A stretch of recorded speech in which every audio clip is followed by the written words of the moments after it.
Oh, whoops. Well, alright then, I guess we're live. I have a wireless mouse that goes over to my streaming rig, so I have to hit the button to activate the mouse. And apparently the mouse cursor was over the go live button. And so apparently we are live. Cool. Well, I was going to do some audio setup. That's what I was in the middle of fudging around with. But I guess we could play games. I suppose.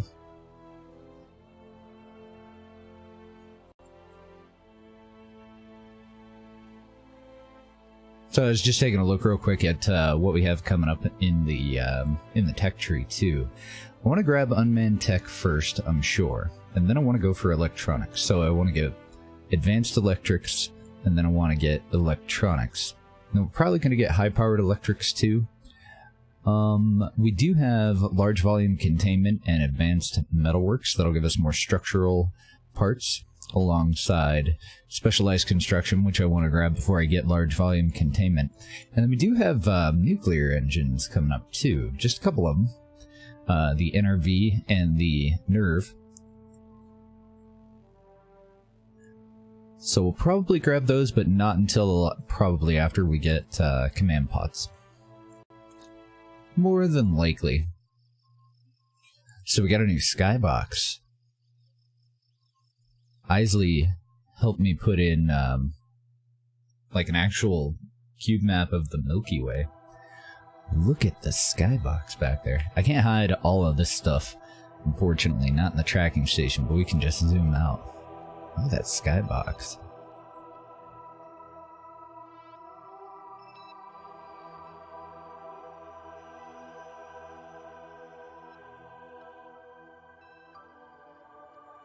That look amazing? Hopefully it looks good on stream too.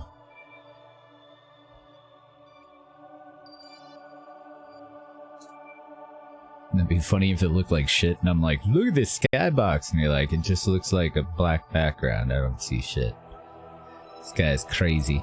So I did make a fudge up. This was not supposed to be an active flight. This was a prototype that we were supposed to be testing. And I forgot. I got caught up in the moment.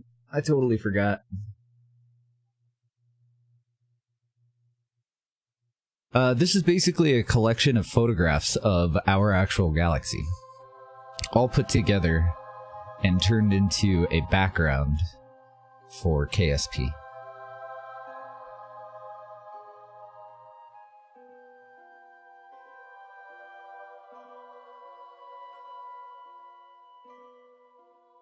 Doesn't look great. Pretty. So we are coming around to about morning time. Are you up for a little bit of the audio stuff? Let's do a little bit of it now. You're still gonna have to download that other stuff, but what I was talking about with the sample rates is really easy. You go down to your speaker and go into your sounds. And one of the things that you want to do before you do your audio setup is make sure that everything is on the same sample rate. So you just go to the Advanced tab, right-click on any of these, any of your inputs or outputs that you're actually going to use. Inputs are under recording, playback is your outputs. So you'll have your PC speakers, you'll have, if you have a capture card, you'll have that in here. Once you download voice meter, you'll have voice meter aux and voice meter input. I would get rid of anything that you don't really need. Just right-click on it and disable it. See how that says the E27 and 2752? These are two of my spare monitors, so I just disabled them. I don't want there to even be a chance that that my computer will get confused. I want input as my default all the time.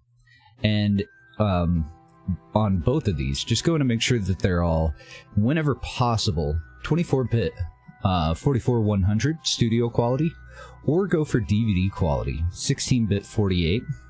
That's also a really good one. But just make sure that everything in here that you have the option to do.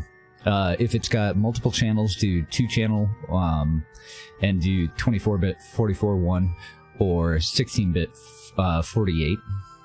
DVD quality or studio quality, the lowest of the 24-bit, or 4800 in DVD quality. And that just makes it a little bit easier. You won't throw errors later on when you try to take something that's at one sample rate and feed it through something else that's at another sample rate.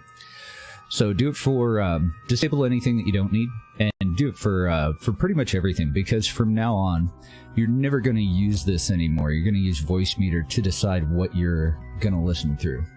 So we're going to make an echo happen here real quick. This is Voicemeeter. If I want to listen to my PC speakers, I no longer change anything in here. I have my PC speakers set up as output number 2, so I just click that, and then I can hear everything through my PC speakers. If I want to hear my microphone through my PC speakers, I do it over here. Right now I don't. If I want to like hear it through my headphones, I have that set up for A1 up here. I just click that and I can actually hear what you guys are hearing. So that's kind of the first step, like get that out of the way, and then we'll do the next one. You don't have to do it now though, whenever you want. And then I'll walk you through exactly how this works. We could do just a quick overview real quick though, it wouldn't hurt. So when you do get Voicemeeter installed, this is a little overwhelming. There's a lot of buttons here.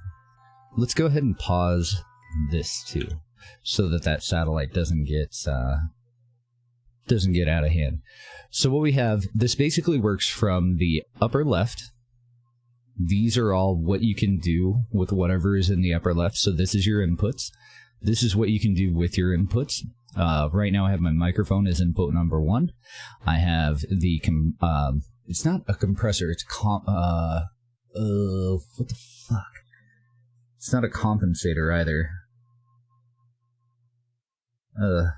I forget what it's called. I have mine up to 1, and my noise gate is at 0.1, because I filtered out all of the background noise. So I really don't need a noise gate, but I do like to have it at just 0.1. Basically, when I'm silent, I want to make sure that there won't be any feedback from the mic. If it's, you know, a faint noise from like a fan that maybe kicks up a little bit high or starts to tick or something odd.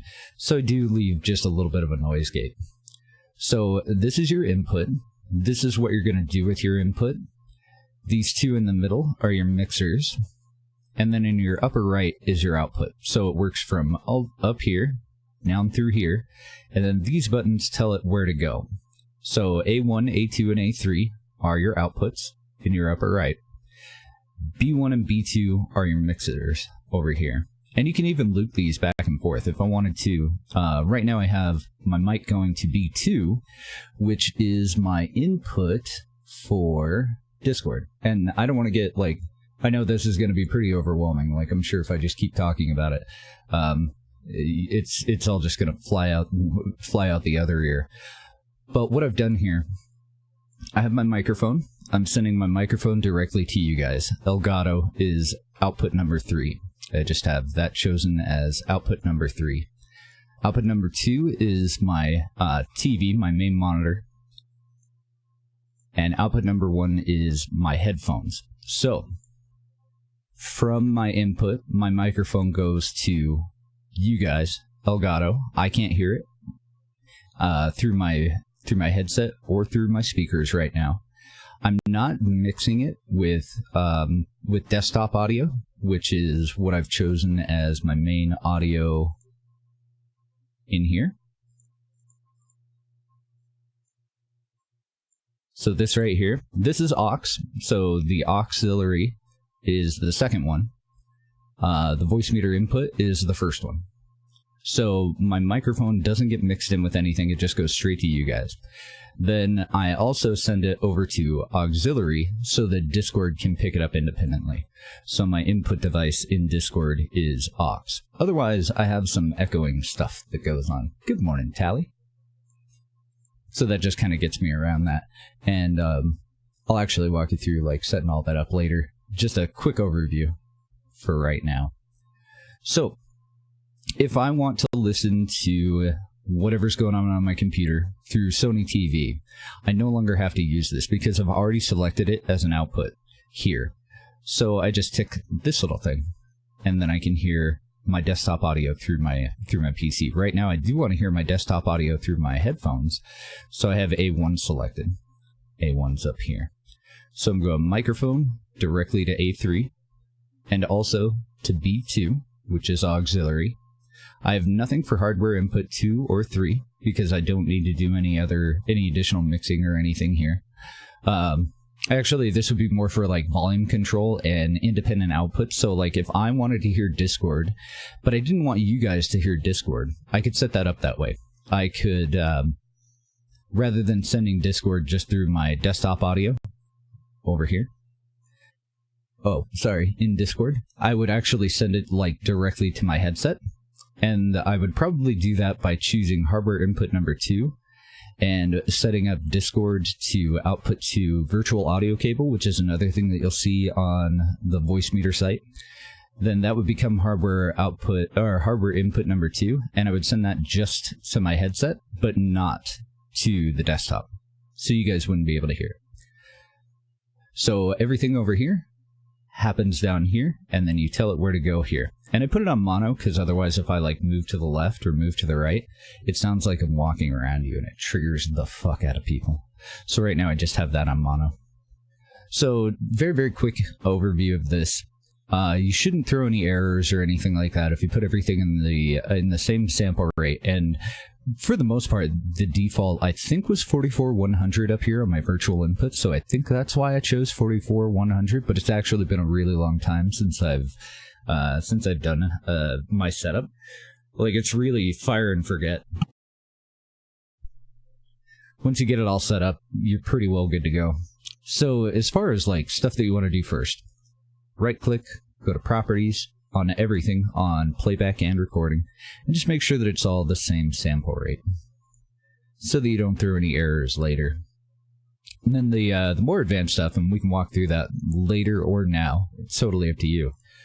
But it is better if you download those other programs. If you go into your options, we're just going to we're going to do a patch insert for the expander that we're going to use to filter out background noise. So you just need to tick in one left and in one right, and that'll allow the other programs that I've sent you a list of to be downloaded, and then I'll walk you through how to use this. It's actually super freaking easy. You want to turn like all your fans on. After you get the initial setup done, it's really easy. Turn all your fans on, make sure that everything in here is muted, make sure that you don't have your sound gate activated or anything. You want to put that at 0. And then you just stay silent, and it'll make a profile for your background noise. It's the red bar here. That's how noisy my fans are, and just the ambient sound in my room is. And then you go to Subtract. Tick the box while you're staying silent, and it'll create that. And then just untick the box, and you should be good to go. Just move that out of the way. Check your mic.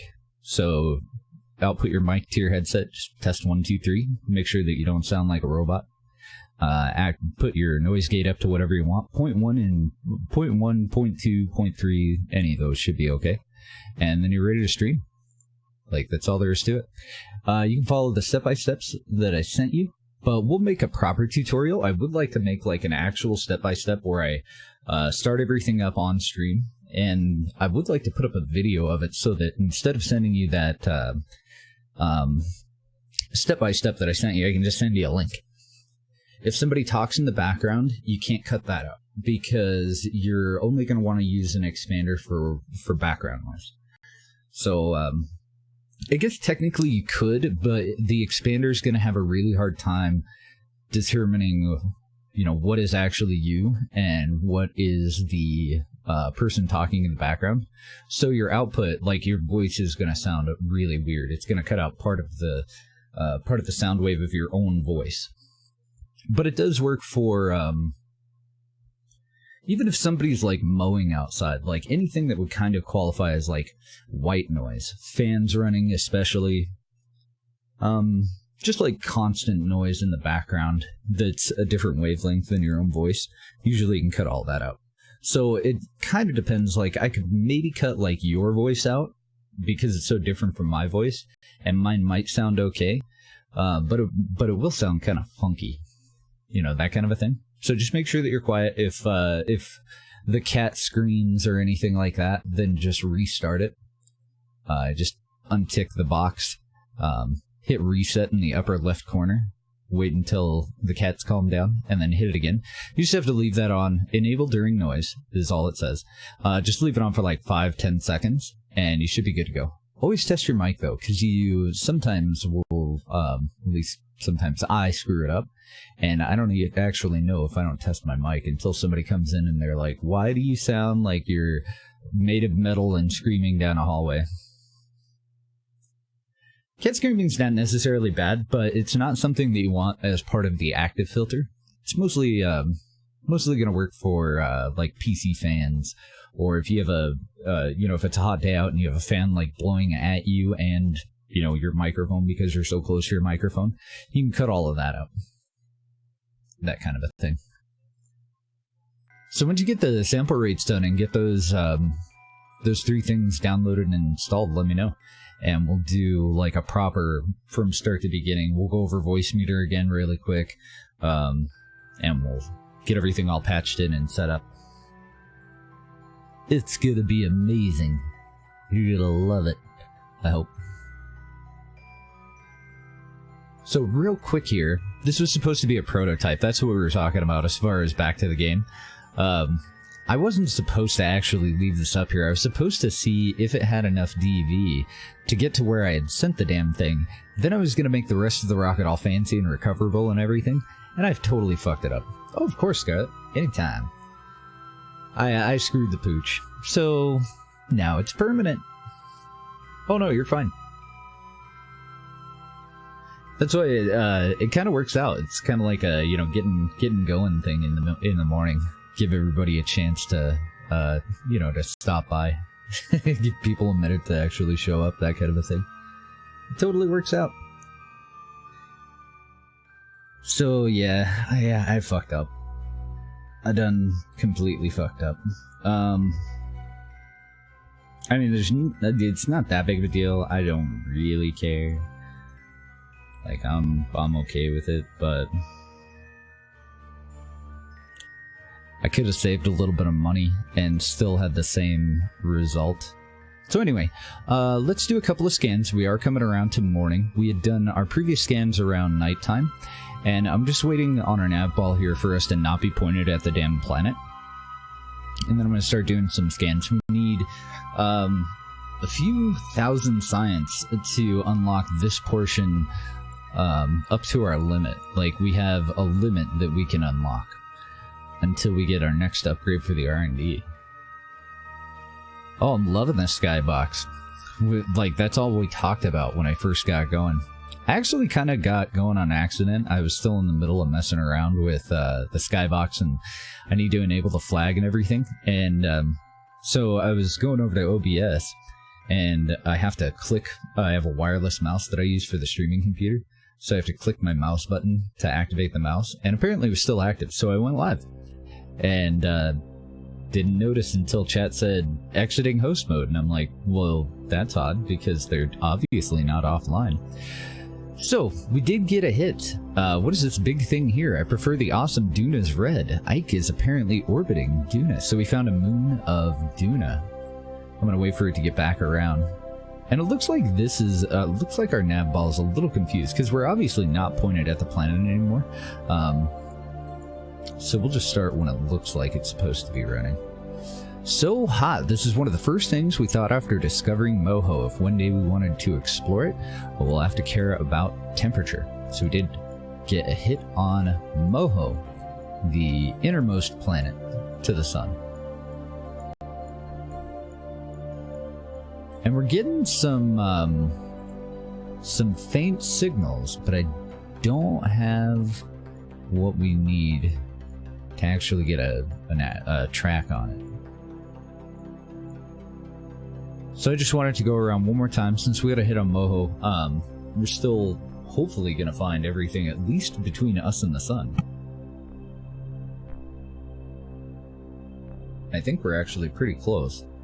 The outer planets are going to be an issue until we upgrade this, because we just don't have enough power. We don't have a good enough lens to really get a track on some of the other things.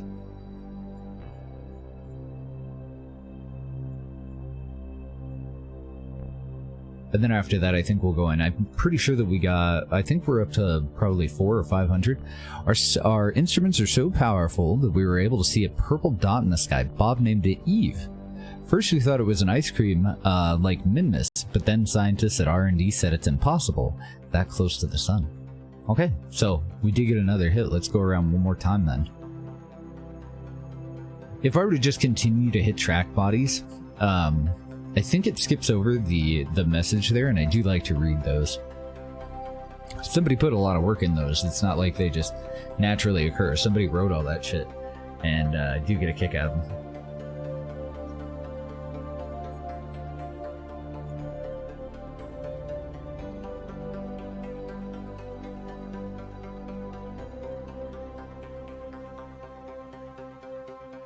There we go.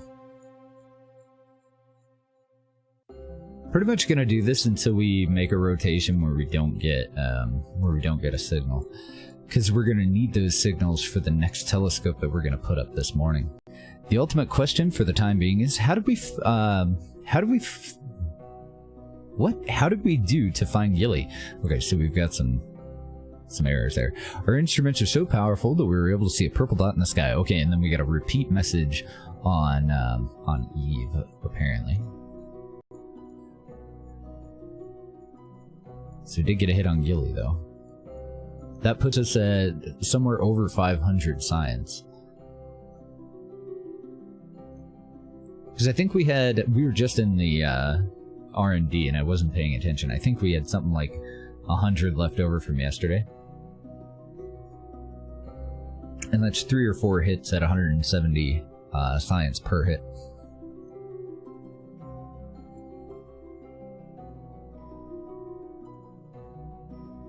Anything else to see?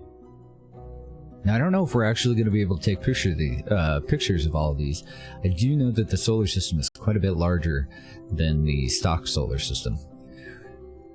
We didn't discover a normal body for a long time, said scientists at R&D after discovering Tylo. I think it's Tylo. It might be Tilo. Well, guys, we discovered Jewel, a big curb planet, gas planet. Okay. So I think we actually got 2 hits there. I'm not sure. That or we just got the flavor text from one. Now, one thing that we can do... we found something outward that time. We found something. Seems incredibly small, but it's clearly orbiting the giant. Is it a huge asteroid? So that one was a little bit more mysterious. We're not sure what the name of that one is. But apparently it's a very tiny moon. You know, I'm really starting to miss Tulumo. Bring back Tulumo. Hashtag free Tulumo. Tulumo was a super Gale, a super homeworld. It's a really monstrous homeworld type planet in GPP. First, we thought we saw Kerbin in a mirror, but we didn't. This is Lathe. Well, guys, we discovered Jewel, a big curved planet, gas planet. So we did find Lathe, one of the moons, which does have an atmosphere, and orbits around Jewel, gas giant. I can't wait. I actually got up early today because I was so excited to see all these things through a telescope. Unfortunately, this isn't one that we look through. But this will make it a lot simpler for us to find, or for us to take the pictures of the ones that we can look through. And we're going to go a little bit hard mode about it. There are easier ways to do it. I may not actually be able to, but we're going to try.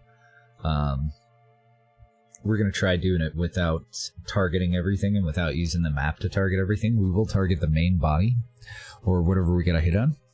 So that we can orient the telescope to it. But if it doesn't work, if they're just too far away, since we have mandatory RCS, and if I can't keep this stable enough for us to take a photograph, then we'll cheese it a little bit. Val's incredibly looking like Mimnus, said Bobak. Kerman at KSC. Yet another moon of the gas giant Jool. See, I thought we were pretty close to done, but I think what we're mostly getting hits on are actual moons at the moment, which is totally fine. Like, we still need the science. We're making a hell of a lot more science than I'd actually thought we would end up with. So, no complaints from me on that.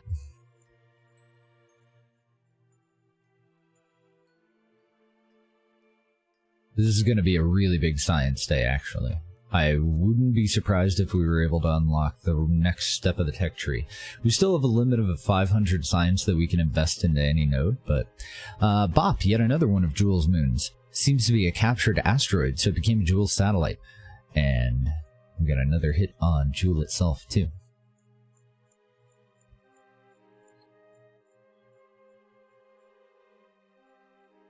Let's take a look at the map real quick while we point toward the homeworld.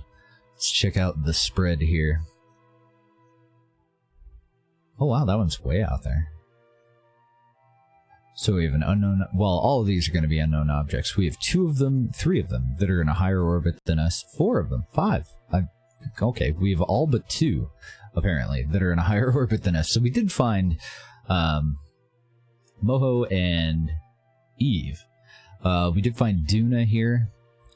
And that's as far as I can remember. I don't remember what comes after what. I'm assuming the green one's Jool, but I have no idea. Gonna be a hell of a trip to get out to them. But it is part of the plan. We are gonna try. Gonna be tough, though. Just Minmus itself. I think it used to take, what, 8 days to get to Minmus? It's gonna take us 3 weeks now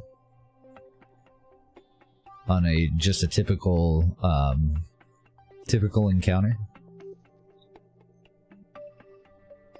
Of course, eventually we'll go really overpowered and we'll cut that travel time down by quite a bit, but for now, we're a little boned.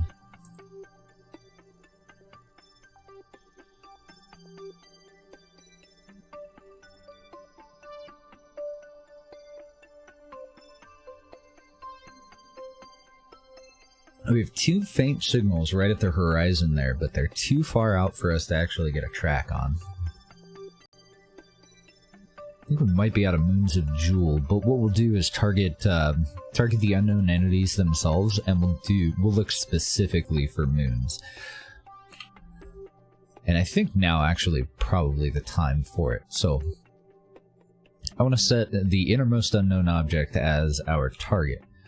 And then I'm just going to have the flight computer align us toward the target.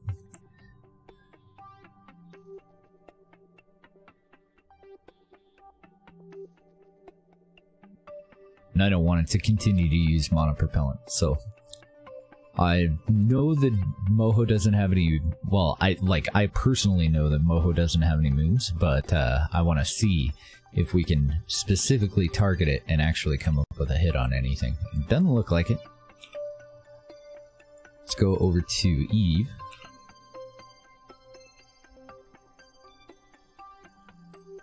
And I'm trying to limit how much monopropellant this thing uses, that's why I'm toggling it on and off. We are getting a faint signal in the same direction, but nothing that we can actually get a hit on. We're also getting fairly low on power, so I don't want to spam that too much. Let's go to Duna. I kind of want to work my way from the center outward.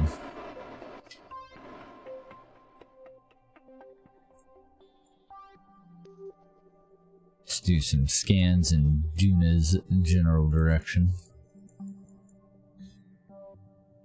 Let's see, and the next one looks like it's this guy. But that's going to have us pointed toward the planet, so let's go and skip that one. We'll come back to it.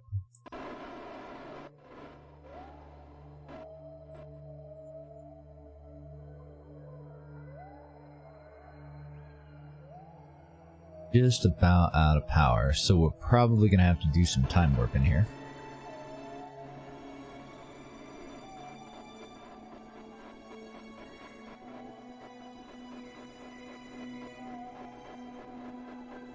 Okay, so there we go. We're out of power. No hits on any of those. Let's go around to the dark side. We can go ahead and get aligned right now, though.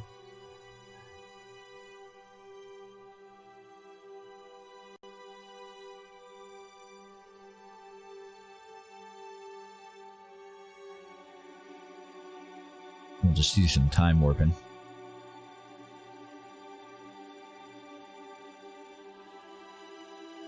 I can't remember. Did we have any tourists up in an orbit right now?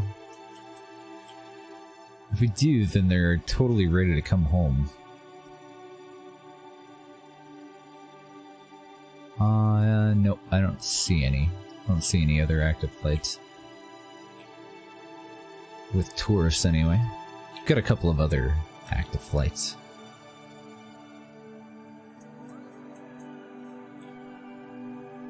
Alright, that should be close enough, I think. There we go, now we got a moon. This moon is really small. We didn't expect to find it, honestly, but we're glad it is where it is. Do you think there's more of it? I'm a little confused on some of the flavor texts this time. I loved it for GPP for sure, though. Did a really good job. I think it was Jade that did that, wasn't it? Jade or Pood? Pretty sure. Alright, that was the last one that we got a hit on. So,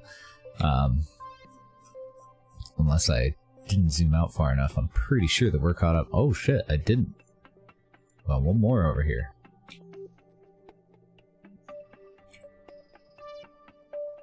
Really far out there, though.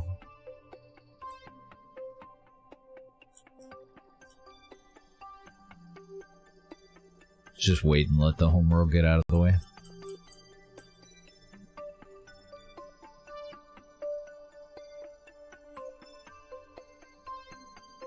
Nope, no joy. Okay, so we're just going to leave this up here for now. It's fairly stable at a 580-ish orbit. We're going to go back to the Space Center.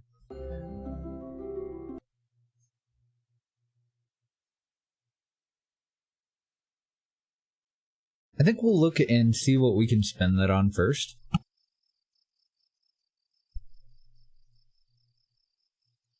One of our biggest high money contracts, we ended up with almost 2,000 science. 1,970 science in the end, just off of that one instrument. So, let's start off down here. I know that I want to go for advanced electronics because it's a prerequisite for electronics, which will offer us the GravMax negative gravioli detector. Another experiment that we can do.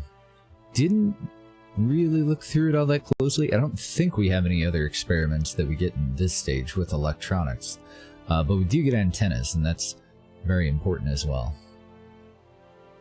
I guess we got the universal storage version of the GoreSat.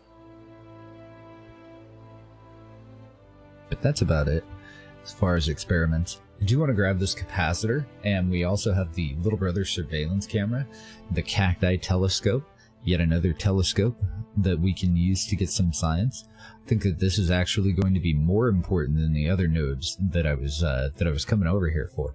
So I'm going to grab that too. That's 300 science. Then we'll get the gravioli detector. Looks like we also have a survey unit for Kethane. We've got another high gain antenna, but this is the SSTU one. A science storage device and some more surface experiments, as well as a Communitron HG61, which is a 100 and a quarter gigameter powered antenna. So yeah, definitely want that. That'll be the centerpiece of our relay network that we're going to put up. Matter of fact, that's powerful enough that I'm pretty comfortable putting up the relay network today. Even though I wanted to put it off basically forever. I don't see anything in here that we need to beeline for. The station service module would be handy. And that's the limit, like, we can't go past this node for now. before we go and move away from it, anything on logistics that we want? Not really at the moment. We shouldn't have to worry about heat or growing our own food quite yet either, I don't think. Although we do have a mission to put up a station and getting some inflatable modules would be really nice. We could make this station with just 2 of these bagels. Unless that contract expired, it should regenerate and we should get another opportunity, but it won't be the same contract, or at least we're not guaranteed to get the same contract. So we don't know if the new contract is going to require 12 people or not. I think command modules can probably wait just a little bit here. And I think I can also get by on what we have right now for specialized control. I wonder if we should grab nukes and large volume containment just right now. I know I want large volume containment right now, or at least I'm pretty sure. We have 900 left, so we have roughly 3 more tech nodes that we can go for. I actually have to unlock this because I hadn't noticed that it was a prereq for large volume containment. So I'm going to grab specialized construction. Did I do that on any of the rest of these? I'm trying to unlock all of the prereqs before I go for the next node. And I fudged it. No, I think we're fine. So let's grab the nukes and liquid hydrogen tanks.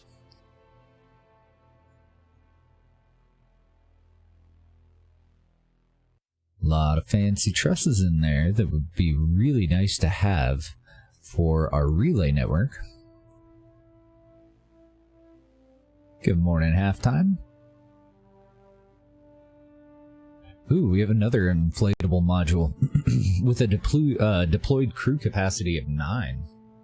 It is a larger diameter module, but it is a hell of a lot more comfortable as well.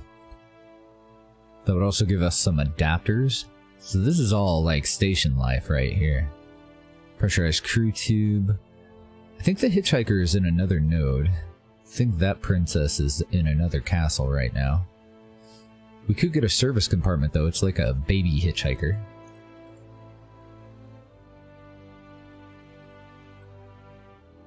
Station core, the Mark 1 lander can.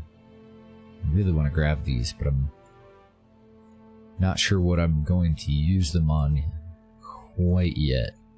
We do have all the prereqs. Let's grab the first one. That'll leave us at 290 science. Is there anything else in this node that we want?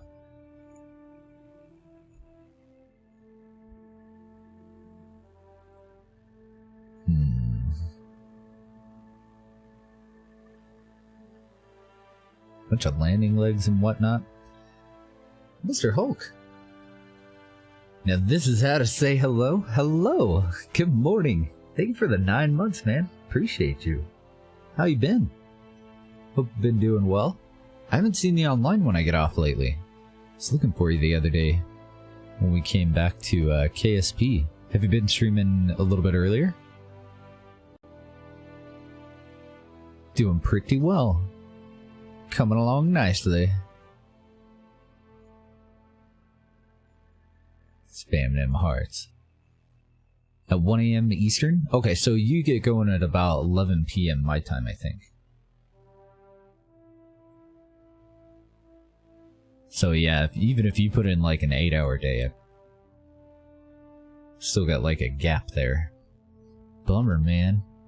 But if I get up early, definitely gonna keep an eye out for you. Coming in to hang out if nothing else. How are you liking the 1 a.m.?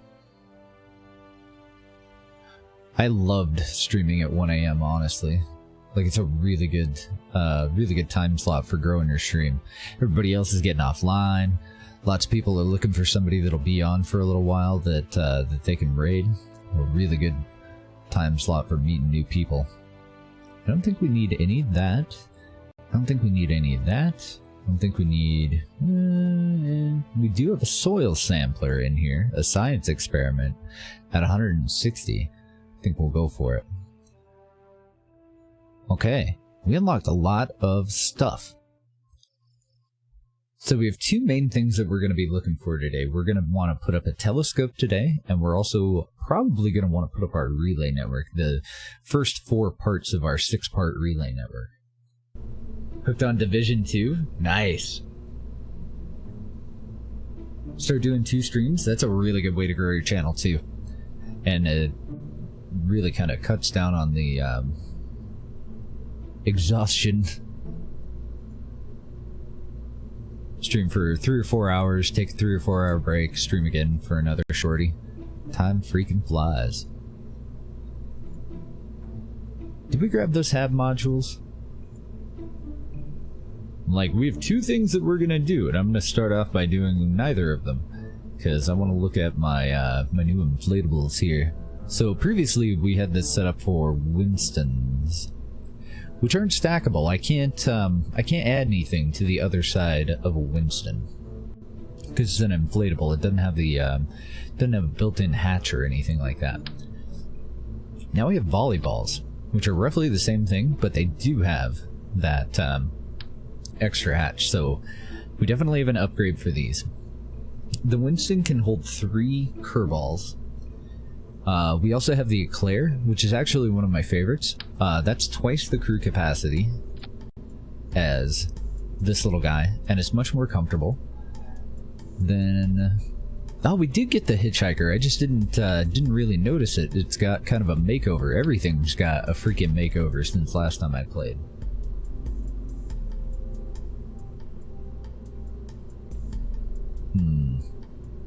And then we also have hangars. We do have some explosives, but the demo charges, I think we need... I don't think we can set those up through staging, can we? Oh, shit. I think we need an engineer up there to actually use these. So that's kind of a shame. Just because this is another potential way for us to eliminate debris. Just blow it up. Turn it into thousands of little tiny pieces of debris. Which in Kerbal Space Program is an adequate solution to that problem. So it looks like that's about it for now. We got the Hitchhiker that can hold 4 crew. We got the Eclair, which can hold 6. And we're 1 or 2 unlocks away from getting one that can hold 9. So I do think that I'm going to wait on the station, at least until we see another favorable contract, something that's fairly low. I took one once that needed like 6,000 liquid fuel attached to the station before we got paid, and it ended up being like 3 flights. It was a fucking nightmare. So I do want to pay a little bit more attention to what I actually accept. So no saves needed for that. We do have some upgrades for the cheese car too. Now, stuff that we just unlocked this morning, and we don't have a part limit anymore. So really, we could probably go and totally upgrade this thing. This is an older version of the cheese car. This is before we added the Rove Max wheels, so I'm pretty sure we have to go over to the spaceplane hangar to get the most current version. What else do we have here? We do have rover wheels.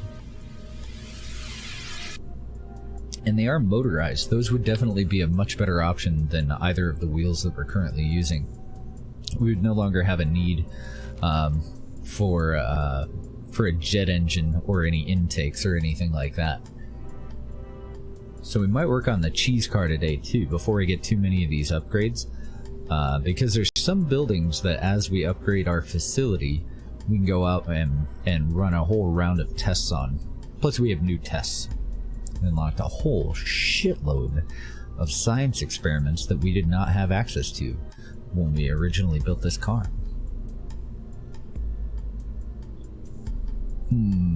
So what do we want to work on first? Let's start with our missions, our contracts. Let's see what they're offering us money for.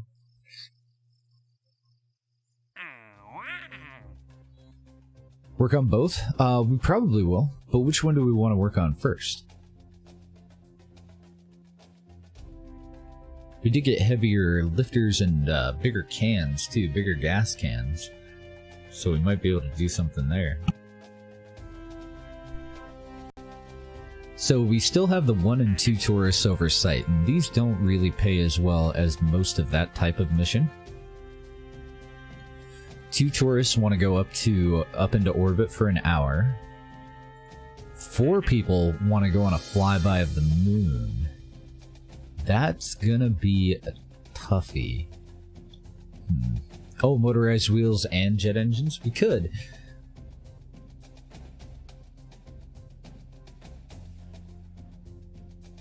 Ooh, or we could go for a tour, and we could actually combine the tour with taking the science car around.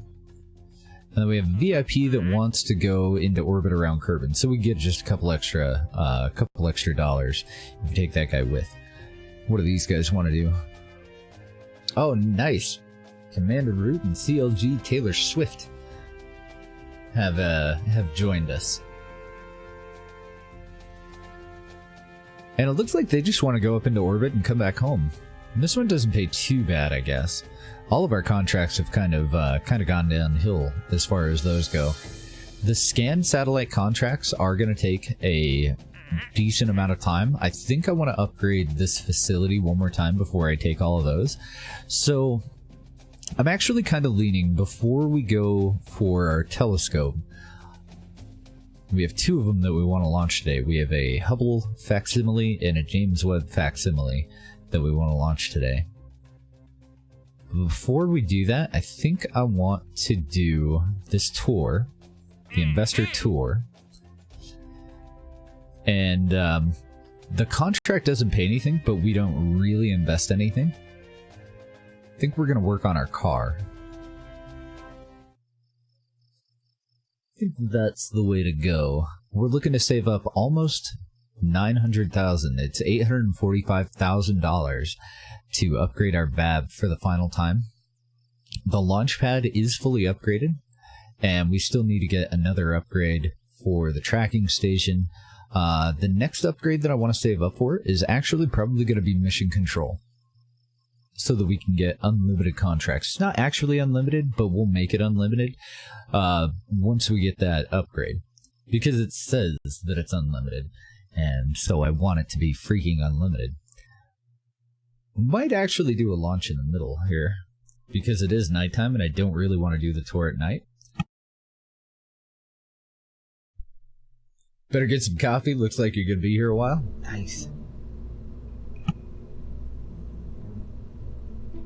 I think we can pretty much scrap this entirely.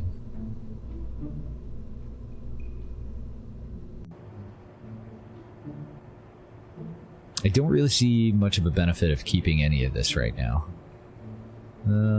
Okay, let's keep the very, very front part. I'm gonna get rid of the fuel. We don't need fuel. We're gonna re-add all of the rest of that crap. So I'm gonna get rid of all of that. Do we want to stick with the Mark 1 cockpit?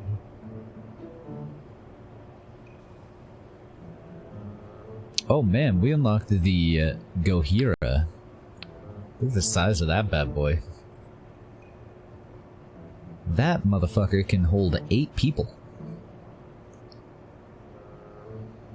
It looks like it ought to be able to hold a hell of a lot more than 8 though, doesn't it? I think it's huge. Let's see, can I actually attach you to anything on here? Not really. Can if I turn it to the side. What else do we got? It's the BFS 2800. Going pretty good, Gorm. How's your playthrough going? We're going to work on a car today, so I'm trying to decide what all we want to put on it. I do think that I want a back door. And I'm also kind of thinking that I want it to be a truck. So I'm debating whether or not to swap that out for something much smaller.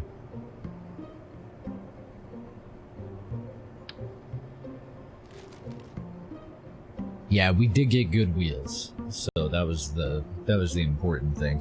That's why we're getting rid of the jet engine.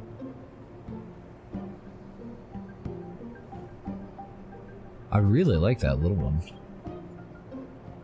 From USI, the AES pod. Oh my god, look at it. It's so cute. Does that have integrated lighting? Oh. It does. Nice. Screwing around with the SSTO crap? Are you doing that challenge that LGG's doing? And then I wonder where the other parts are for this. Let's see if we can sort by USI.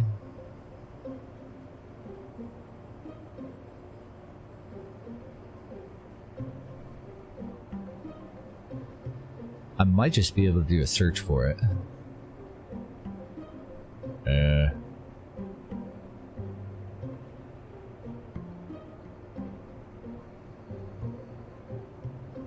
Kinda nice if this was alphabetical, wouldn't it? I don't see it in there.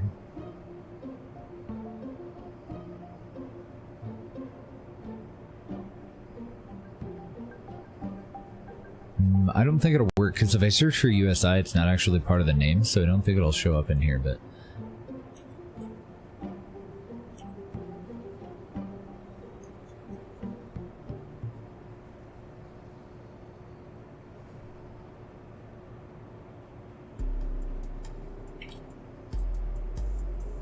There we go. The search for Umbra worked.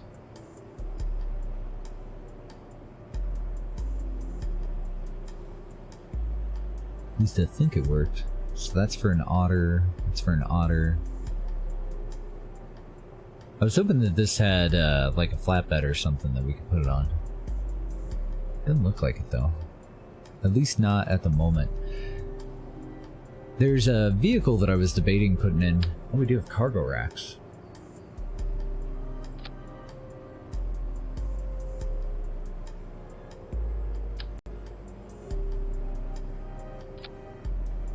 Wonder if we could make that work. What I'm not seeing is an additional part for crew. I do want to make this, I do want 2 people, if I can. The Otter has one. The Otter is a submarine, though. Is there any way for us to make that look okay? How freaking cool is this little guy? I feel like there should be an adapter or something in between those 2 things too. I've never seen the completed one. I had tried to use this previously, and for some reason I wasn't able to get the fins and everything to actually work right.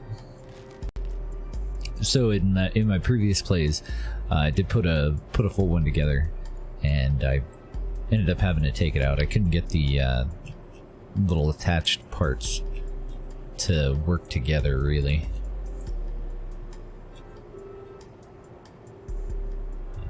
Doesn't seem to want to let me use symmetry.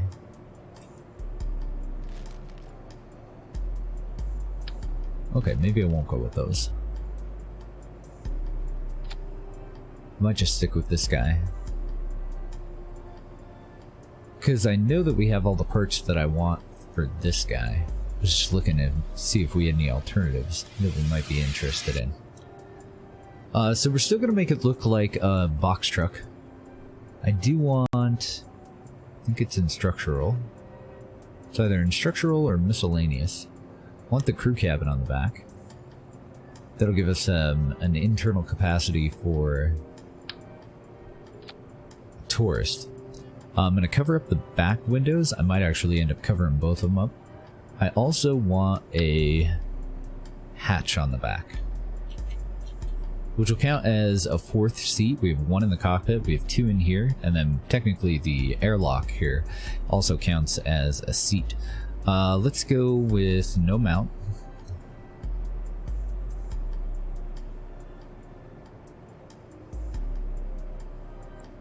And I don't think I can get rid of the handles on the back part, but that's fine. And we might end up putting something in between the airlock and the rest of this. I don't really give a shit about this one being all that crew passable. Normally I would.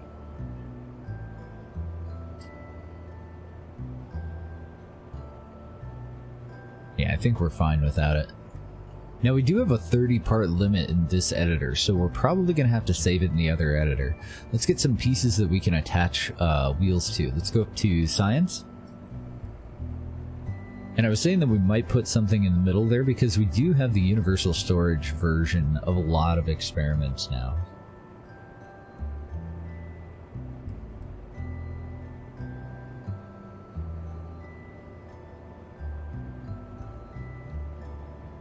Oh yeah, or a balloon or something. Or something really wide with a shitload of heat shields. It's gonna be a tricky one. I'm also trying to remember which experiments we've already used, and I can't think of which ones are which. So I think I'll add the rest of them later. The biggest debate, the reason that I'm kind of glancing through everything that we have in here, is do I want to use these guys again to attach our wheels to? Because they do give it kind of that box truck look. But I would like to have a window that's not blocked. I think that might work. The only problem that I'm going to have with that, if I don't block that window, is... yeah, I don't think I can do it without blocking the window. I need something as at least a spacer in between those. Like a crew tube or something like that, because I would actually want these moved in, and that's going to block our back door. It's going to block either the back door or the second window. And I definitely don't want to block the front door, just to leave a window open. Or do I? Maybe everybody just gets in and out through the back on this.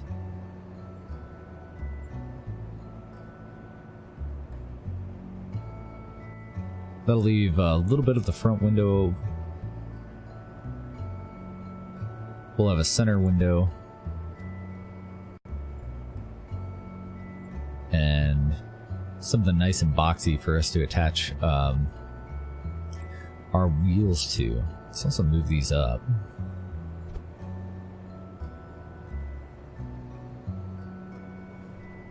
Something like that.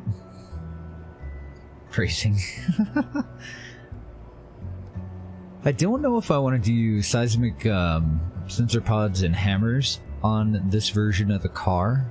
Might just do those independently because they're just a little bit difficult to detach. Even if I take the force all the way down so that they just fall down, they're just kind of a pain in the ass to get enough of them for what we want to do here, which is go around to all the different buildings of our facility and run a collection of experiments.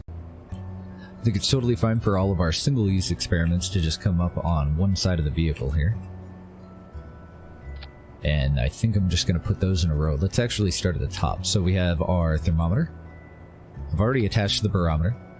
We'll go ahead and bring the atmospheric fluid spectrovariometer. I'm going to want to attach that right in the center, but I think I want to relocate it after I've attached it so that it's up on the front here. Use it to kind of hide the seam where we're clipping these two boxes into one another. Actually, I'm rethinking this now because when I open these, they're going to look like shit, and I don't want them to open up and just look like, hey, you know, we got a car in there.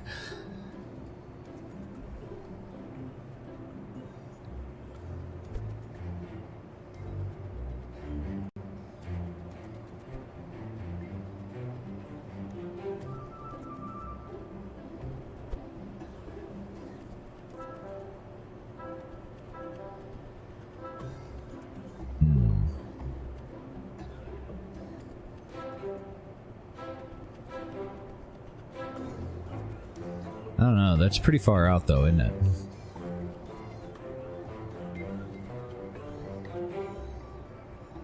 What kind of labs do we have?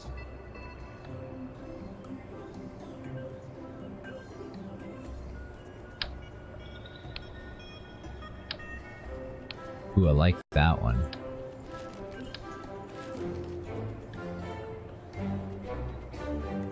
I don't have a Mark II cockpit though. So I wonder if I have an adapter. Mark 1 to Mark 2. Holy shit, I do.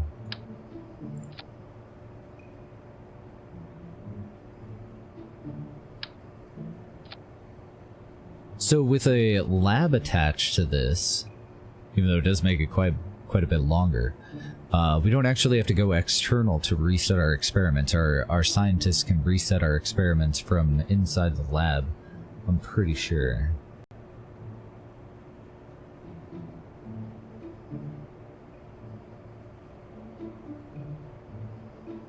Trying to think of what else do I want to attach to this, and how do I want to do it?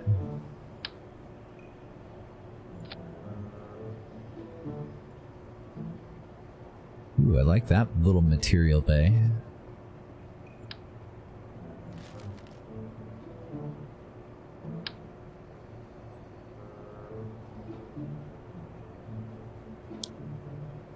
Yeah, I think I'm gonna go with the little feller. They are more expensive, but obviously we're going to be able to recover this vehicle. What the fuck is a Kerbal Unreconstitutionator? In an effort to go green, OKEP engineers devised a method to extract kethane from a readily available and fully renewable resource. While low in mass, these sometimes brave Kerbonauts have a high energy density, yielding a not insignificant quantity of kethane. So we can chop up our own people and turn them into kethane, huh? That's terrifying.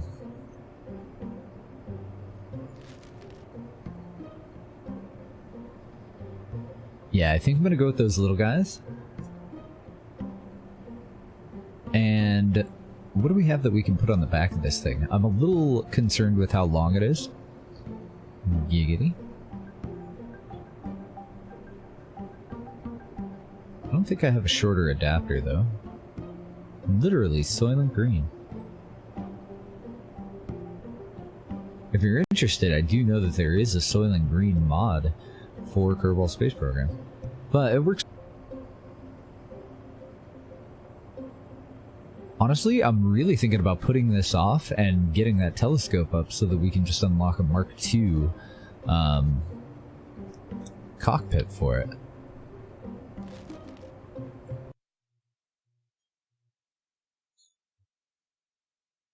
We need to look at how much money we have. Because even though we're going to get a shitload of science out of this, we are going to have to pay for it too. Unless we can find a contract. Oh, excuse me. A contract that'll pay us for doing it.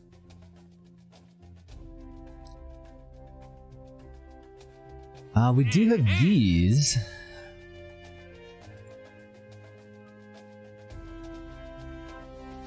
They have really funky ass inclinations, AP and PE though. They are way out there. 11 million, almost 12. Inclination of 8.5 degrees.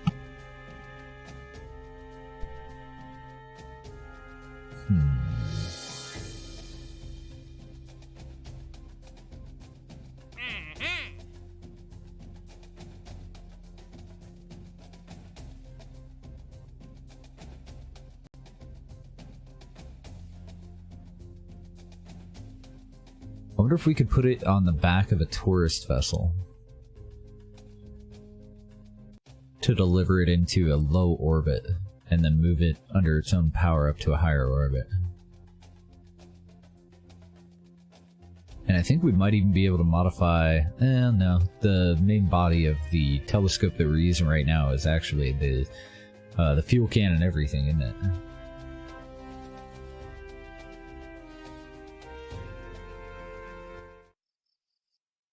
So back over to the VAB for a second.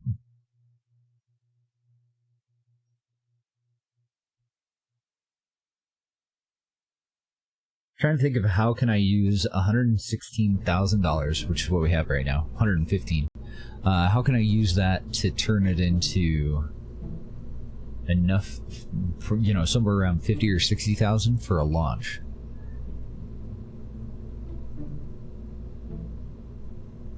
Oh, deployed as part of the relay network?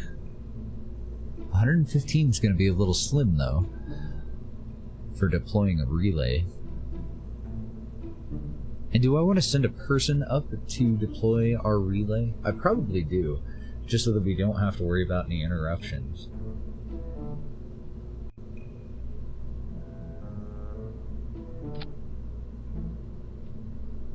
We're already kind of planning on doing a relay today.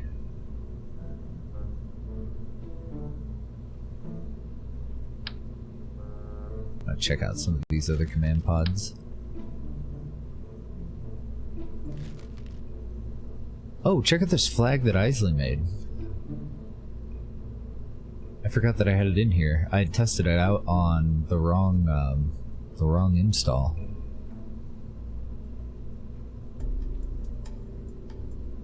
We have a DS Space Agency flag now. I like it.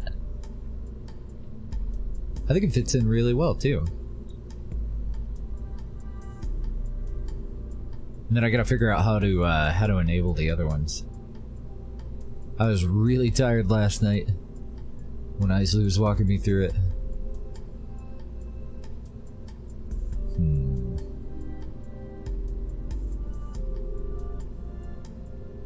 I'm kind of debating going over and modifying our 3 or 4 man tourist vessel into a shuttle.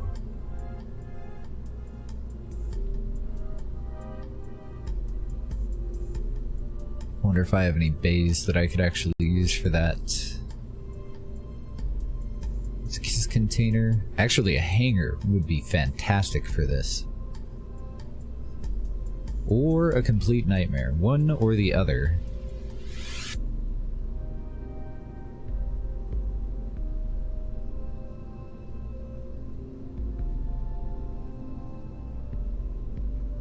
I don't actually see any of our hangars. Where the hell? Because I know we unlocked a few.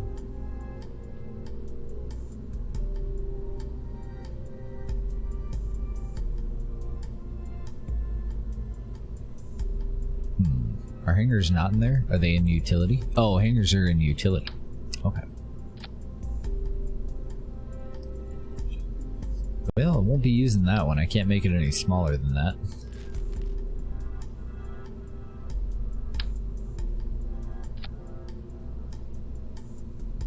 Now we're talking. So I wonder how many relays we can fit in something like that. I'll actually probably have to use an adapter. I don't think our relays are going to be that compact. Not as compact as, say, a jump beacon. So let's actually start with the relay design. See what we can come up with. We can probably go with like QBE, something with a fairly low power consumption. Let's go to a little QBE core. The main feature will be our antenna, and I want a very powerful antenna. At least one very powerful antenna. 2 if I have one with a decent cone angle. Okay, so this has no cone angle basically. It's a 0.12 degree. So it's basically just a straight line. But it is very high powered.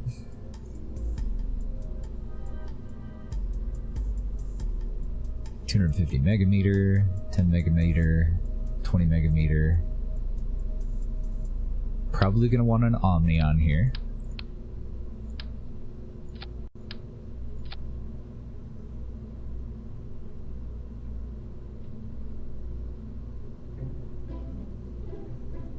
So the Reflectron is slightly more powerful than the high gain, but this guy, this little relay antenna is super OP. 802 megameter, and we're going to want this to be able to point toward the surface. We want this one, the longest range one, to point toward active vessel. We want one to point to both moons if it has a decent cone angle. What does this have? 12.5 degree? Is 12.5 degree gonna be good enough for the moons?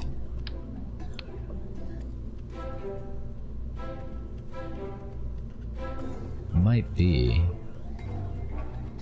And I'm not sure what altitude we'll deploy this at, so I do want something with like a 45-degree cone angle. Here we go, 320 megameter, the high gain antenna, 320 megameter power with a cone angle of 90 degree. That's fantastic. Because the Reflectron is 360, so it is slightly more powerful. We could put it into a higher orbit, but only a 25-degree cone angle, which actually is probably adequate if we do put it into a really high orbit. 200 megameter and 45 degree if we go with the Communitron. I just want to take a look at this. This is a reskin of an antenna that we've used a lot.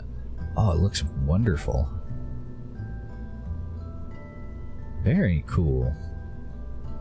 And they made it a little bit bigger too. That, or, well, I don't know. We are using a fairly small probe, so maybe I should size judge right now.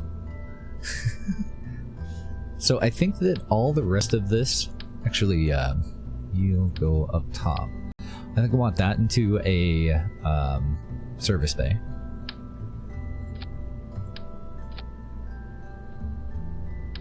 And I'm likely going to want an adapter. We could downsize the service bay though. Pretty sure. At least a little bit. Let's find a nice structural adapter. Or maybe even a fuel can. For those. I'm going to want most of our fiddly bits to stay inside of the service bay, so I may have to upsize it again.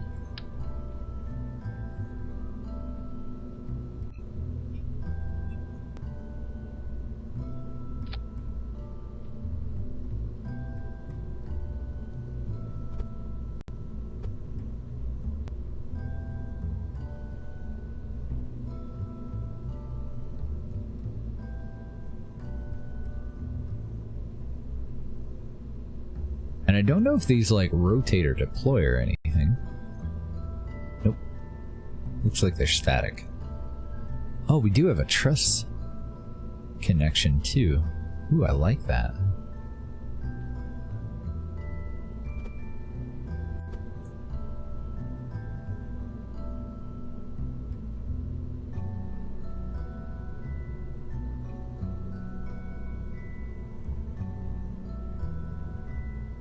Kind of dig those. So we have an Omni antenna which will just communicate with absolutely anything that's within range. Put on the dipole because it's our most powerful one. We have our slightly longer range main antenna that'll be aiming at active vessels. We have these little fellas that are going to be for the moons, and I want something else that's going to aim at the planet, and I think I'll go with the high gain for that.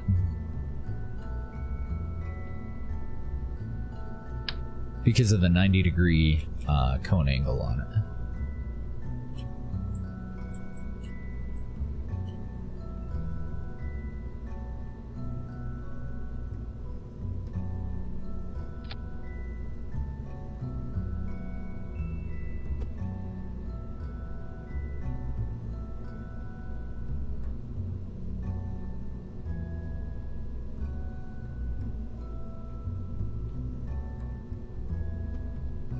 And I want this little guy to deploy reversed.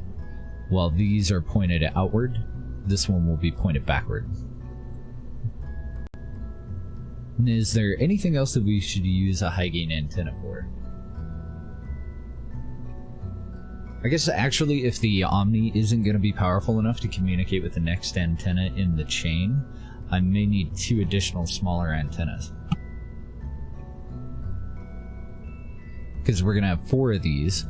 We want them to be able to communicate with one another. So this will have to be able to communicate with another antenna, with another one, another relay that's off behind it in the chain, and the one that's in front of it in the chain. We want it to broadcast signals out to the moons, whichever moons it has line of sight of, with these 2. We want active vessel. We want a connection to the home world. I could even go with 4 antennas so that these will be able to communicate with the long-range antennas that we're going to put into an eccentric polar orbit later on.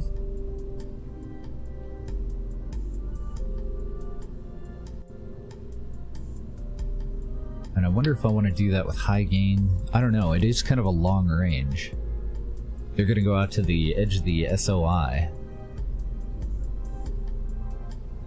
So I don't think I need the cone angle really for those. Oh, I overlooked this one. What is this one? 300 megameter with a 45-degree cone angle. Is that better than this? Not quite, but damn near. It does consume less power, but that high gain antenna does have slightly longer range and twice the cone angle.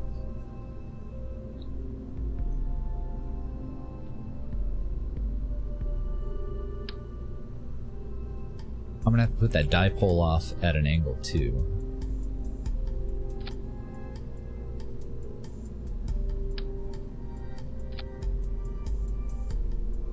So those two would be for, and these are totally optional, we don't actually need those right now. Good morning, Airborne.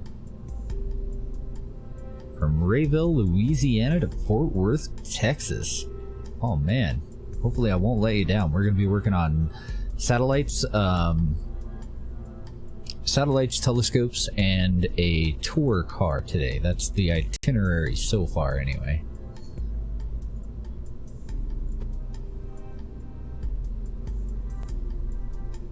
I need you off at a 45-degree. I may not be able to have the dipole there.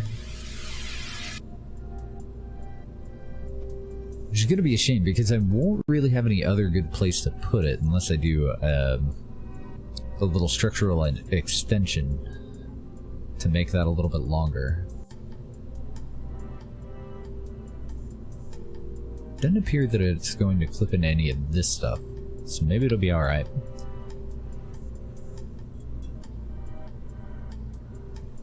Okay, so we have Homeworld, we have two of the long-range relays that'll be in a polar orbit. We have the moons. We just need two more for the antennas in front of and behind this.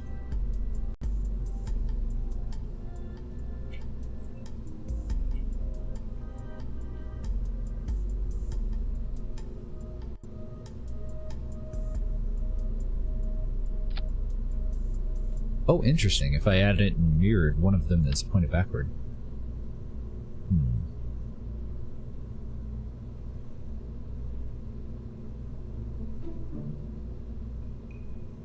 I would kind of prefer for them to be off to the side, honestly.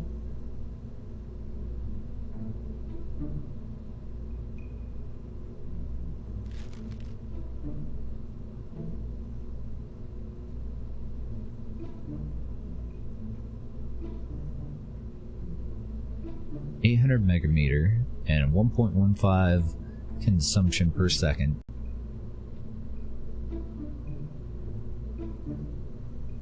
I think I'm going to get rid of the relay.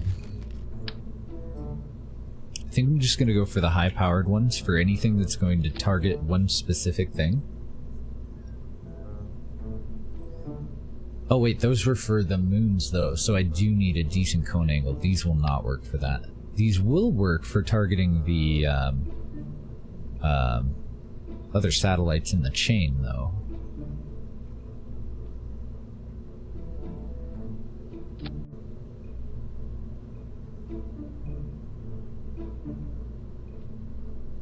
I don't know, I also feel like this is a little busy. But if I can add these additional two antennas, then it's one less set of antennas, one less set of relays that we need to launch later.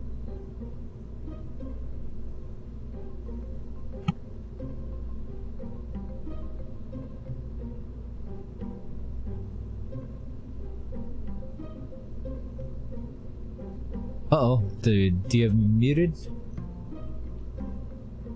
I saw it. Can you hear me? I don't think I'm muted.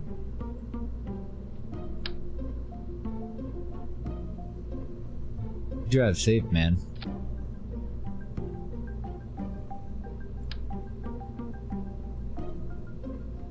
Okay, I'm not muted? Okay.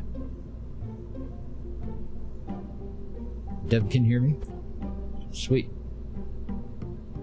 Oh, wonder if, Oh, was it muted when I told, Airborne to have a safe trip? You have a safe trip, sir. Sorry about that. Oh, okay, it was just on your end. Drive safe and have fun. And this is not off at the right angle. Oh shit, now I've done it. I moved it without, what do you call it? Toggle snap enabled.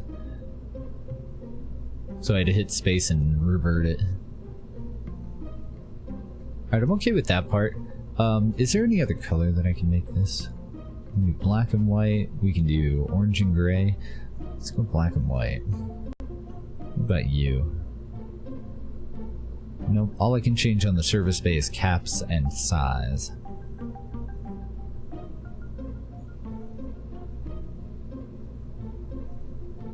I think I'm gonna go a different way.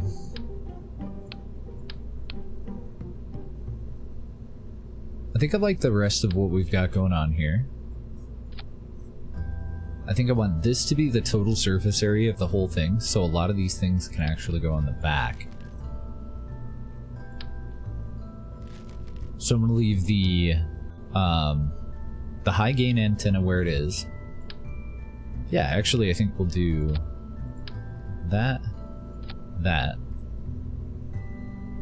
So we've got the long range relays that won't exist yet, so we won't have to activate those right away.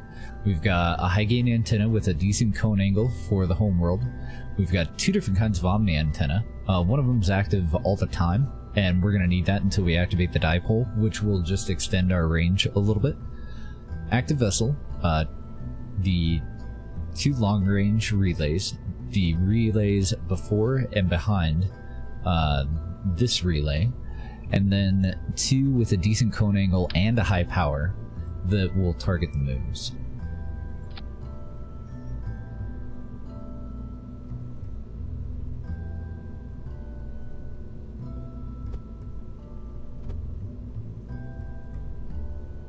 And I'm going to kind of tuck those back in. Although I do think if this is going to point toward active vessel, that kind of implies that it's going to be facing away from the homeworld there. So I think I actually want to swap these with that. I'll just move the antennas though.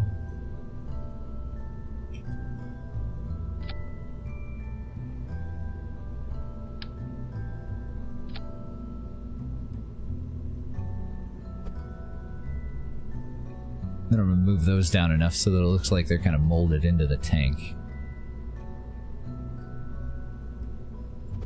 And I also don't want this clipping out of the bottom of that tank where it is. That's a goofy looking thing. It's only about 3 tons. We still haven't added batteries. Just going to need a lot of batteries. And we also still haven't added solar, but I think we can put those off here and here. Let's take a look at what our options are, because we have quite a few options now. Ooh, I have no right-click context menu for this, do I?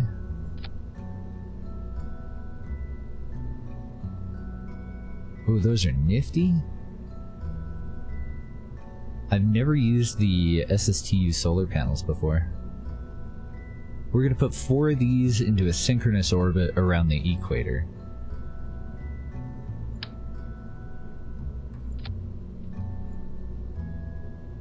I like those even more.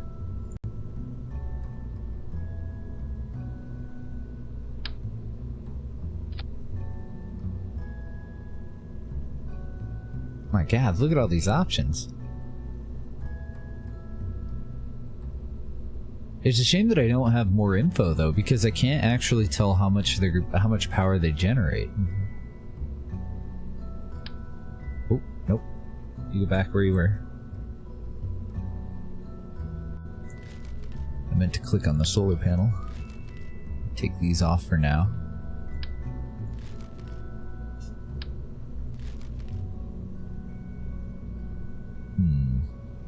I guess we'll just go by weight to decide on what solar panel that we want. I was just thinking about doing these, and then I remembered that we have a hell of a lot more options now. And I don't really think that those are going to be adequate. I do think that we need some fairly powerful solar. No, unfortunately, right-click on these. There's no more info for some reason. But that's okay. We can just take them up and test them.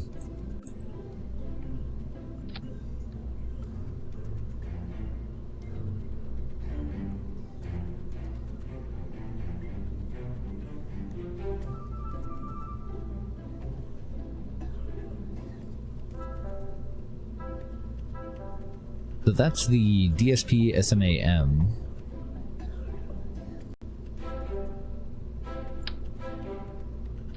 This is the S version. This is the SMB.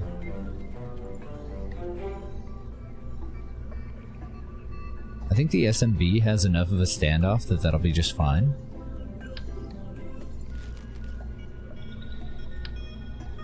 Let's check out the other option here for SMBS. Okay, I think those are the bigger guys. Wait, are these the same thing? SMBM, SMBS. You're BS.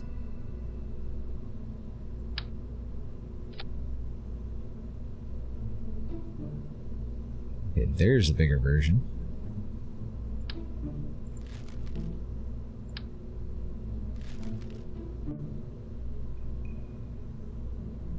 Let's get an idea of what our consumption's gonna be here. Even though I can't tell with the SSTU, I can't tell what they're actually going to generate without a mod. I know that there's a mod that we can get. I think it's called Fusebox. I don't think I have it right now. And that'll tell me what our power consumption and everything is going to be based off of what we have attached to this. I may have to grab it, but we can guesstimate for now. Because we have a lot of HG1s. They're going to consume about 1 EC a second. So 1, 2, 3, 4, 5. It's 5 electric charge per second. We also have relays, and they're roughly 1, 6, 7. The high gain antenna doesn't have a right click menu. Oh wait, that's the SSTU one. We're using the restock one. Is another 1, so 8. Barely anything. And what about the dipole? Barely anything. So at least 10 electric charge per second just to stay charged, and we want a little bit more than that to fully charge our batteries from when we come around to the night side. Let's look at the ones that do have a right-click menu. So these guys, just 2 of these would be more than enough. Oh dear. I say just, but I hadn't realized how buku these are.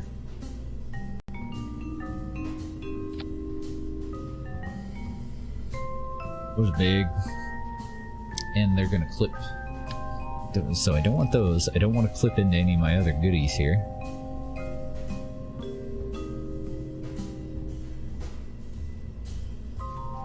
Could also use static, but I think I would rather just go with 2. Oh, and then we have the Gigantor, but that's just silly.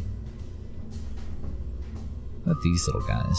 1.6, so those are not going to be adequate. Yeah, I think we are going to have to go with an SSTU. Unfortunately, I don't know how much power they generate, though.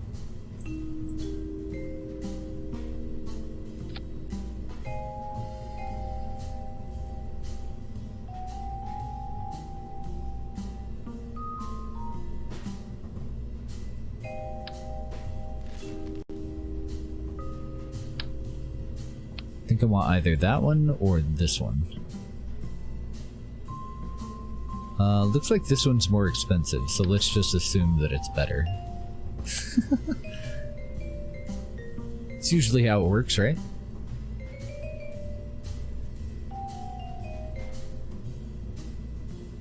I think that'll be fine. I'm debating whether to put them onto a truss. Actually, I think the angle will benefit. Usually. That's usually how it goes. look at these very much. That one's way too big. That one's way too big. These are all way too big. There we go. Now we're talking.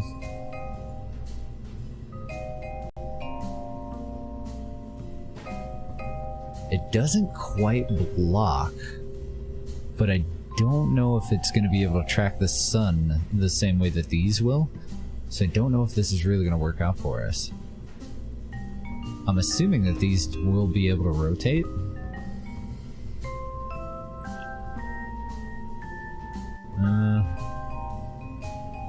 But I don't know if they rotate inward and outward. Guess we could attach them and take them up and test them. I do kind of dig the look of them. Still kind of leaning toward these though.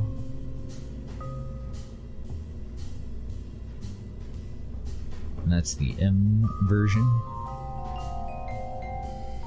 I think this is what we'll start with.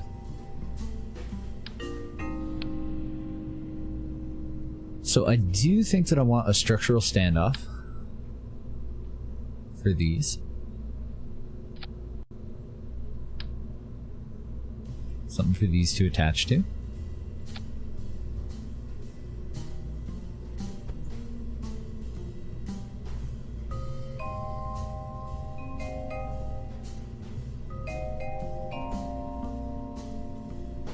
That'll just let me move them in or out as far as I want.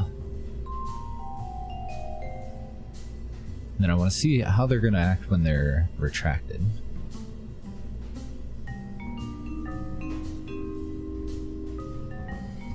That's just barely okay. This will actually be retracted as well. So as long as we deploy the solar panels first, I could actually move them even further in. Yeah, I think I'll get rid of that part. I don't think this is actually going to be necessary since we just have to activate solar before we activate antennas, which totally makes sense, right?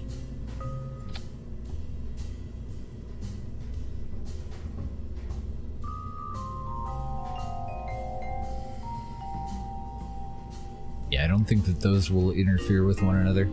I also don't think that we need more than two, but I don't know. Totally a wild guess.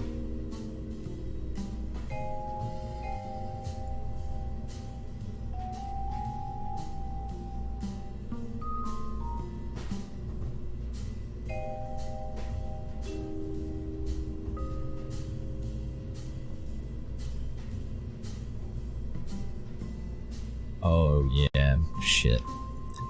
Is that one gonna interfere with this one? I just don't want to really, I don't want to block line of sight. No, that's perfect. Perfect.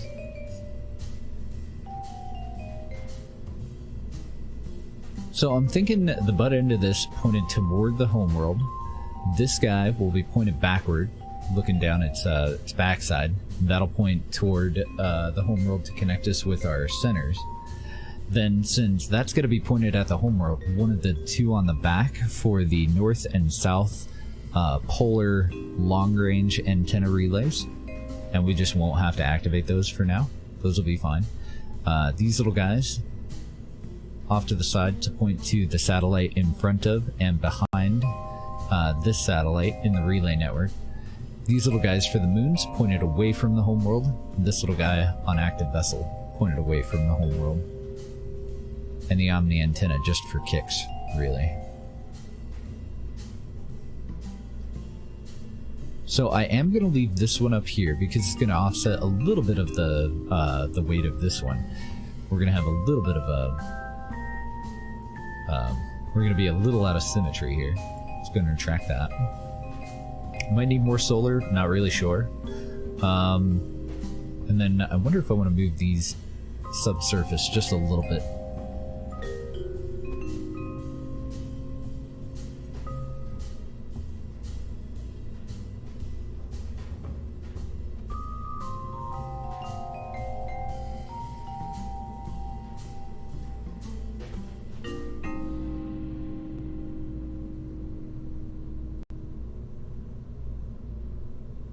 Okay, and let's check the angle on this one too. If we deploy these,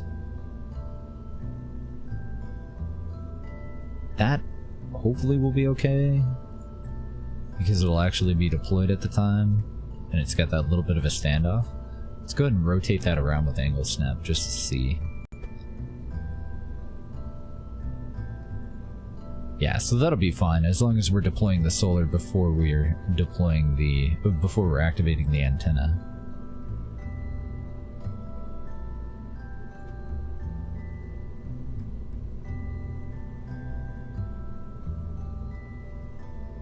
Looks like I am gonna block these just a little bit, so let's move these down a bit.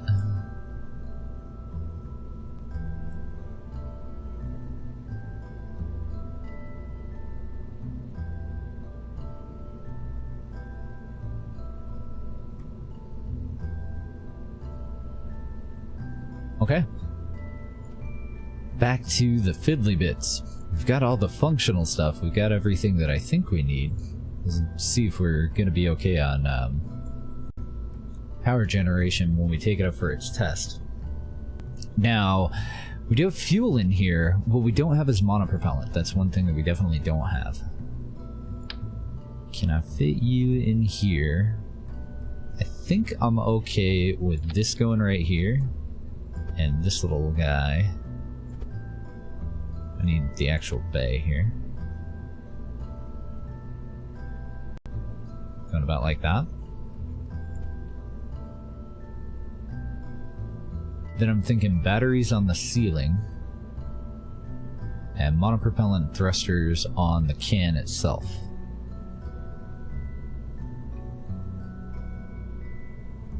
Can I fill these with monoprop?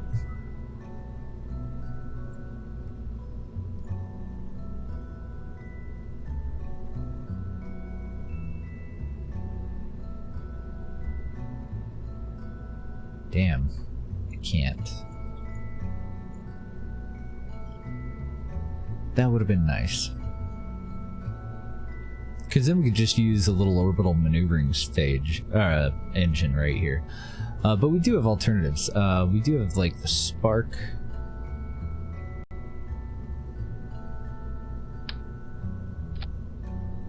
That would be 2 sparks.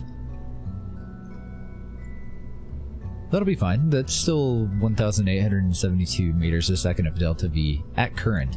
It'll be lower when we add like batteries and everything. Then for control, I think just 2 5-way thruster blocks.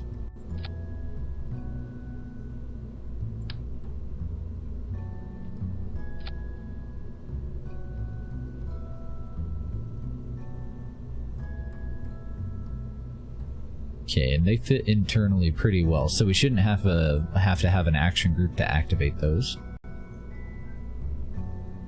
They'll deactivate if we close the doors. Reaction wheel isn't gonna matter much for this. I wonder if I should have one though. Let's go back over to battery and get those in. Because I might go with larger tanks. Depending on how badly this is going to cut down on our other stats. So we are going to want a decent amount of power storage.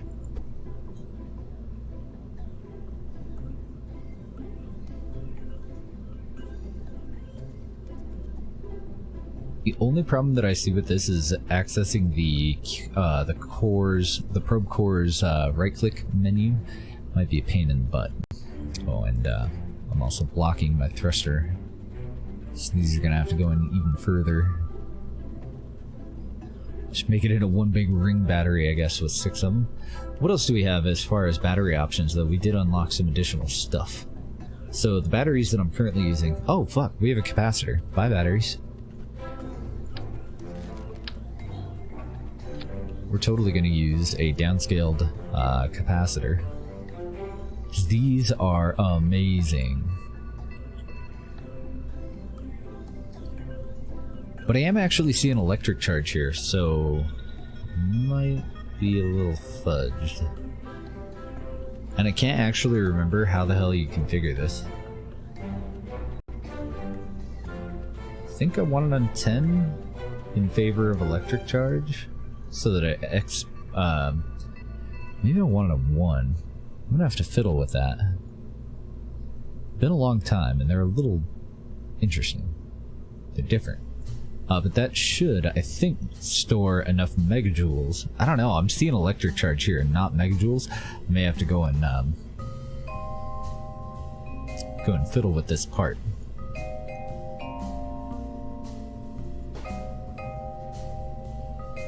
Shouldn't be too hard to do, though.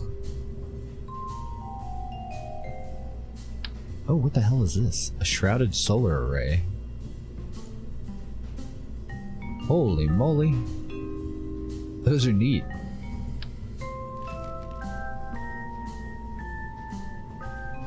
What other new shit do we have in here that I didn't notice? I don't know, a bunch of stuff.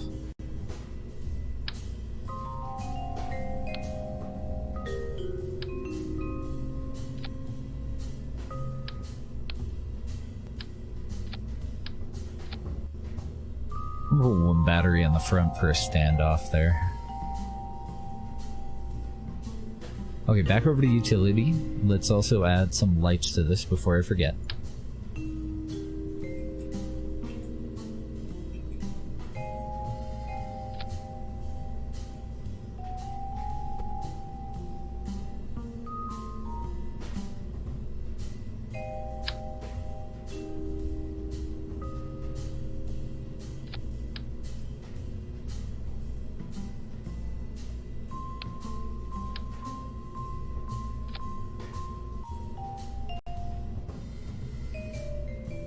I think that'll be more than enough.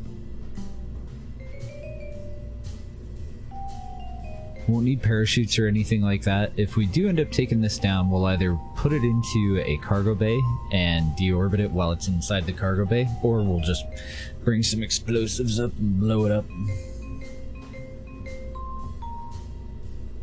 Or just crash the damn thing into the atmosphere. They're fairly inexpensive, so I don't think that'll be a problem.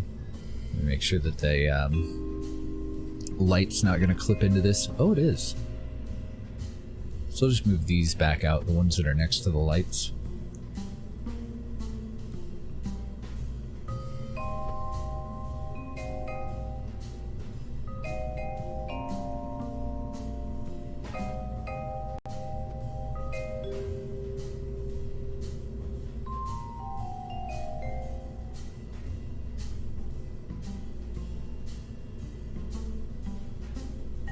Okay, that one's fine.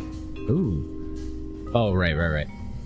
It's fine that the solar panel's clipping into it, because the solar panel will be deployed before that's deployed. So, I don't need to worry about that. So our payload is still under 4 tons at the moment.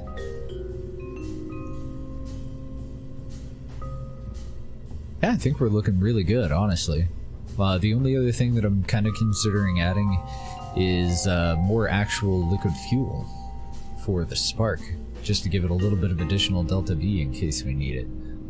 Thrust to weight ratio doesn't really matter. It's more total delta V and burn time, because this will definitely be in orbit. And it may even complete the rest of its orbit, so I guess it will... Thrust to weight ratio might matter a little bit, but it'll be non-atmospheric. And it's more a matter of burn time. Like, if I can get this up into an orbit minus like 250 meters a second, then we just need to make sure that we have 250 meters a second, and that it's not gonna, you know, get an idea of how long it'll take to get it. Even if it's a 1-minute burn, that's fine, as long as I know that I need about a minute to AP before I release the payload itself. But in the end, I might actually end up going a little bit smaller with everything, because now I'm also considering the fact that there's going to be 4 of these on one deployer. So, can I downsize you at all?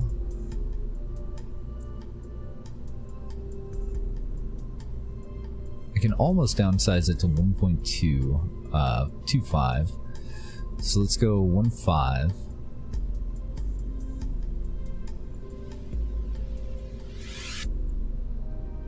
If I miniaturize this just a bit, everything's still gonna fit.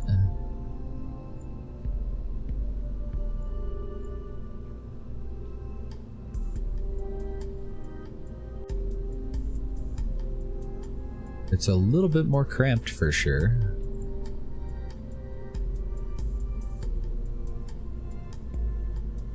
We don't have as much Delta V anymore because we've downsized the tanks. We did take the payload down to 2.8 tons though.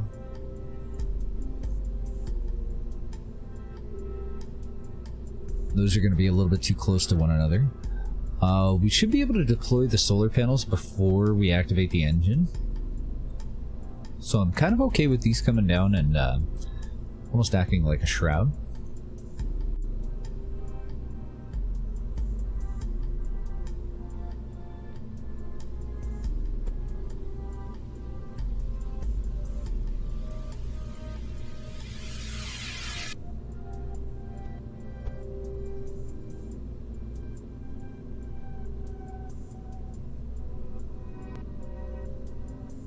I might go with a compact connection for this.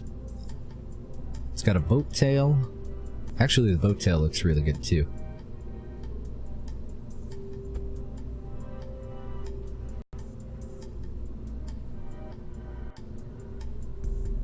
Yeah, I think I like that.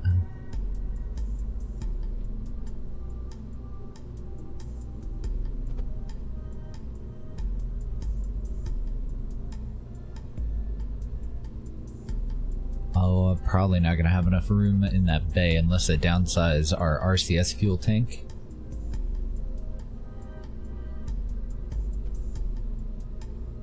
And I definitely don't have access to the probe core unless I downsize that tank.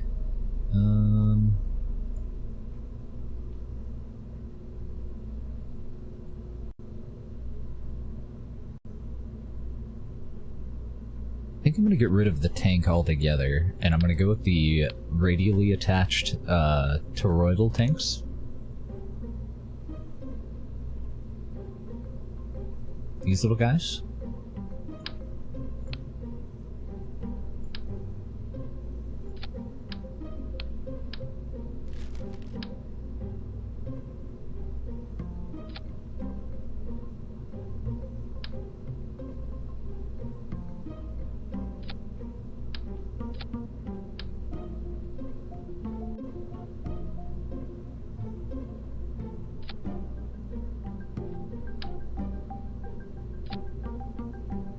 There we go. Nice right angle.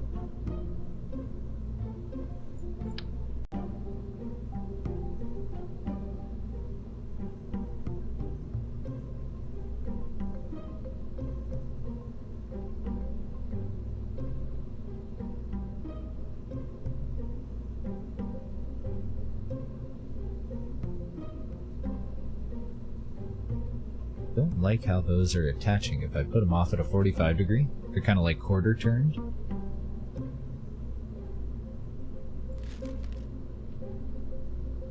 Wonder how long 40 monopropellant's gonna last. Not long. I only get 20 per tank in there. I don't have really any room to add an additional one. Maybe off of the battery toward the lights. Up on the front.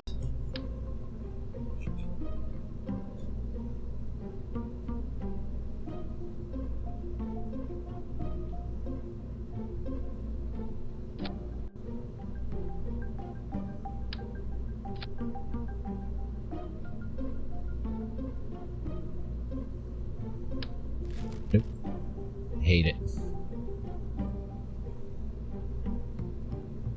I could do another bay too, another service bay. It won't add a whole lot in the way of mass. It's the tanks that I'm putting inside of it that will. But then I could get rid of these and go with a full-size tank.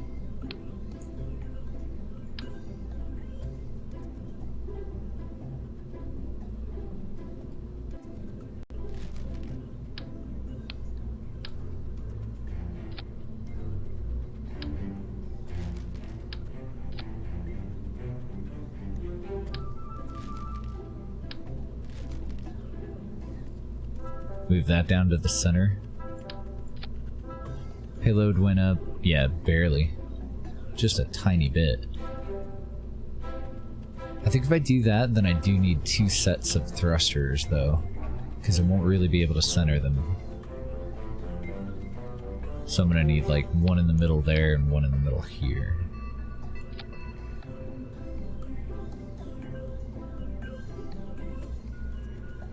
Well, it's not like this thing needs to dock to anything. So maybe that's okay, not having the second one.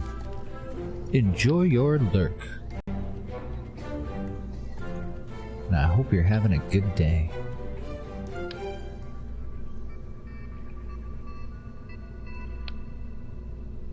Because really all I need these for is to get on target if we do need to make a burn, and then to burst forward and backward to dial in our orbital period.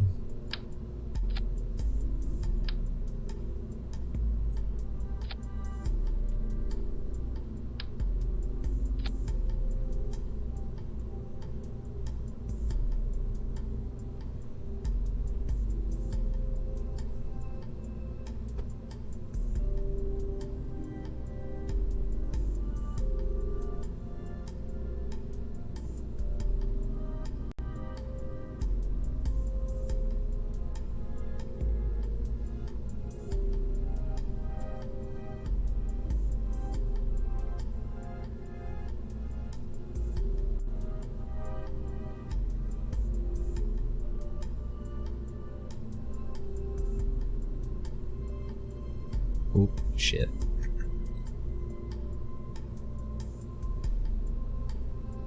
I gotta put this at 1.5. I accidentally clicked on the service bay. I meant to click on the fuel tank. I'm just gonna try to upsize it until it looks like that nozzle's right at the edge of the cargo bay, and then we'll double it.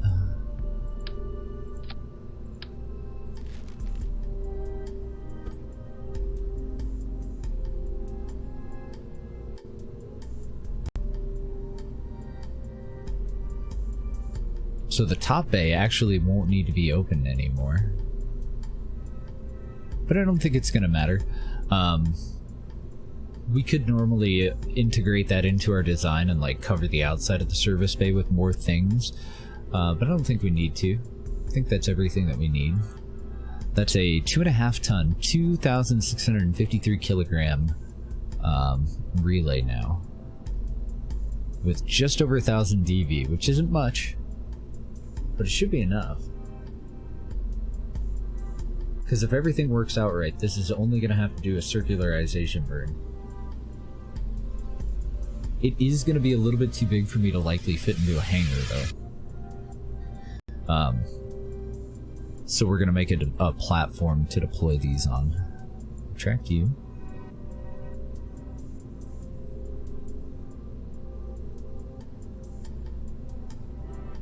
Like everything's nice and tucked away.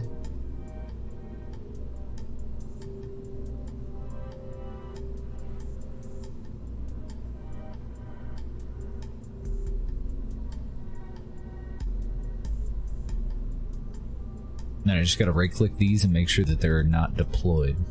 Okay. So that is the payload. We do need a docking port somewhere on here, or, well, it doesn't need to be a docking port. Decoupler would be fine. Decouplers have a higher ejection force, which may kind of affect the deployment of the SAT. So that'd be bad. I don't know, I feel like I might be wasting a little bit of extra space on this side though now. I think I want to redo where these attach. So let's deploy one of them. Move these further up the body and have them deploy more outward.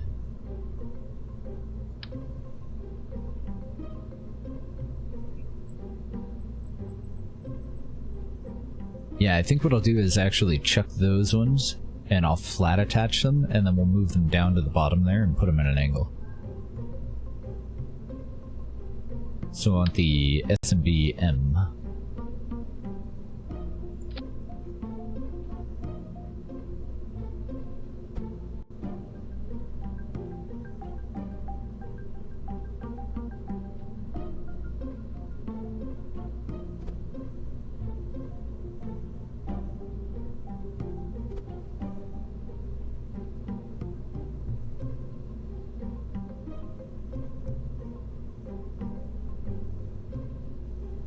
think I like that.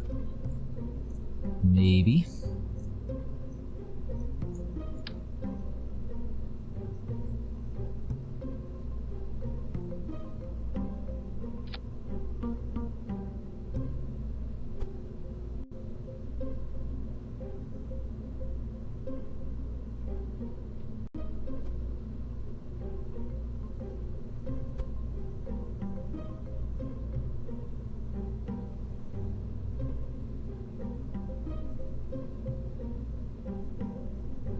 Alright, so first off, let's take one of these up into space and just see how it does with power consumption and everything. We could actually do that. It's nighttime outside right now, so we don't need to actually go into space. I don't think. We do need to be able to hold on to it somewhere, though. Somewhere that won't interfere with deploying our stuffs. Let's see, right there would probably work.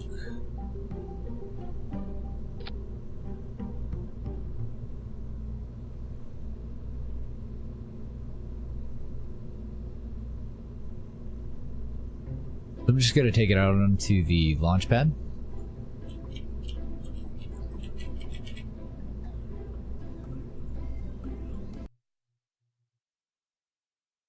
As long as it's nighttime, I can activate all of its antennas, and we can just see what it's consuming.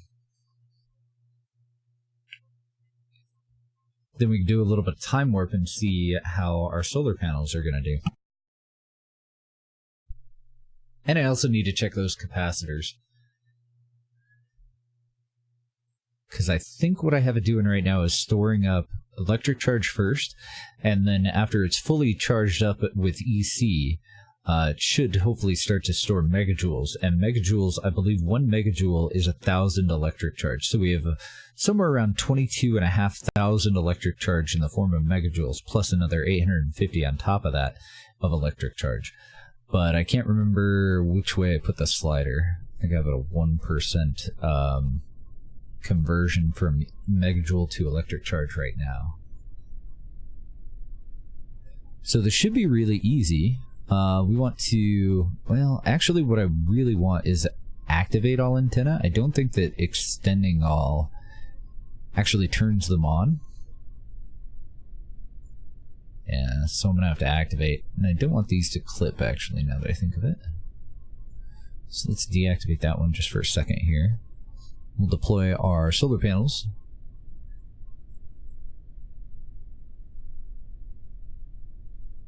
Looking okay. I'm going to go around and just activate all these. We don't need to set a target. They'll still consume power because we've activated them. So there's no real reason for us to go any further than that. And I could have activated all of these with an action group as well.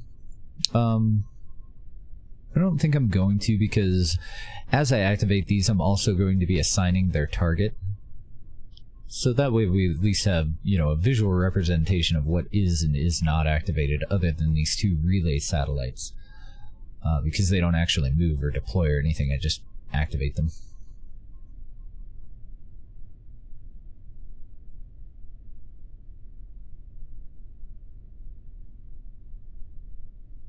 So that would be the relay.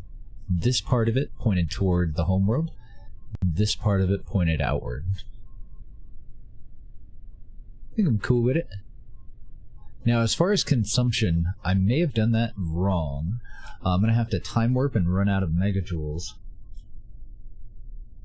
And if I time warp and I don't run out of megajoules here on the surface, where we're going through the nighttime, you know, at the speed of the rotation of the planet, then I know for sure I have enough megajoules.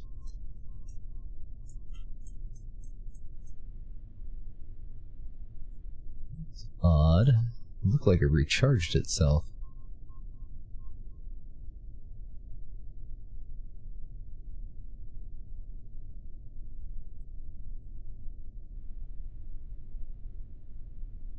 Oh, okay. I see what I've done wrong. I gotta open up this top one. I need this to be the other way. I think.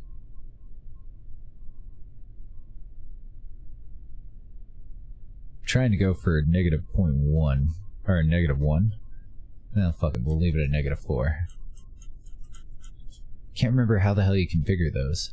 So right now we're consuming megajoules to create electric charge, I think. But I do kind of have it on a loop, because the other one's doing the opposite.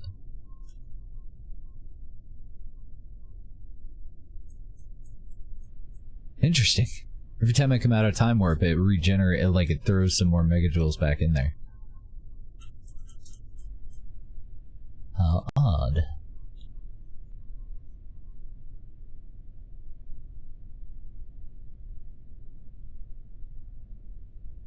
So I think we're consuming about 7 electric charge a second, but I don't actually know.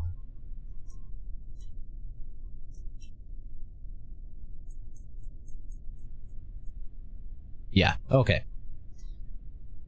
I just deactivated the capacitors. Unfortunately, when we get out into the sun, I don't think that they're going to recharge. Let's go ahead and get into the sun, though. We're just going to revert this and turn back time. Ooh. So we do need more solar panels. Just the 2 isn't quite going to do the trick. So I could probably do kind of a pedal thing where we have just a whole nother set that's down here. Do you have a right click menu? It's generating 2.5 electric charge per second per solar panel. So if I go with this one, I would need 4 of them, and I might not go with that one. Let's go back into the VAB real quick.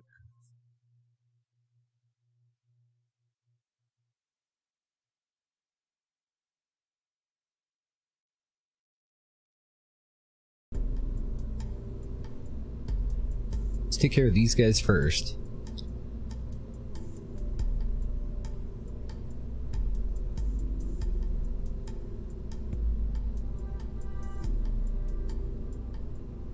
I still feel like I want to favor electric charge, that I wanted it the way that I had it, but I'm not sure what was going on there.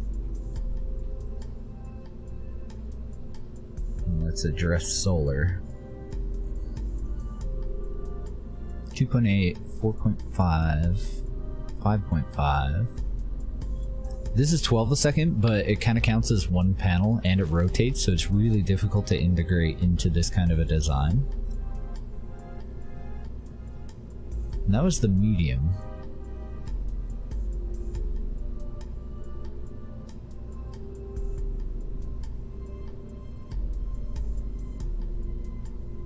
I don't know if the SSTU ones are going to work for me here.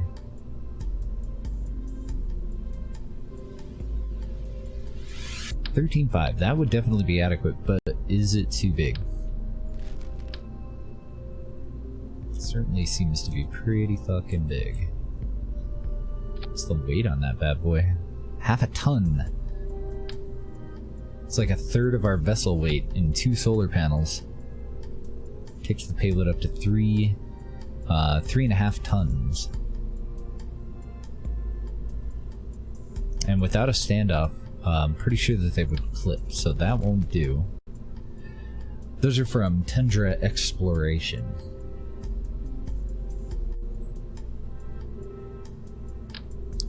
So this is the medium version of that same solar panel, but with a larger standoff. What if we did 4 of these?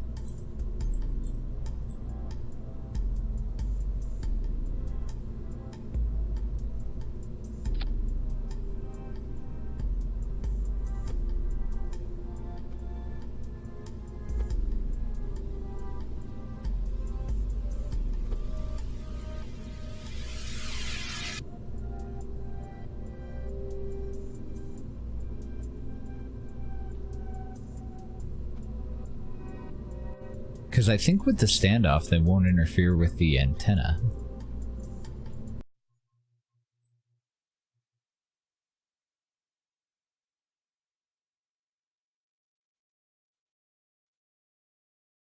Gotta make sure that they generate enough power for everything that we're putting on this little guy, though.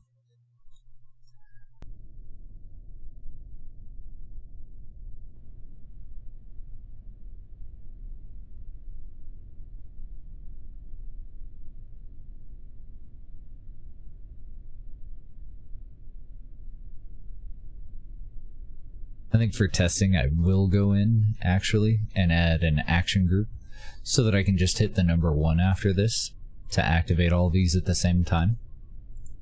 And then we'll just get rid of it before we actually deploy.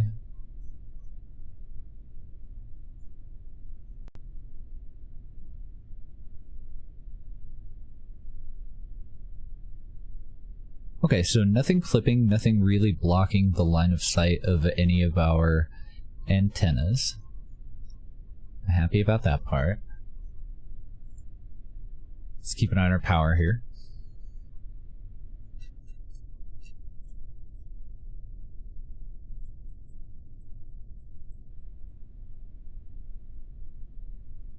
Okay, that does look like it's going to be just enough. And it should get more and more efficient as the day goes on. We're only regenerating 0.9 EC though, so it is going to take a long time for these batteries to fill. I might do an extra set of solar panels on these, depending on the weight of them, because I didn't pay attention to how much adding 4 of these had increased our weight. It might be a little too much. And then the extra set, I think we'll just go straight out to the side with the extra set so that nothing clips.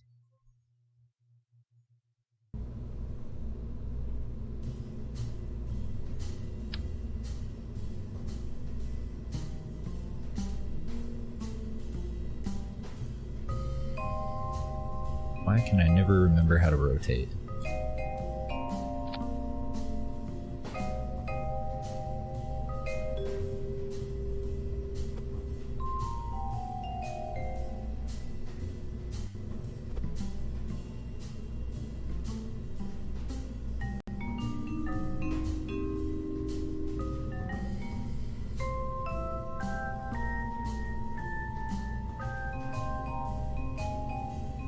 Total weight is at 2,828 kilograms.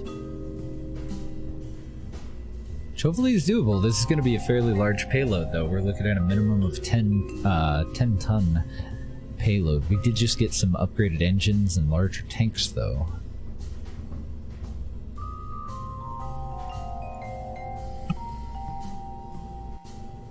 Let's go ahead and do that test action group.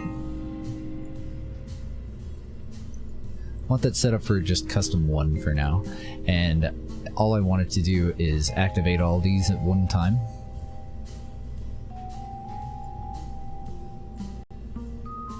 It'll just make these little trips out to the launch pad go a little bit quicker.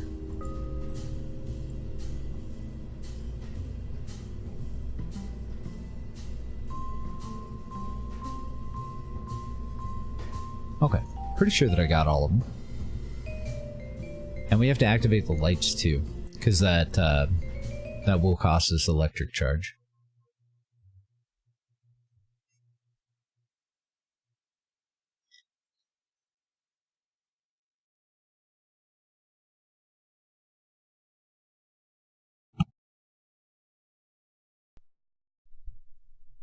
We do have another set that I'm pretty sure would work.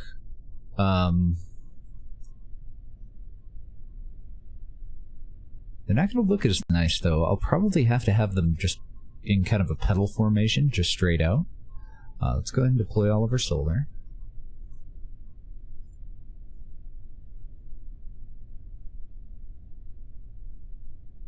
Let's go ahead and add action group number 1. Activate all of our antenna.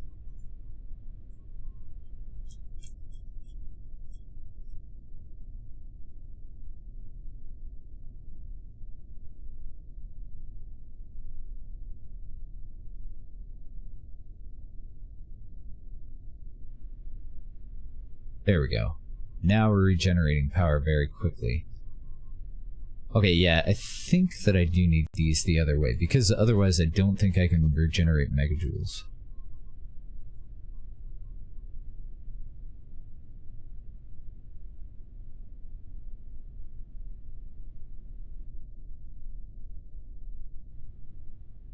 Alright, cool. Revert, back to the lab. We need to be able to take 4 of these little bastards up at one time, and I would like for it to be a manned vehicle that does it. It doesn't necessarily have to be able to deorbit itself. We could just use a disposable deployment platform and then send a pod up to actually take the crew safely back home.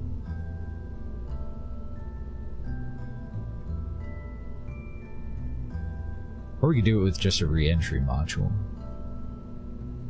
So I'm looking at the different weights of the command pods to try and figure out what I'm going to want to stick somebody in.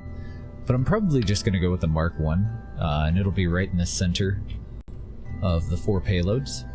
So that would be off over somewhere in here.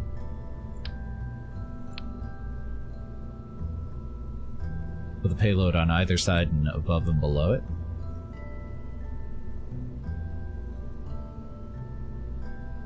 Although this is going to be one hell of a tricky fairing, isn't it?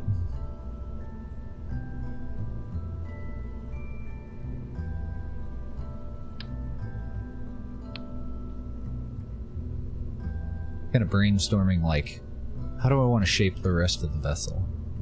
Where exactly do I want the payloads to be?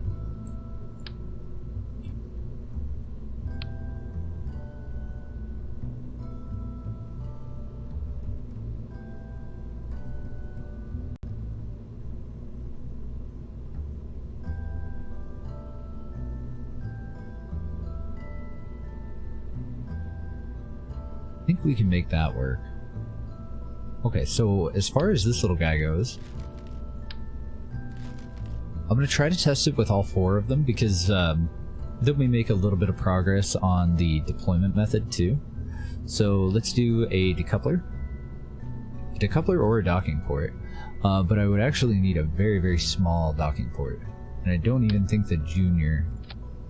no, not really. It mostly clears, but it is clipping into some of these solar panels. I could move them up a little bit further, or I could extend them outward a little bit further.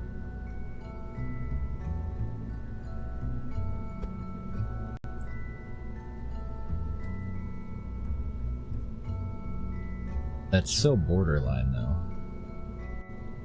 How about there? The reason that I want to use a docking port, if at all possible, is the lower ejection force. I can go ahead and nerf the ejection force on a decoupler if I want to. Oh, I didn't notice that they're not actually touching, so that's not going to work for me.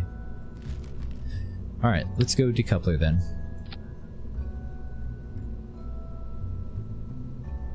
We're gonna baby size it.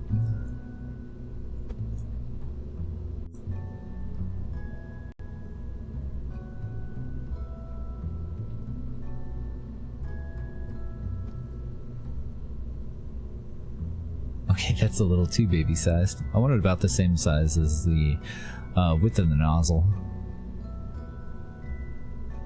I think that'll be fine. And that is a decoupler and not a stack separator, right? Yes, okay. So I want to reroute to the decoupler. And then I want to save the relay prototype as a subassembly. And we'll start working on a deployer.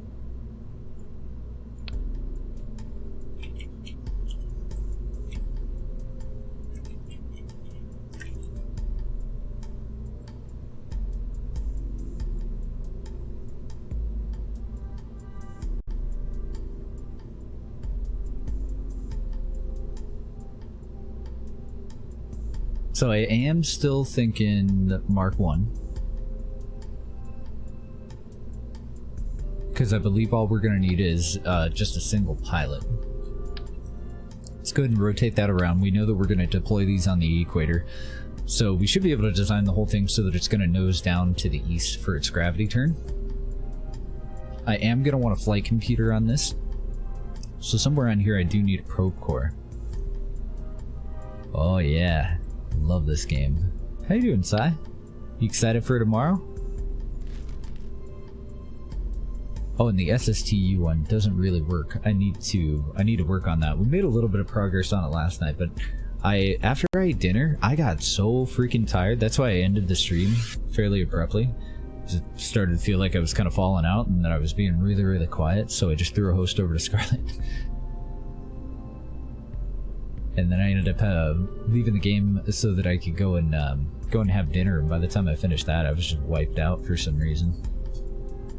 Excited's not the right word? Aww.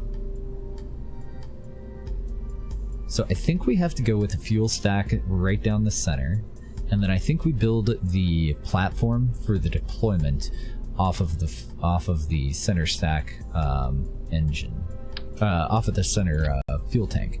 So let's just go for an SSTU tank for now.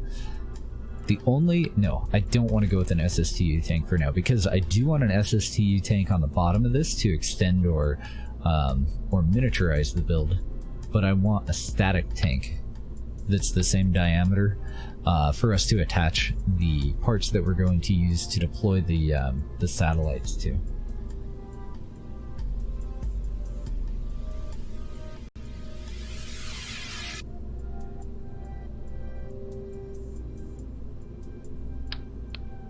Those would be an option.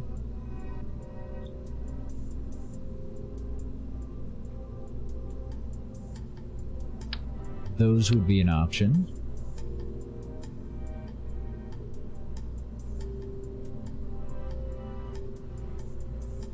Another option, which might actually be our best option, is just to attach additional tanks to deploy from, but I do think that I'm going to want to stand off on those tanks.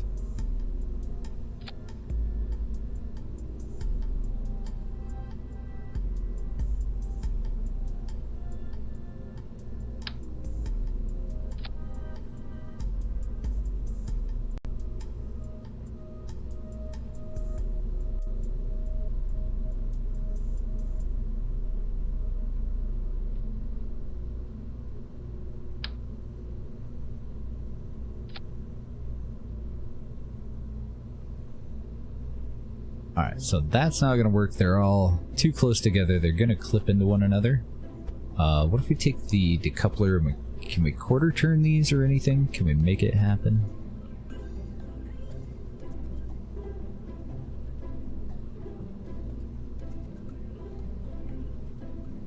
I mean, they're not clipping, but there's no way in fuck I'm gonna be able to deploy them. So that's not gonna happen. Next! Let's go ahead and just pick them up from here. Set that aside. And get rid of that.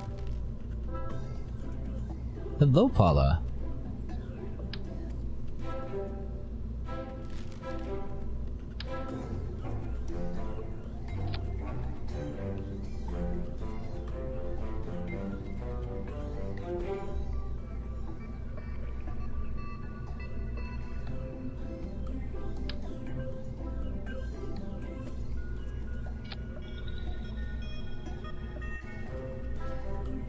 I might be able to make that work. Maybe. Let's take a look at our nose cones. Well, we do have a lot of new tanks. Let's see if we have any angled tanks that might work in here.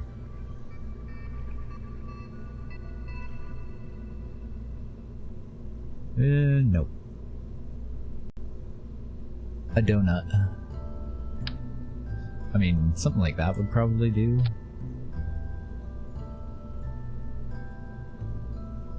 Then I still need, you know, something on the front of it.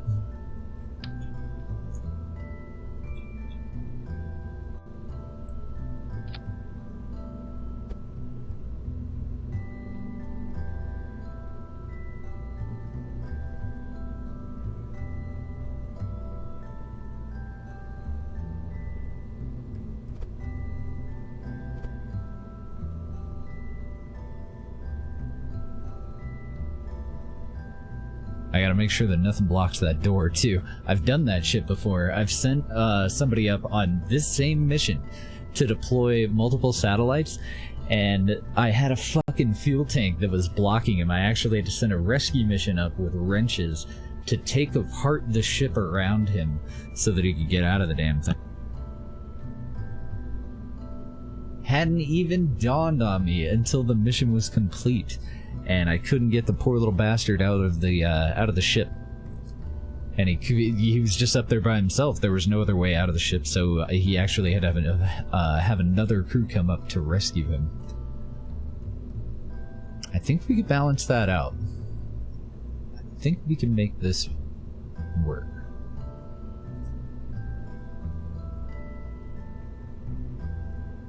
I think our standoff is adequate. I think that the biggest pain in the ass with this is going to be the way that they're going to deploy, though. So I'm going to scrap it. I don't think I'm going to go for it. Where, oh where, did my decoupler go? Little decoupler. Shit, I must have left it attached to something. Alright, you come with me. You go away. Actually, let's grab a fresh set. We are working on the ComSat network. Now, what if the deployer is structural coming off of the backside there? I don't know, that is making it a hell of a lot wider, though. Which is definitely going to have an impact on how easy it is to get up into space. Did I just fuck you up already? I did. I think the only thing that I'm going to be able to do... I need these to hug as close as possible to this. But I'm actually okay with the payload covering up that door, because it'll only be temporarily.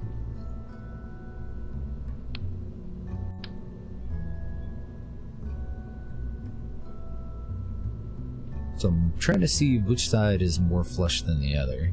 It's like that one, if we have it about like that. Oh, come back here, you fucker.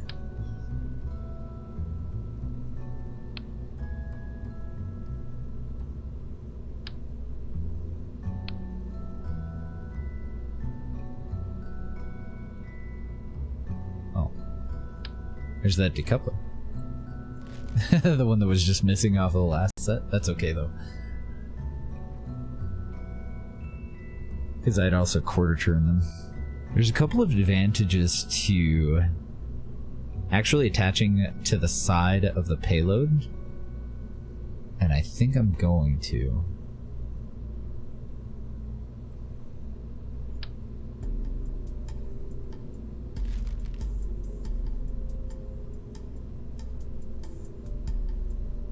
We're going to change it up just a little bit here.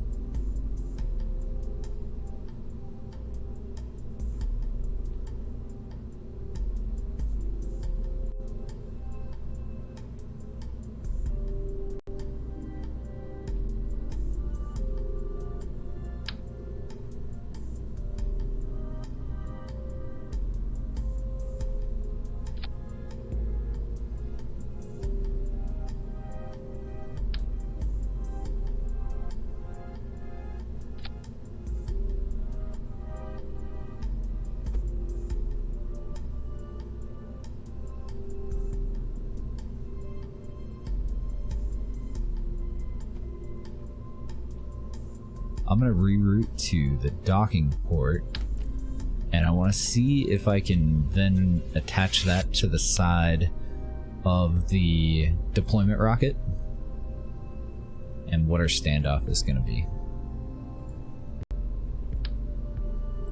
I don't know if it'll actually let me attach it that way, but I'm going to try it this way first.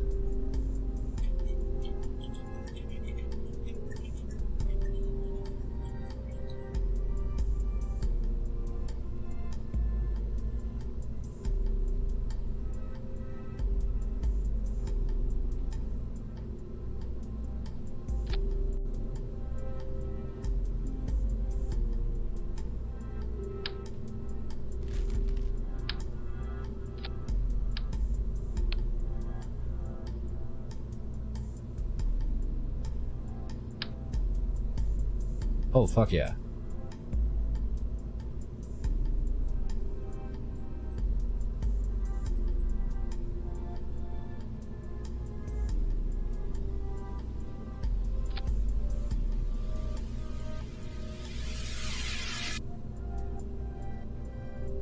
So I do need a little bit of a standoff. but only a little.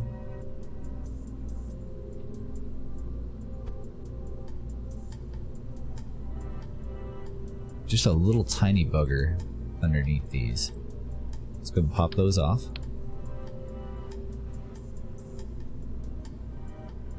Probably just do something structural. Oh yeah. Oh, I can't surface attach you? Oh no. I do think that I can surface attach these to it though. And I can even downsize them. So is that a 45? Nope.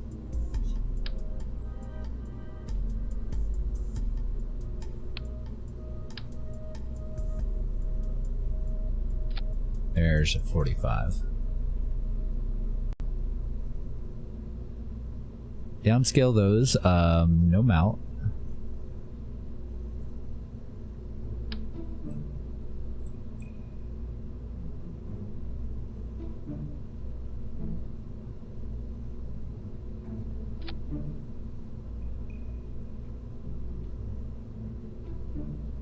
Now we're talking.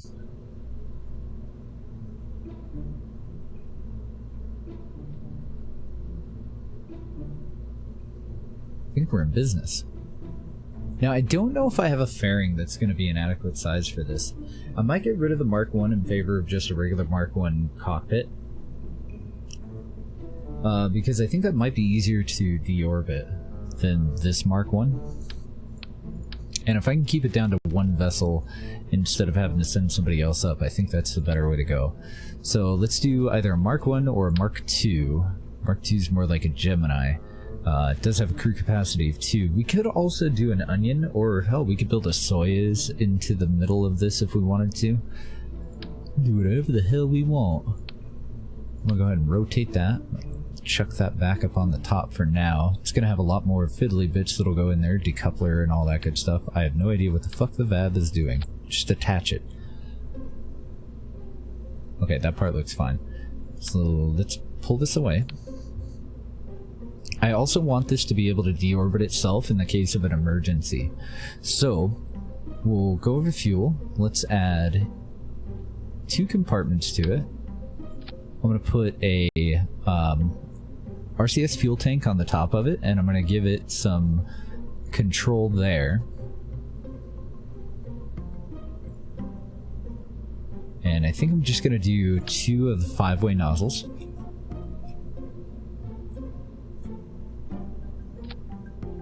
Right up on the nose.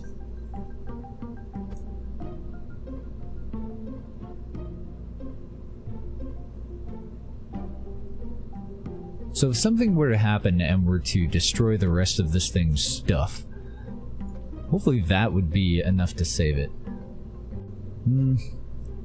Actually, I want the service bay to act as a buffer for the heat, don't I? So let's do the same thing, but at the bottom. We're taking a little bit more of a risk, but I think it'll be fine. I think I'm gonna grab a slightly larger tank to put inside of it, since we're gonna attach it at the bottom there. So I'm gonna take that from a 1.25 meter to a 1 meter. That'll still leave it with 61, about half the fuel, half the monopropellant. I'm just gonna steal these little guys off of it. Might actually have to go a little bit lower, because I do want these to fit inside of the service bay.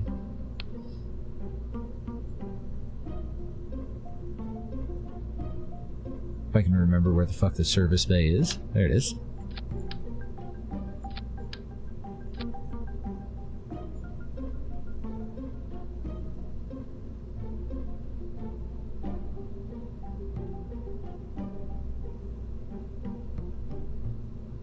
Yeah, I'm not a huge fan of how this is fitting.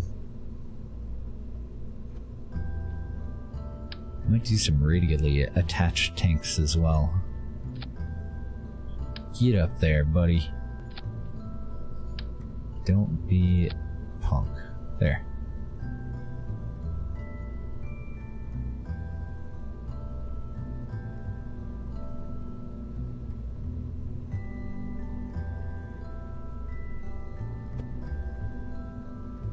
sure as shit doesn't leave it with a whole lot of fuel, though.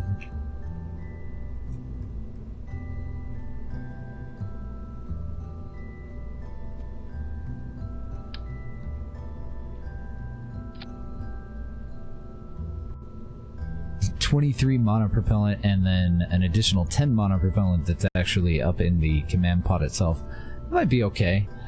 Let's throw a heat shield on this bad boy.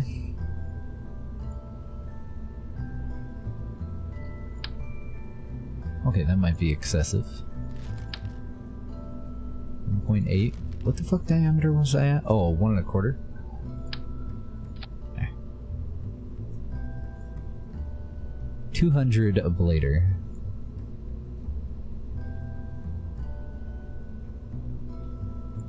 You can go. Then, we'll have a couple of tests that we have to do for the actual pod. I want to see what just a single top parachute's gonna do. Is a Mark 16 actually enough to set this down safely? The rest of this can largely go.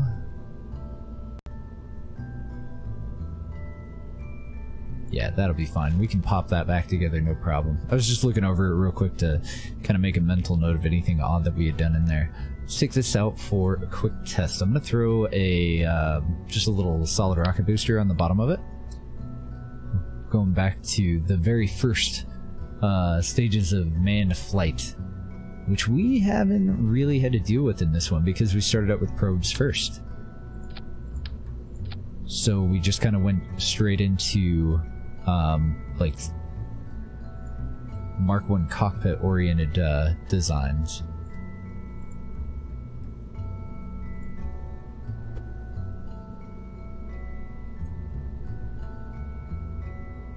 Still clipping through the door a little bit, can't have that.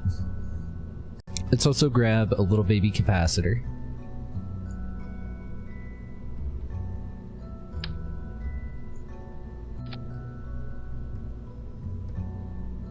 Where's your cute little capacitor?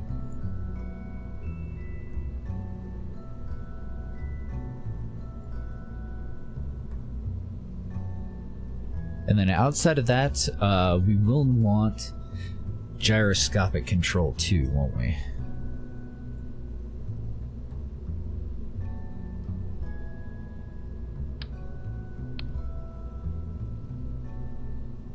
I wonder if I should put it on the nose or if I should put it in between the two of these. That'll help us hold our heat shield forward when we come in for a re-entry.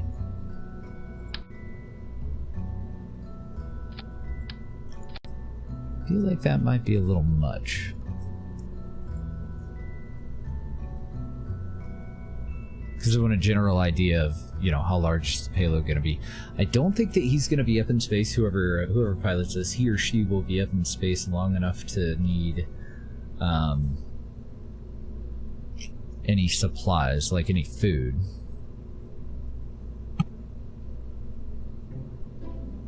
It is going to be a multi-day mission, though. Well, let's test this part. I want to see if this pod can set down on the ground with just that one single parachute on top, safely. Be the pod, the service bay, likely the heat shield will remain attached to it too. I don't think I'm going to bother with a landing gear, though, or anything like that.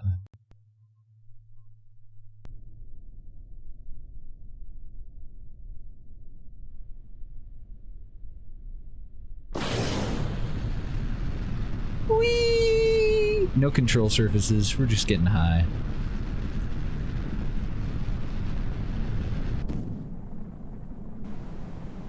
Okay, let's wait until we bleed off some speed and then we'll detach from this. Hopefully it won't hit us. Let's go ahead and activate our parachute when we detach too. That's probably gonna hit us. Toasted. AP is at 9 kilometers. We're at about 8 kilometers.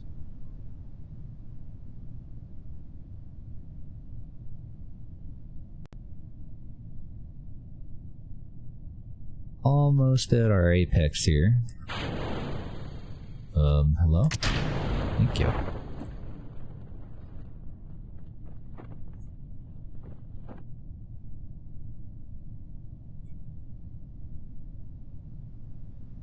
And this is also with a full tank of our monopropellant. So when our parachute deploys, we should get a pretty good idea of how fast we're going to hit the ground.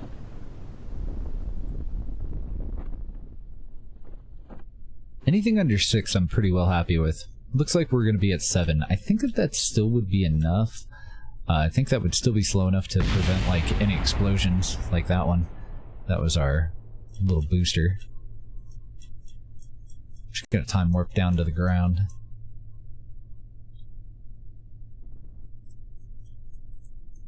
Yeah, we actually hit the ground in physics warp, so I think that's good enough. It's a little bit more dangerous than most of our re-entries. I could totally go and add an additional chute on this as well. And I'm kind of thinking, for safety, I might anyway. One more chute that's just straight out to the side, probably on that gyroscope.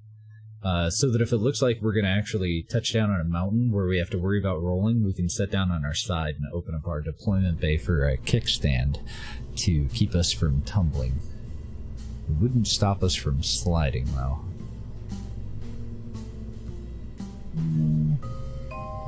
Let's stick with what we got for now. Let's go ahead and keep the decoupler there, since it's a decoupler and not a stack separator. I always have a hard time with those. Like, I could by and large take stack separators completely out of the game. I never use them. Difference between the two is that a decoupler is going to detach and stay attached to whatever is on the bottom, whatever is pointed away from the little red arrow there. Whereas a stack separator will separate from both. So it'll separate from this and from whatever it's attached to, and then it just becomes an extra piece of debris. I don't know why I threw that away.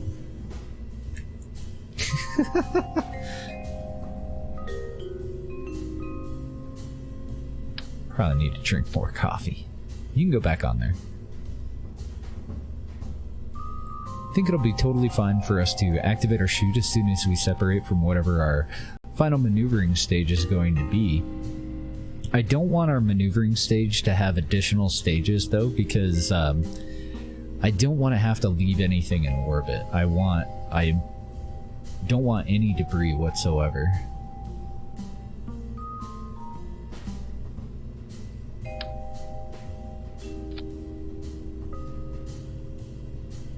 Just kind of brainstorming what would I want to attach this to.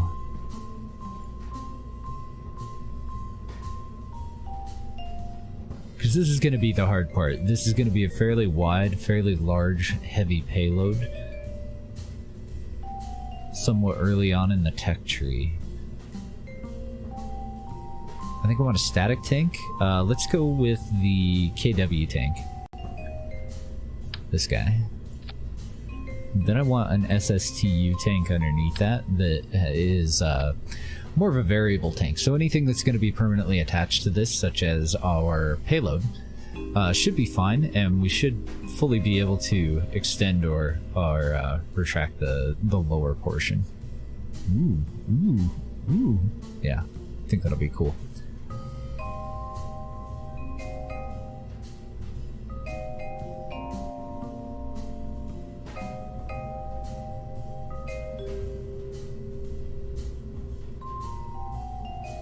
I was looking through the other variants to see if I have one that matches up a little bit better with that one, but it doesn't look like it. Let's get rid of the upper and lower inset stuff. We'll just leave it as a regular tank for now. I'm gonna put the payload on last.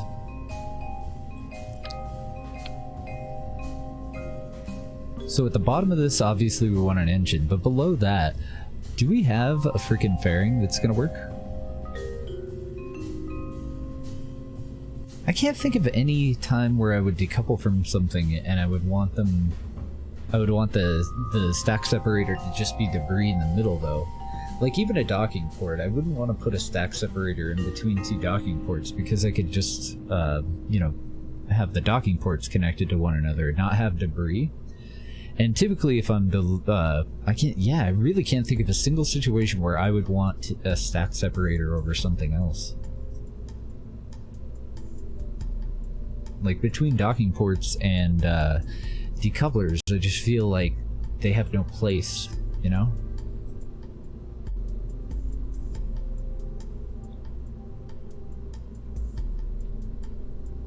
I'm just looking through our other options here. I think we're fine. So as far as an engine, obviously this is going to need to be a very powerful non-atmospheric engine, a vacuum engine. And we have a couple of really good options right now. Don't mess with your stack separators? I can't think of any. If you can think of one, point it out to me though.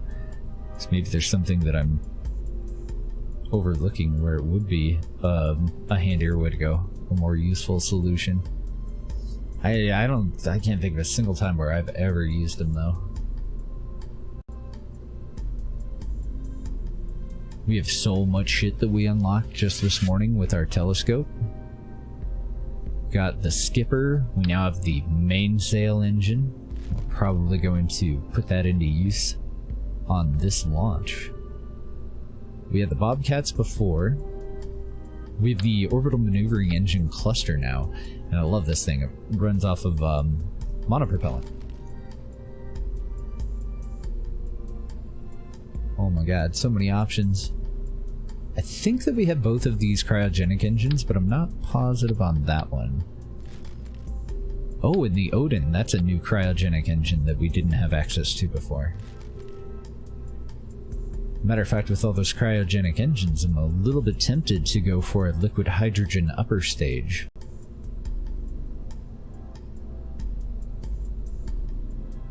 What the hell are you?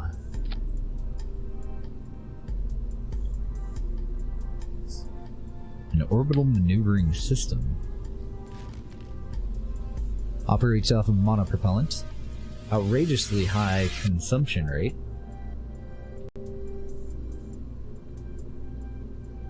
Hmm.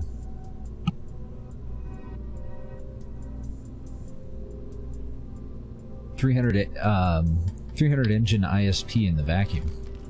Not bad.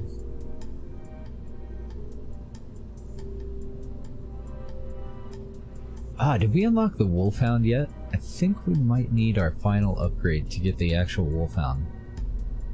That used to be my absolute favorite engine. But I don't know if we have it. And if we do have it, it's probably got a makeover. So I have no idea what the fuck it looks like.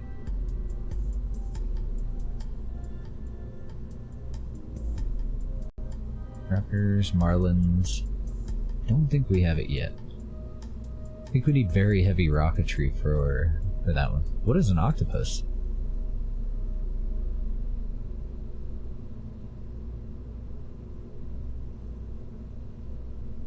I wonder why it has duplicate information here. Oh, it's not duplicate. So it has a totally overpowered mode. Powerful cluster of 9 DF1K Marlin engines, which are the smaller brother of the powerful RU1K Marlin vacuum engine. This cluster of engines is equipped with 2 modes, one being all of the engines, the other only being the center engine for more precise burns. Okay. So it's kind of a facsimile of like a Raptor, or not a Raptor, a Falcon's engine cluster, huh? We're doing RTLS boost back. Both sides of the ship decouple. You lose a separator, but the slight loss of mass gives you slightly more delta V for your boost back, and very little money lost. I guess that's true. I don't know, I'd still be a little bit more... I'd be nervous enough about having the extra debris that I probably wouldn't do it myself.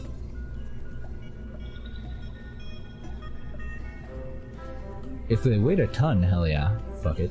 Just discard it. I guess I don't do boost backs very often either.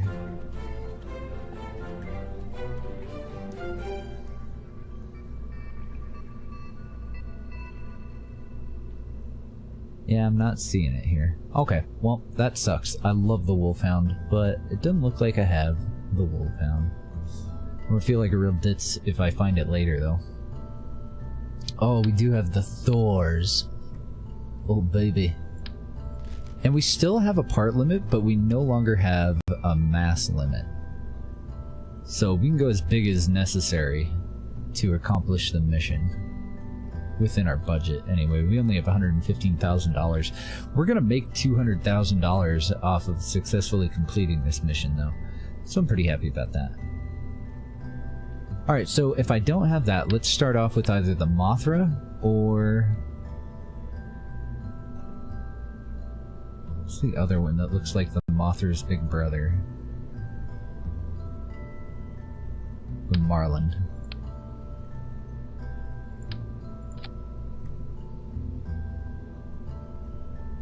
Thrust to weight ratio is great. I do not have enough fuel for this little fucker though.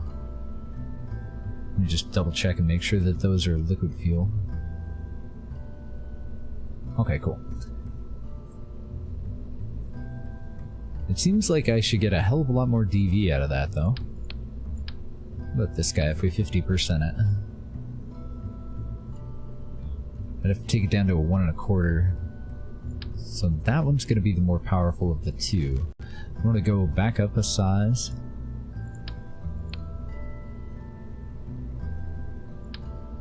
And we can basically double our fuel up here.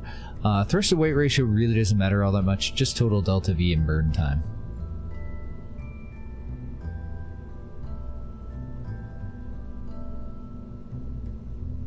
That would leave us with about a 25-ton payload. That's a huge payload.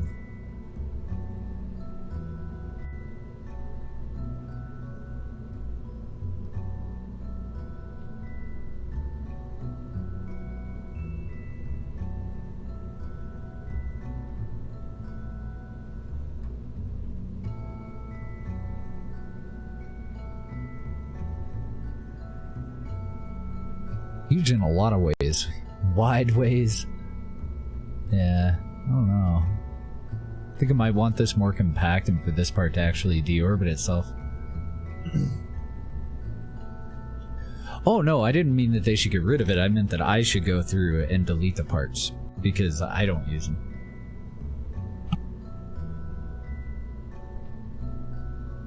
I think Squad's doing great. I don't think they should tailor anything to my taste. They've given me the ability to tailor it to my own taste myself.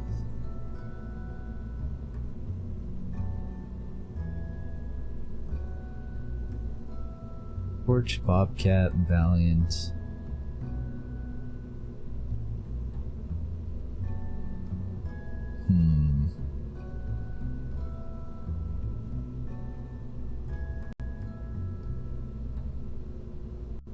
So my only problem with this is it is fucking humongous. Like, excessively large. And how am I going to attach these?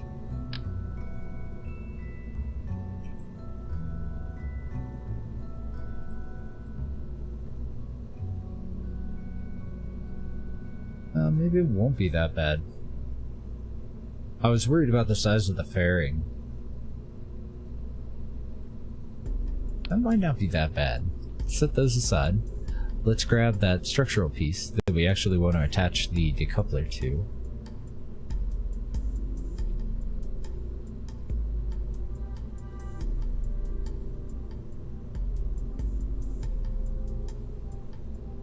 Isn't it structural? Yeah, this way.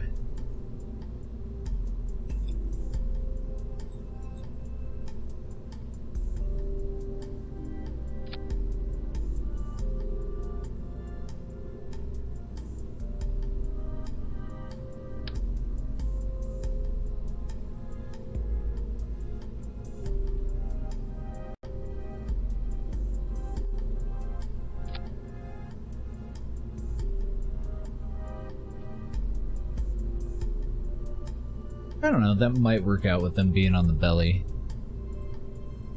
I can't find a 45 degree with this part to save my life though. There, 45 degrees. I feel like I want this to be up higher. I want to make this a hell of a lot shorter though. So I'm going to move these guys all the way up here. I'm going to change the top of this tank so that it flares out.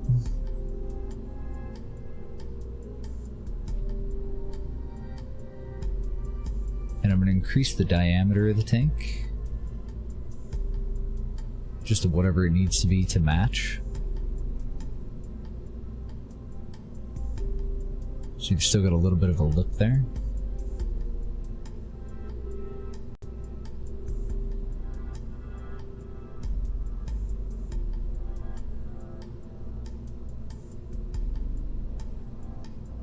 That's excessive. We did get an upgrade, so now we can go much larger with the tank.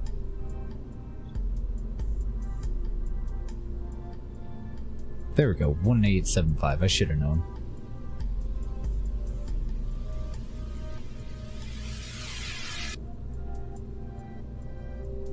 I think I'm just gonna pick these up and attach them to the top part. So I'm trying to mouse over the part that I want.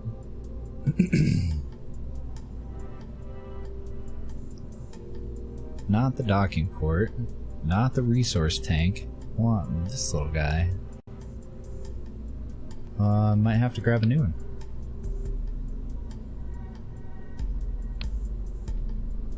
Why can I not click on you? There we go. I want to reattach that up here.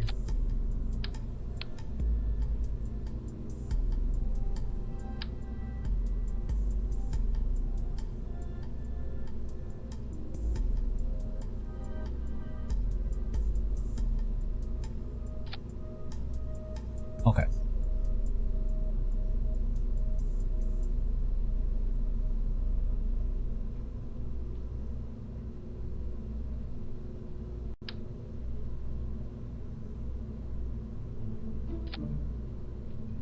There we go. Now I can dick around with this and not have to worry about these ending up in the wrong spot. And I think that's far enough down the vessel, because you do kind of want them on the far end there.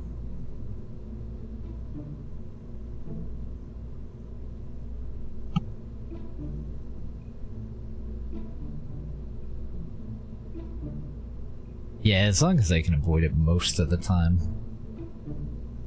And then the rest of the time there's always explosives too, right? So this is the stock size for that. That puts us at a thrust to weight ratio of 1.7 with 2000 DV with this big bad boy here. I think we can be slightly more efficient about it though. If we do downscale to 1.8 and get rid of the lower flare out, and then just make the core slightly longer. Or we could make the core slightly wider too. Go to a 3:1 instead of a 3:2.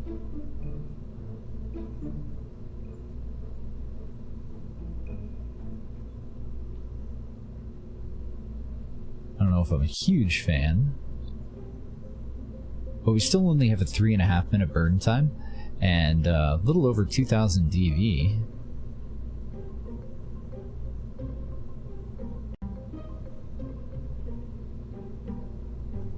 That'd be 2,500. Just noticed the total payload mass though, 50 freaking tons. I don't know about that.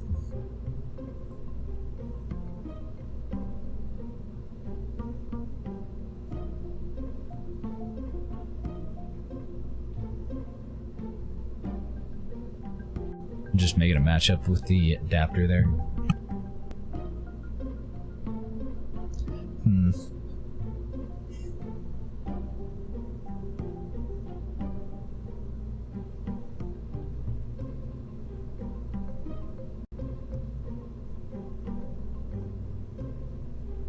That's gonna be a fucking nightmare. But we haven't tried out our bigger engines yet, and really we haven't actually built anything that wasn't limited to 140 tons either. We're already at 85,000, but I think a lot of that is the satellites itself. Let's go ahead and pick these up real quick.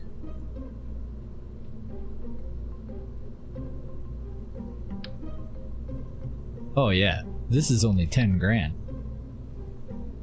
So it's 70,000 bucks to have 4 of these. They're totally going to be worth having though. We really need our relay network. This guy though, I don't know if I like it.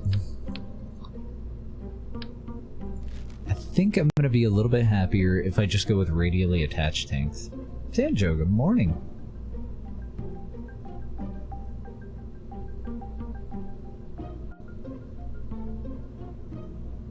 MKS in 1.7. If there's a conflict that I haven't run into yet, then I'll probably have to take it out. Is it not supposed to work with 1.7? There's quite a few mods from 1.4 and up that still work with 1.7. So I have put it in, but I haven't actually used it yet, so there may be a conflict that I just haven't run into quite yet.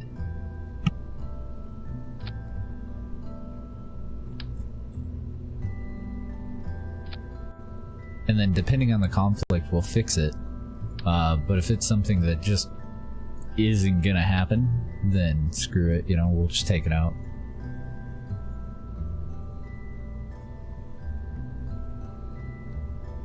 Kind of like the look of it, even though it's a little weird. What I was actually thinking about doing is getting rid of that and going with 4 radial tanks, and then just moving them lower as this tank needed to get larger. What if we do...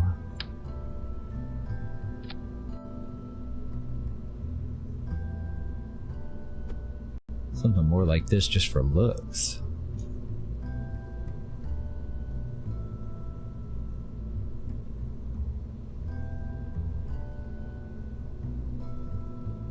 Yeah, we got stock-alike station parts redux for sure.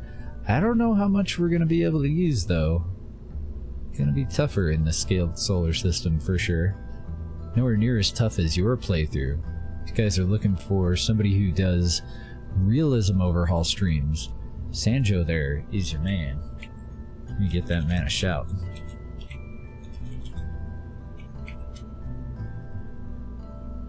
Doing RPO, RP1, RP, all the things at real scale. It's freaking crazy.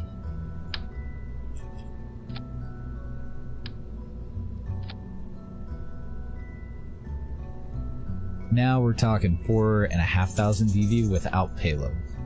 So, will those parts that I added interfere with the withholding the payload? I think they will, actually. I think that lower antenna is going to be a problem. Oh no, it's just barely clearing it. Let's see if I can figure out how to 45 degree.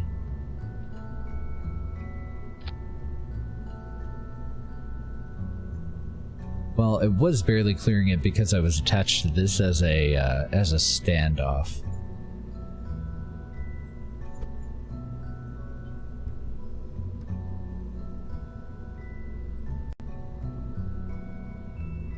But I still need those to come out to about there. I need a larger, longer standoff then, if I want to go with the look of that. But we could always switch it up too. Let's get rid of that for now. That little structural piece. Let's go for something different.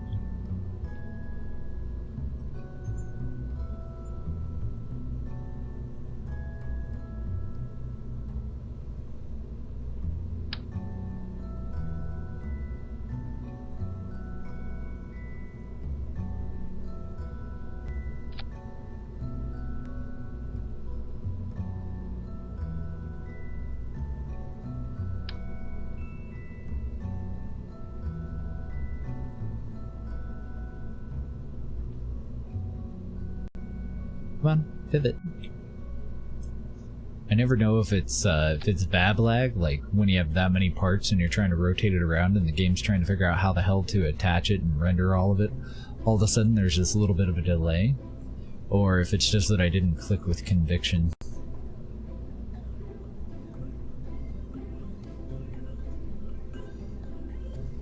Not the ugliest deployer that we've ever used. But can we balance it out? I think we can. I think we can. Helo carriers? No, I haven't. 300 tons lifts an additional 600 tons all stock? Jesus. That's amazing. Is he using the new rotors with the DLC? Or is that all Kraken Tech stuff too? I wonder how he felt when he first saw like how many things he could now go back and de-Kraken Tech and use DLC parts for. I wonder if he was excited or a little ticked. Felt a little overwhelmed. Okay, our angles all look good. Like the rest of that. Adding the payload did drop us down to 1,748. Let's put a decoupler on there for now. My biggest fairing is a 2.5 meter. Let's see if that's actually going to be adequate too. We won't have a shroud for the Marlin, I don't think. Pretty sure this is the one that doesn't have a shroud.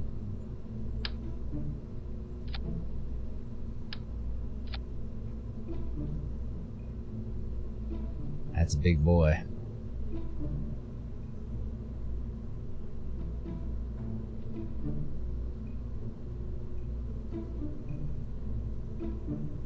Might as well just be a big ball.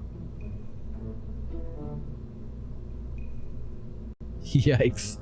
This is gonna be a hell of a thing. So final payload weight total, 25,000 kilograms, 25 tons.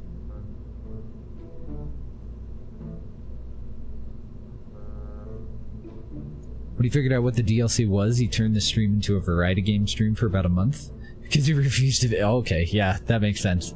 That makes sense. At least he had a heads up. I had a really difficult time finding out any information about the DLC outside of it's gonna have some robotic parts.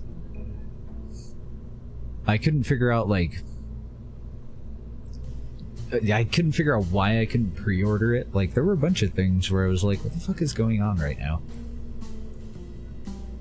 And we're not blocking the door, so I'm happy about that too. Okay, so let's look at a lifter. This is going to be one of our largest lifters, and I might actually have to do some tourist missions to be able to afford it because the payload is so ungodly expensive.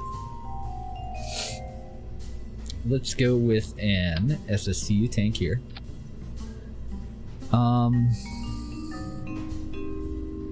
And I would imagine that we're going to have 2 stages to the lifter. Not counting SRVs. I would imagine we'll have a main heavy lift, an upper stage, then the payload can get itself into position, I think. This final stage here can get itself into position to deploy into its resonant orbit, and then these guys will have to circularize themselves. I think that'll be the easiest way anyway.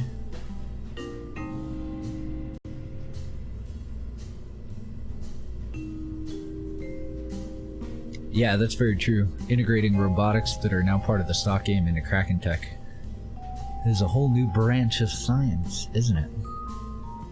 I'm looking at our heavy stuff that we have for SSTU as well. Because this is new, the RL-10B2. We didn't have that freaking thing before. Holy hell. Okay, I think we found our engine for the main stage.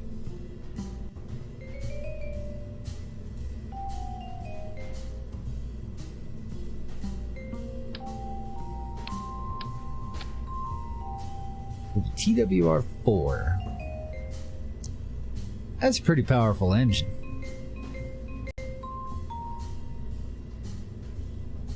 So I'm assuming this little guy is made for clustering. And this little guy is just outrageously powerful.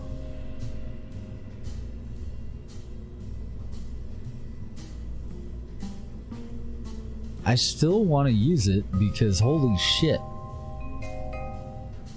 Look at the stats on this guy. At sea level, 2,968 kilonewtons of thrust. Engine ISP, specific impulses 309 at sea level, 337 in vacuum. So it is slightly better in vacuum. But not really.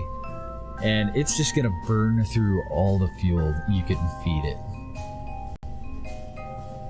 I don't even know if we have a large enough payload to warrant this engine.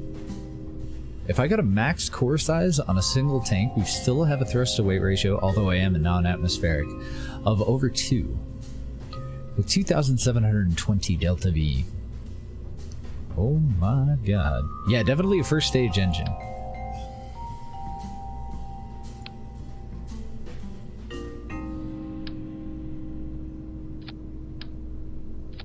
Thought I'd shift click that.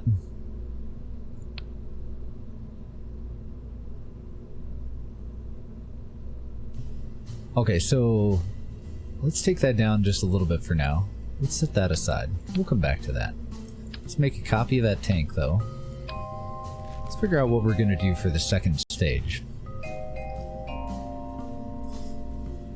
Make it shorter and fatter. Totally could try to do it with just a single stage till we release the payload. We're definitely on the right track. That's only about half of the DV that we want, though. I think that's plenty to get us up into the upper atmosphere, though. So we can probably go with a fairly powerful but efficient second engine. This one's actually a copy of the engine that we're going to have on the top.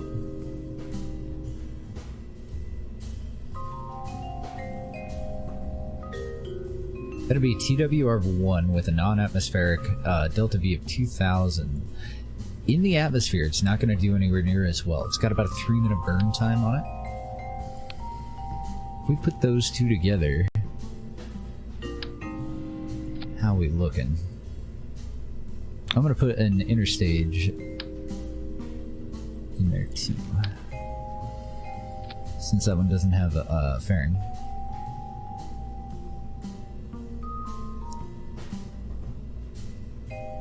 Should have zoomed in first. There we go.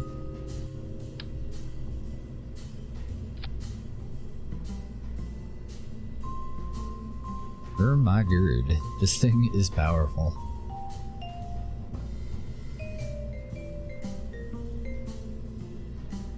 Want to flare out a little bit at the bottom? Actually, I think I'm going to stick with the 2 to 3.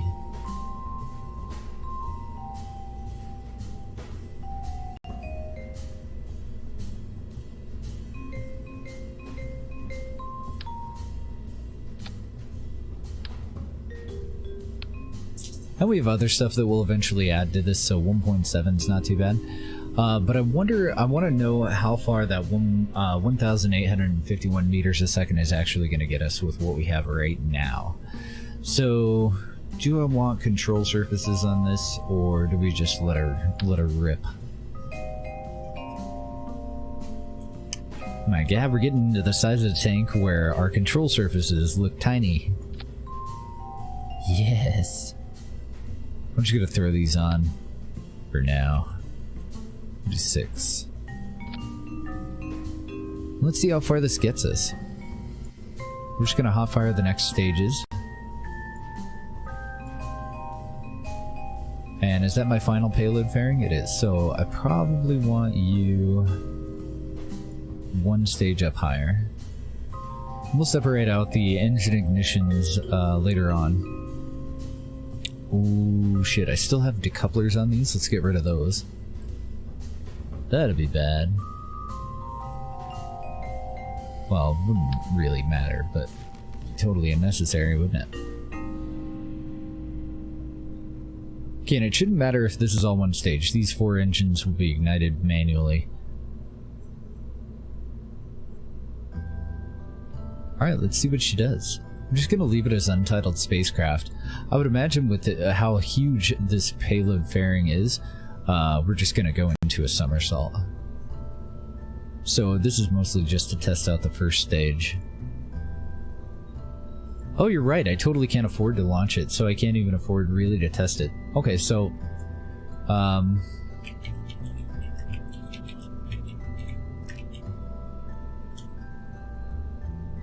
I'm gonna have to just save it for now. We need to go make some money. And we'll probably just speed through this.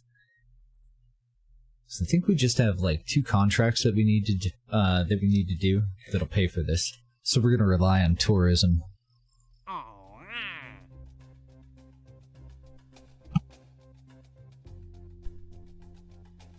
Yeah, I bet. I bet robotics opens up a whole lot of new windows for Kraken Tech. I was just thinking, like, all those 50-part hinges can be replaced by one part now, and the thought of how many things he has and how many things could be retrofit for a much lower part count for the basic stuff. I bet it seemed a little overwhelming. What did he play when he did variety streaming? I've seen him play a couple of other things. I caught him playing Fallout one night for a little bit. I go to bed a lot earlier than I used to, so I haven't really been able to catch any EJ SA streams lately, unfortunately. We got 2 guys that want to go into LKO. We have 2 guys that want to go over a specific site that are willing to pay more. I think I'm gonna prioritize them. They want to go over the Southern Mountains. Where the fuck are they? Both of these want to go over the Southern Mountains, so that's an almost $200,000 contract.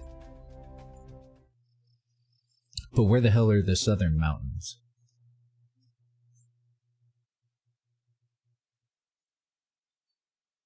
What are they going to have with 173? I haven't tried 172 yet. There's a couple of bugs. Oh, it's Isley that we're going to take around on a tour. I hadn't noticed that. I don't even pay attention to their names. They're just notches on the headboard now. I'm just going to zoom in here. Where the hell... It's not over here, is it? Tracking station. There's so many things in there that I can't really, Oh, here we go. Southern Mountains. So, off to the east and slightly south, we can totally do that. For 200,000 bucks? Bring it on. Oh, don't worry. You're going to be on the ground. We're going to take you on a tour to, try and get you to offer us a hotel or a casino contract. Let's see which one. Investor tour. Oh, no. You get to stay on the ground because we want the hotel. So we're going to take Anley around. Hopefully you'll pop back in, though, as a tourist. Mwahaha. Hopefully. So yeah, back into mission control. We don't need to achieve an orbit for this, so we could couple it into an additional contract if we wanted to go up into an orbit for an hour. But I just want to get paid real quick. So I'm going to take that and that. That'll give us a little bit of breathing room as far as our budget goes. What did this guy want to do? He just wants to go into an orbit and come back down without any, like, time of it. And once again, orbital. Yeah, both of these guys want to go into an orbit. So I would totally pair those two, actually all 3 of these together, because this is 1, that's 2 and 3, 4, and so 5 people in one mission, but they don't pay as well as taking up the group that we have now. So we'll leave that for now.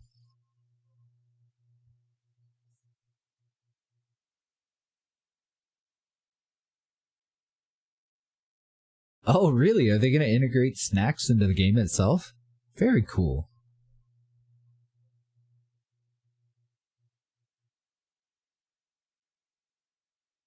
I'm okay with it. I really hope that it doesn't break the mods, though. Because that was kind of disappointing. Surface experiment packs were already a mod. And obviously Overhaul inventory system was already a mod. And the new DLC, which added their version of it, really interfered with both of those things. I think we don't really need the polar, but we don't need the seats of a 6-passenger, do we? I don't think so. Okay, this is obviously not complete.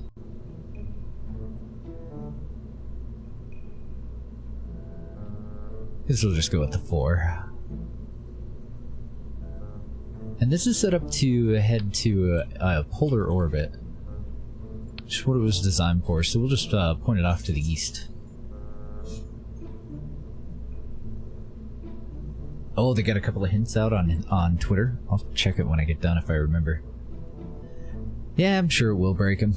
That is kind of disappointing. It's just a bad image for a game to integrate the idea that was kind of presented in a long-standing mod and do it in a way that it completely destroys that mod. Kind of a dick move. I don't think I want to add anything to this, but didn't I need to reposition chutes? We should probably do that. I'm fairly certain, not positive, but I'm fairly certain that these needed to go as far back as possible.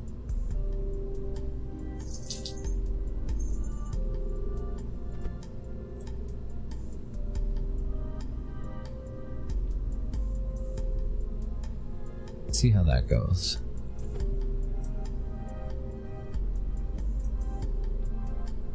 They made some previous decisions that were kind of iffy too. When it comes to hiring on modders. Crew, get rid of you, get rid of you. We want our final tourist there. And normally I would take Bob. We do have an empty seat, but I don't think Bob's actually going to learn anything from this. I do want to do a test flight, and then I'm going to revert to the launch, because I want to check out the parachutes. If the parachutes pass, then we'll just go and do the flight itself. But it was very unsafe the way that we landed before. I don't want to do that again if I can avoid it.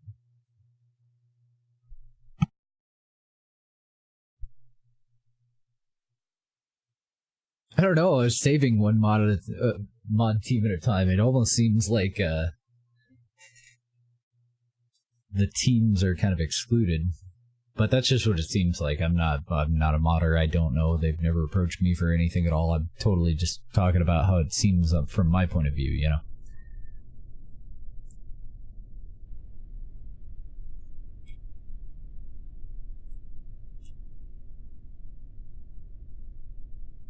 So I think what I want to do is just attach these in flight and get rid of them. Stage through everything and just see how this is going to level out. See if my parachutes are leveling out right. So let's just fire it up. And I can't remember if... I think the first set I can separate from in flight safely. But I think these have a less powerful set of separation rockets. Oh god. Oh no, we're good. Maybe I'll let these burn out.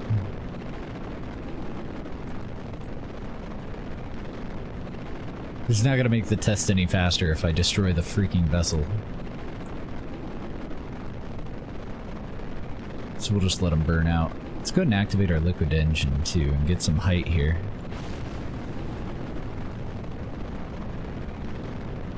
ICBM program, exactly.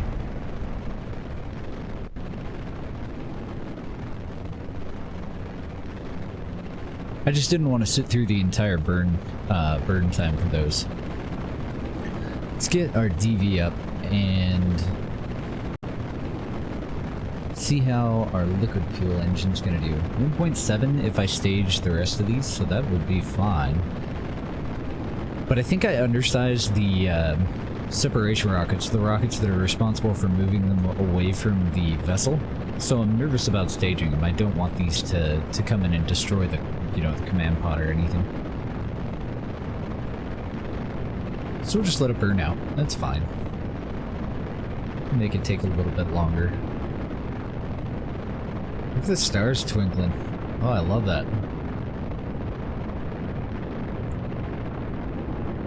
Very good idea, Isley.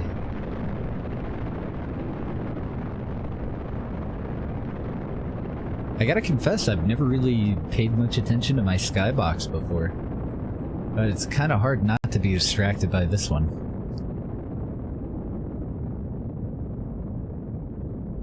Looking pretty good. I should probably also pay attention to my AP. Okay, it's only at about 60. Because I'm just kind of hoping to lob us into the sunlight if at all possible. But I'm not really all that keen on going into space. Looks like we're going to anyway.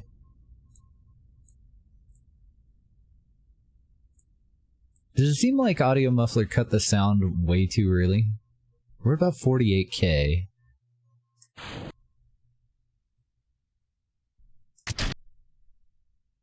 Get rid of all that.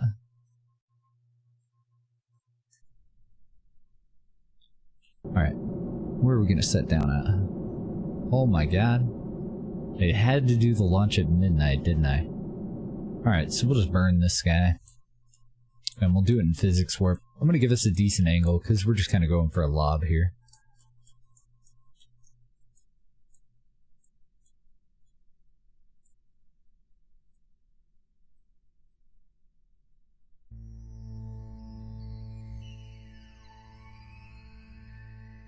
Let's see if I can lock in the angle that I want.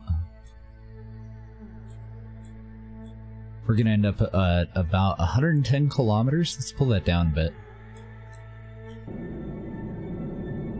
Yeah, I don't think I'm gonna even be able to make it since I didn't really follow our launch profile at all. I thought that we were much closer to morning. We were time warping out on the pad and it didn't seem like it was taking too long. Yeah, this is real plume. I'm surprised that you don't use real plume. I would think that that would be one of the RSS included things.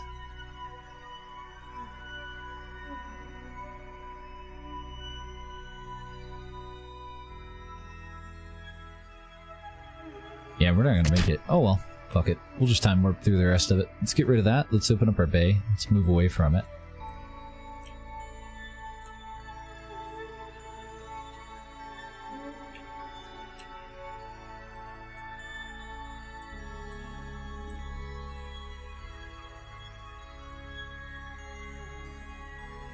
Not the perfect test flight at all. We're coming in real steep from really high. So we might not even make it to deploying those chutes, but we'll give it a shot.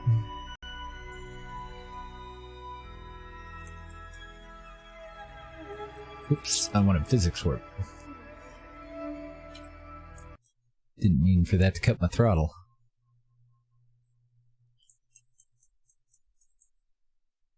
Okay, see if you can whip yourself around before we get too low.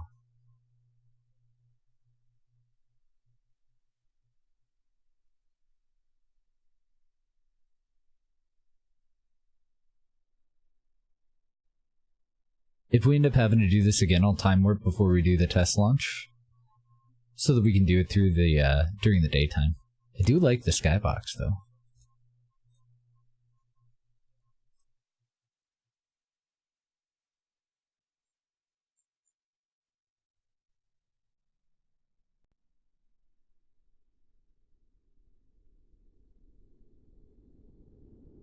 DLC was a mod team that designed it. It's pretty cool.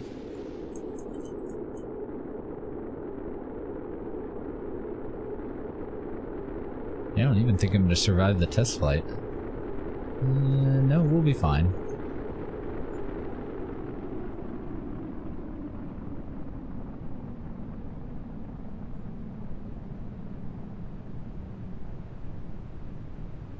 We're already down at about 10k though. So there goes the drogue. All I wanted to know is when these fully deploy, are we going to end up with our nose pointed down at the ground anymore? Just wanted to balance out the chutes a little bit before we actually send these guys up. The rest of it is pretty well tested, so shouldn't have to worry.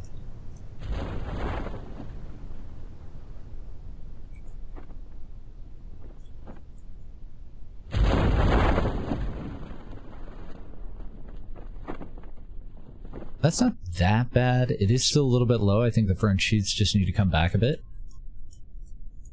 But this is acceptable. Like, we would survive that setting down like this if we had to. Pretty sure. I'm just gonna let them touch down to check.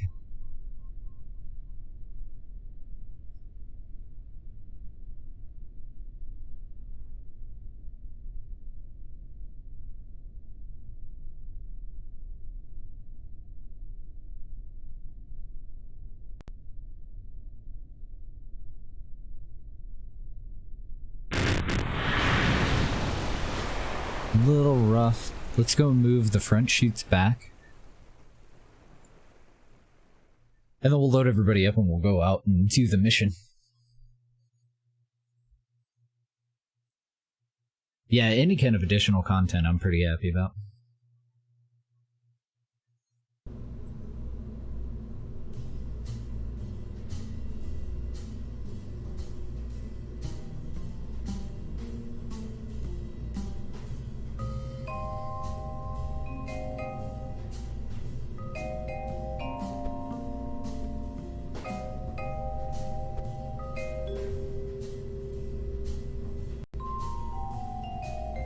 Oh, I forgot. I could totally get rid of that probe core too. I didn't really need that.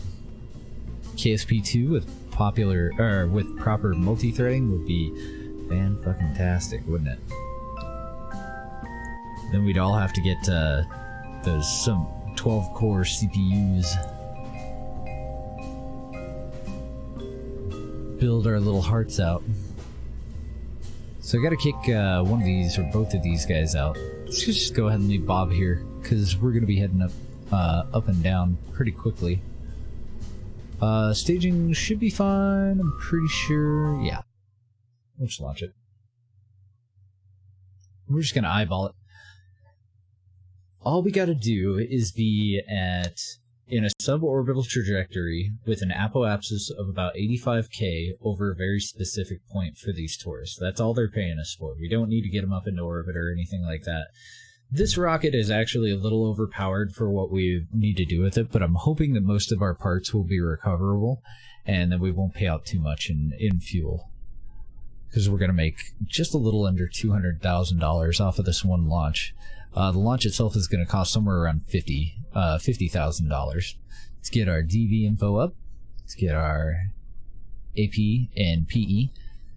And we are going to lob it largely like the way that we just did. So we want to go up. We want to make sure that we get AP to 85K first. And then we want to start moving a little bit closer to the target. And I know that the target is slightly south and off to the east. So right off of the pad, I'm going to get us kind of heading in that direction and pivot the vessel around so that our control surfaces can do a good job of keeping us on target. Good morning, Anadin.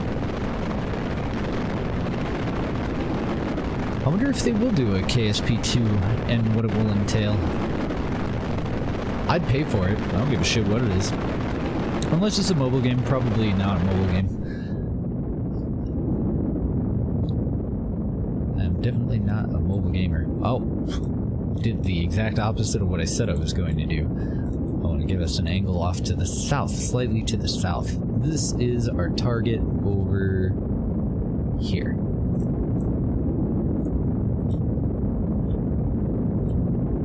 I had angled us off to the north. So we do have quite a ways to go. AP is coming up on 22K. We're at about 13K. Yeah, I totally did just fly northwest. I'm like, I'm going to angle a little bit to the south as I point my nose toward the north. Some dirty fibber. Get rid of those guys. Probably go a little bit more over to the side. AP's about halfway there, just past 45, a little over halfway there.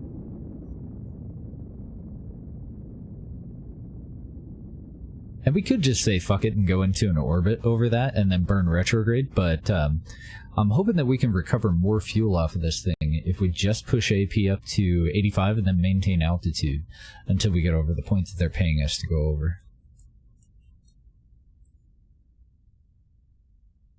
Because we know that we're going to use up all of our fuel if we go into an orbit. That's what we designed it for. So I'm hoping that if we don't, we can just make a little bit more money off of this. Alright, let's definitely nose down. It's a little bit higher than we needed to go, but the parameter of the contract I think is just over 85, so it doesn't need to be exactly at 85. Let me double check. It might actually be 90. We did have one of them that was 90. 85. Go ahead and stage those. Fire up our liquid hydrogen engine. Oh no, this guy has a liquid fuel. It's a Merlin. I think our upper stage is liquid hydrogen. No, that's the other vessel entirely. This one's entirely liquid fuel. Sweet. Okay, let's take a look at our angle here. That looks pretty good. It looks a little bit more north than we might want to go. I think I'm just going to stay basically on prograde. Just a slightly positive angle to it. We're going to go ahead and just keep pushing. We're about 42 seconds from AP. From AP. We have a thrust to weight ratio just slightly better than 1 on the upper stage. And we just passed 85 kilometers of actual altitude ourselves, so let's go a little bit closer to the horizon. I do, since we have that lower thrust to weight ratio for the next stage, I do probably want to keep AP about 35 or so seconds ahead of me, so I'm going to nose up just a little bit. So we're down to 24. Try to push that back out. We only have 20 seconds more, left to burn on this lifter. So I'm just going to lend it a little bit of a lob.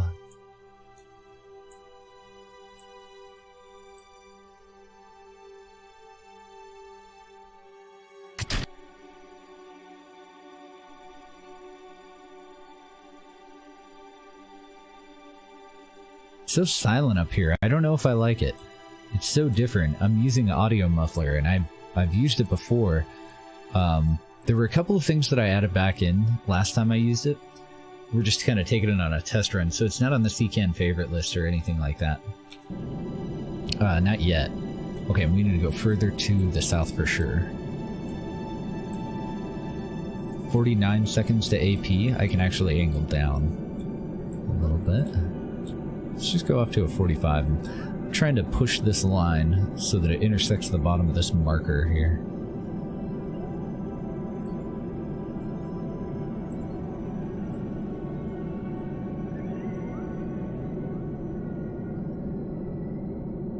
Okay, so we're keeping, we're having no problem at all keeping apoapsis about a minute in front of us. We're just gonna coast, hopefully. Hopefully not too high. But if we needed to, we could use the rest of our fuel to slow us down too. And when it comes down to it, safety over profit, really.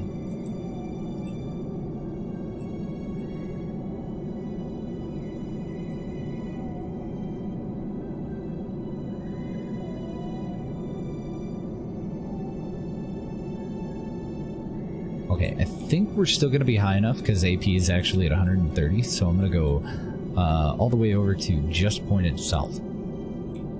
Change our trajectory.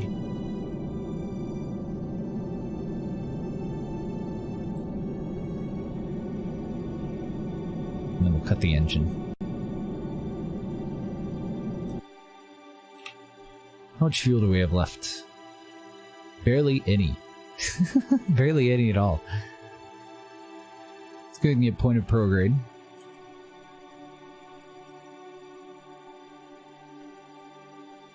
And I just need to pay attention to our altitude.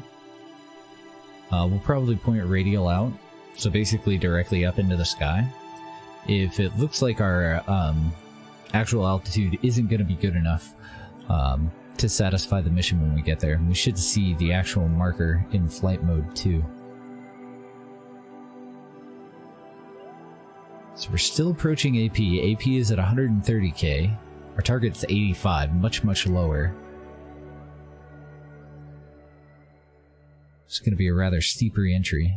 Okay, there's our target, and we can definitely see that it's a little bit off to our left, to the north. Altitude-wise, I think we're doing okay, so I'm going to stay just a little bit prograde. If I can get this freaking unbalanced thing. Oh, that's why I had my pilot fighting me to hold prograde like I had told him to do.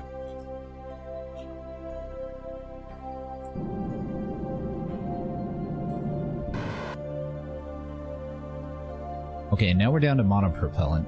So I'm hoping that we're going to get close enough to that thing, but I don't know. From the looks of it, when we were pointed prograde,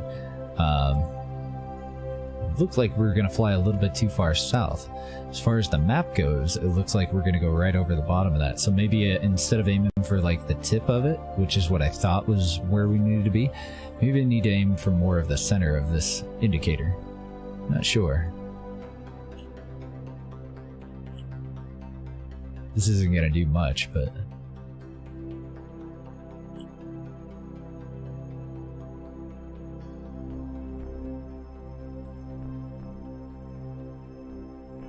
better than nothing. I still definitely feel like we're going too far to the right. I totally feel like our altitude's going to be adequate, though.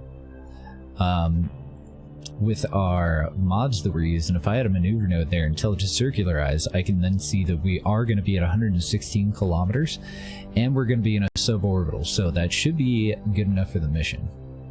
Pretty sure. Because it just needs us to be at an altitude above 85k over that location.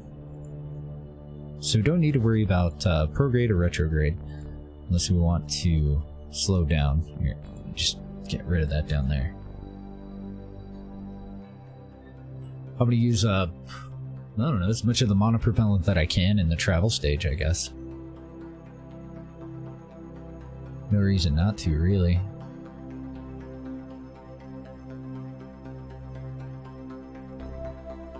And this should also be a safe direction for us to be pointed when we separate from the travel section. Get prepared for re-entry.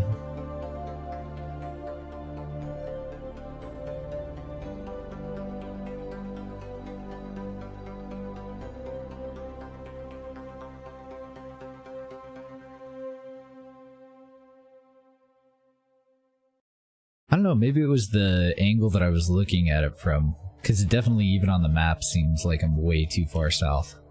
I may have missed it. There's like a radius around it that we have to get within, so I might be just close enough, but it's not looking very good.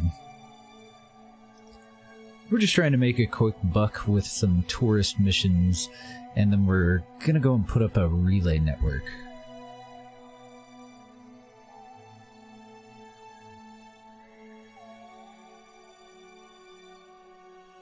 I don't know if I'm missing it or not. Got it. Fuck yeah. Okay. Let's go ahead and just separate from this. We're coming in real steep. Let's open up our bay doors down here.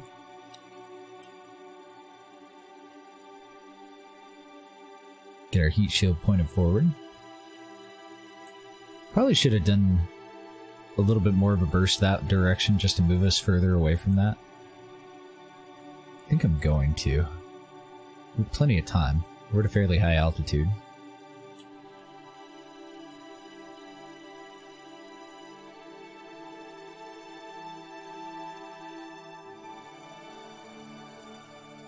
Only thing I'm nervous about, this wasn't designed, wasn't tested for coming in so steep. We'll be at a lower overall speed, but we are coming in pretty fucking steep. Okay, now I feel like we're plenty far away from that maneuvering stage. I lost it. I don't even know where it went. It's gone.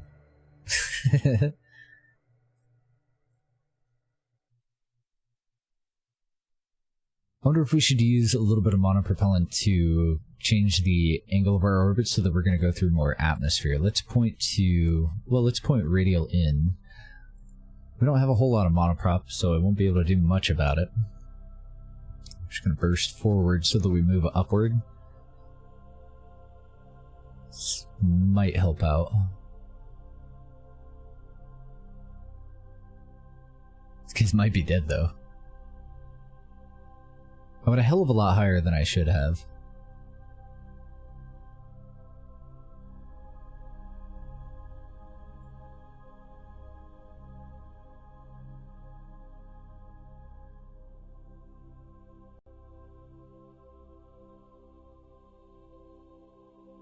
Just enough monoprop to get us back on retrograde and flip us around with our belly pointed downward.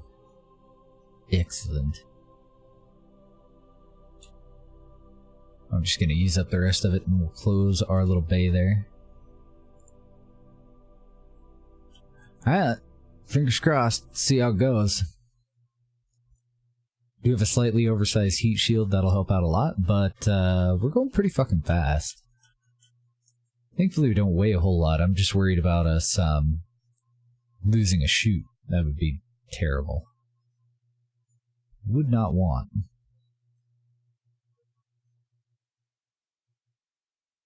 I think I might have to take out audio muffler. It just feels so alone up there. That or get one of you guys to sit on Discord and talk to me. Or find a cat to snuggle with, I don't know, something. Space is fucking quiet, man. I need radio chatter. Something. There we go, maybe we found a reason to put in chatter.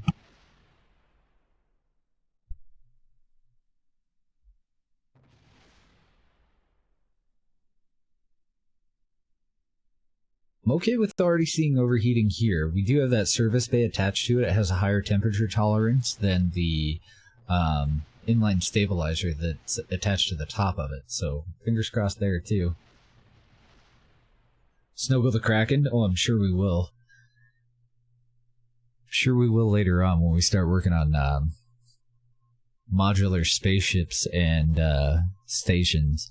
I have a bunch of really good ideas. Well, ideas that I think are going to be good for how to bring our interstellar ships up piece by piece and put them together in a space dock. I'm really excited to get into the later end of the tech tree.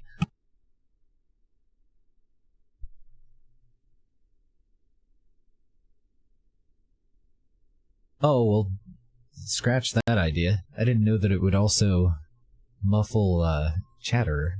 That's a shame. Bummer, dude.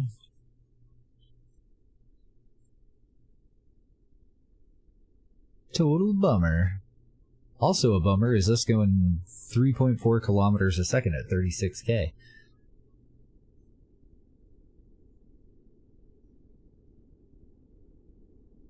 Interstellar, I do have some of the parts for Interstellar. By and large, I've taken out most of the parts for Interstellar. I do think that there's a couple of them that I'm going to add back that I'm not going to use, just to restructure community tech tree, though. Because I don't know, I'm kind of used to needing like 10 and 15 and 20 and 25,000 science points for those. And I feel like we're going to reach them a little bit too early if our most advanced tech nodes are only 10,000 science.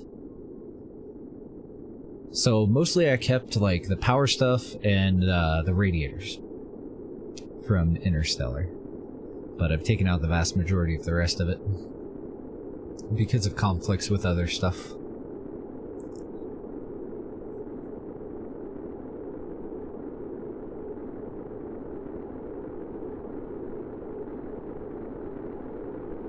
Alright, I think we're gonna make it. That was a little hairy there, though. 550 hours of view time. Holy shit, Dom. You've been on this channel longer than I have. Yeah, we'll be fine. Second question. Did that little rebalance of our chutes do us any good? Mr. Odin? Thank you for the sub, man. Who dis? KSP? New stream, who dis? New Twitch. How you doing, Odin? Good to see ya. Hype. Wow, Paula's already up to 100 hours, too. My Lanta. Van Zand's almost at 40? Jeez, guys. I feel like I owe you paychecks or something. Except for Dom. He's definitely on a volunteer basis. 500 hours. Shit. 550. It's crazy.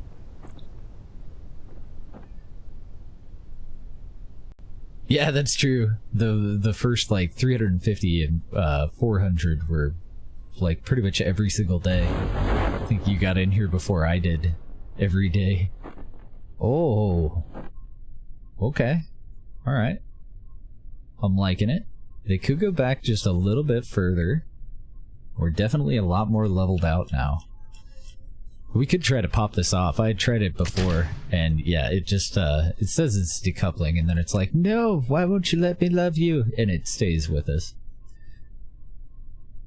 Doing okay, getting back on track. Back when he didn't have college? Yeah, that'll do it. We had really long streams back then, too. I'm pulling like, I don't know, 6 to 9 hours now. We were doing like 10 to 14 hours a day. Touchdown. Excellent. Now, I don't think that we have the R&D upgrade. I think that, well, we have the R&D part of it. I don't think we have the other one that we need to. I lie. We can get surface samples. We'll take it. But I don't think... Oh my god, we didn't have an EVA report either? Or back up before you drown. Did we get a crew report? No? How did we not get a crew report out here?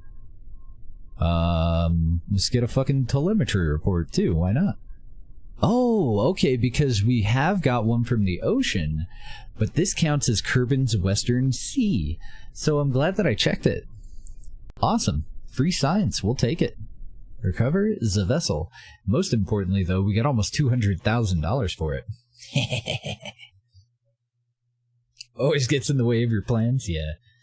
Fucking physics. Thanks, gravity. You dick. Thanks, air resistance. Or just in general aerodynamics. Shower and go to a house party? Oh, nice, dude. Stay safe. Have fun. That's awesome.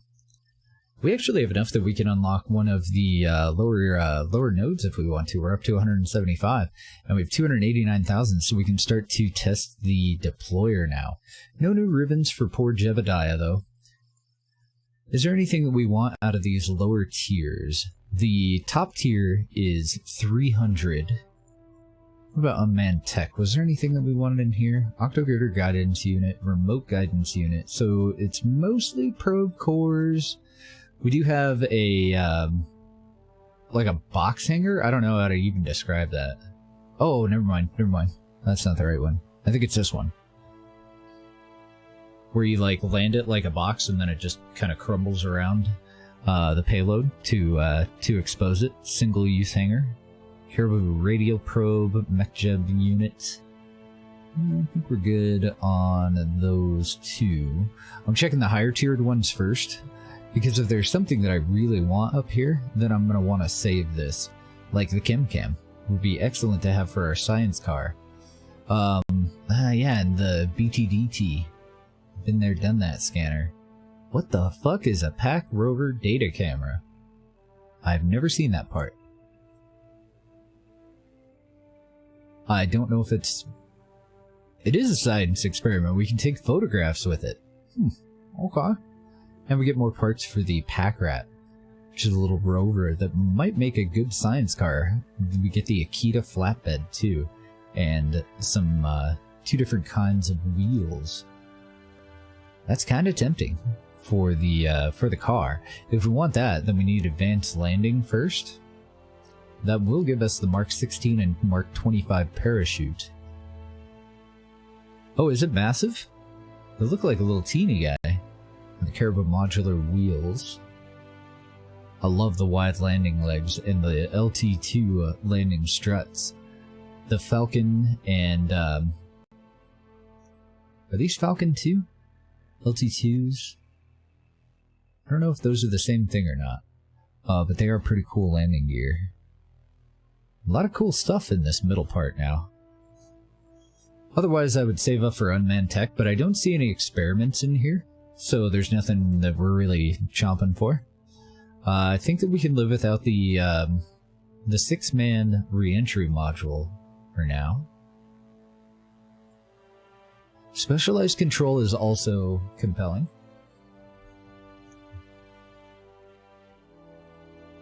That'll give us the SAS halves that I adore. Heavy-duty 5-way RCS thrusters. An OPT Mark III Space Shuttle nose cone. I haven't seen that one yet, I don't think.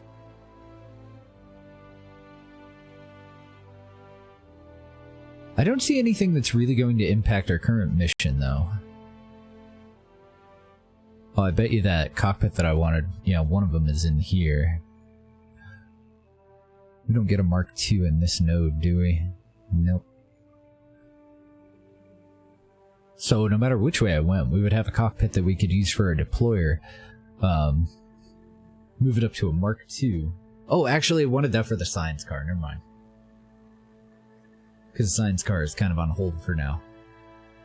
So I think we can save it for now to go for either additional adapters, more habitat type stuff, and station parts. Oh, we might pick up one of these flight ones. Or the landing gear. I don't know. All of those sound really good, honestly. Efficient flight systems. Ooh. I really want some more coffee, too. A little parched. And it's still fairly early. I think I'm gonna go grab that right quickly. And then I think we're gonna continue to work on the relay deployer.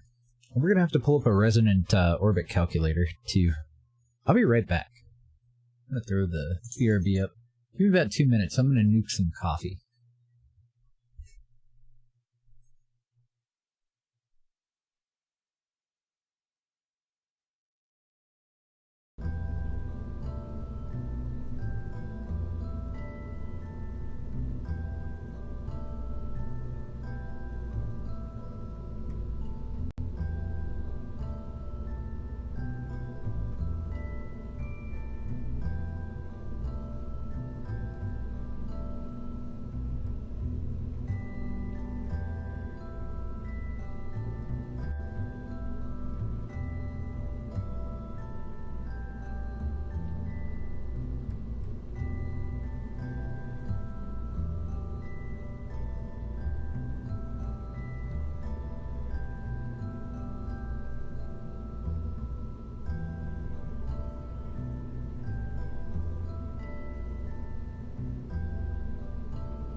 Well, that didn't take long. I got about a quarter cup of coffee, so it didn't take long to nuke it. I should have noticed that and made more this morning before we got going. Let's load up the relay deployer and see if we have enough money to test it. 144 and we have almost 300 grand. Cool.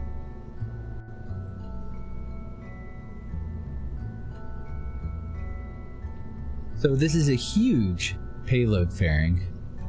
We're only going to have the single engine. I want to see how aggressively we can even start into a gravity turn with this many control surfaces. We are going to need probably solid rocket boosters, a couple of other things for this. I also want to see what kind of an altitude we can get it to with the size of a tank.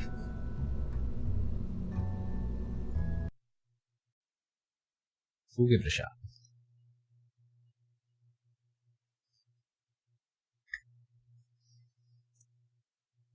I want to be able to get the second stage up to a high enough altitude that that we're as close to max ISP as possible. But if it's just not going to work, then oh well. Then fudge it.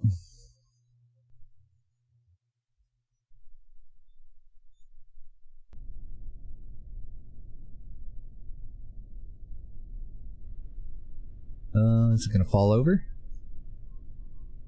Nope, not falling over. It's somewhat of a good sign. Looks like it's kind of wanting to. SAS on, throttle all the way up, 3, 2, 1, go.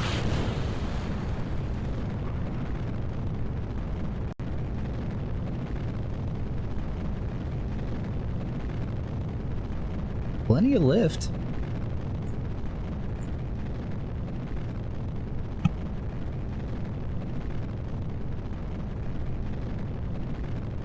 Way more than enough lift.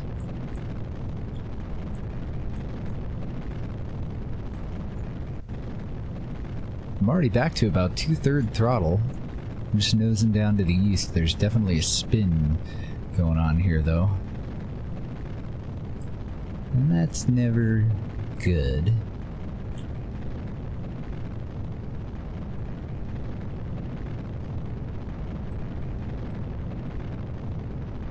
So I'm just trying to stay on my east line.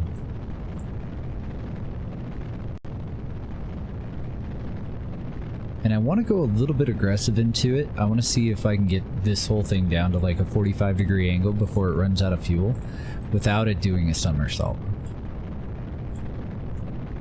But we'll probably have SRBs. Those will give us another surface for us to attach control surfaces to a little bit further out from the main source of thrust.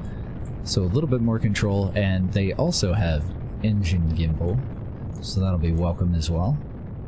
Okay, we're down to about half throttle. We're still at a 1.5 thrust to weight ratio. We're nearly laid over to 45 degrees. I'm at about 50 degrees right now. We have totally regained control.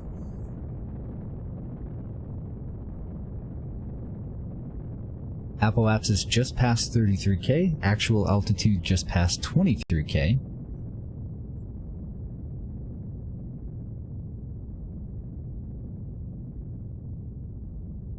What do you do? It's voyeurism? Is that what that camera's for? Oh my goodness. I never would have thought of it. Okay, we're up to about 30 kilometers. AP is at about 45 kilometers. Let's lay over again. Just by about 10 more degrees. And that's the end of our lob. We're just going to hot stage the next one. So we're just going to fire that even though that wasn't safely away. Just for testing purposes. I don't want to get rid of our fairing quite yet. AP is at 55. Our thrust to weight ratio is far too low. I think that I just want to go and start adding solid rocket boosters and see, because we're really close to getting the rest of this into... I kind of want to separate from the rest of that, from that part, with this thing at about 55 to 60 kilometers. So we're very, very close to where I'm comfortable with the separation. But we'll go ahead and continue on with it. We're going to need to move the fairing down a stage, because we'll deploy that now. Make sure that it's not going to hit anything.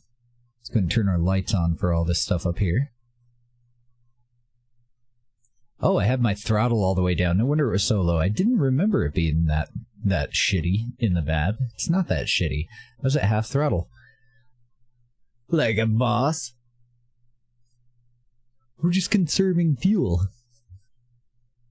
So we have about 32 seconds until we reach apoapsis, which is currently at 67. I'm okay with that pushing out a little bit further. That's why I'm staying at a 45-degree angle. I definitely want AP to be higher, though.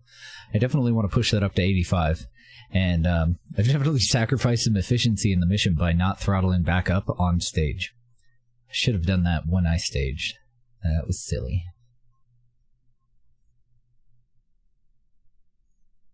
That is a beefy-ass looking payload, though, isn't it?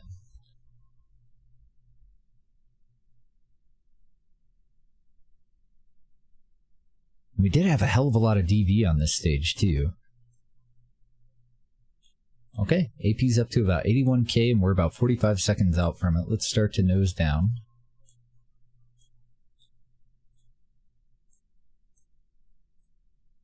This is just a test flight. We don't expect a miracle here. I would be very, very surprised if we got it first shot, and even if we did, I would still want to revert, and I would want to add parachutes and retro rockets and make all of this as recoverable as possible.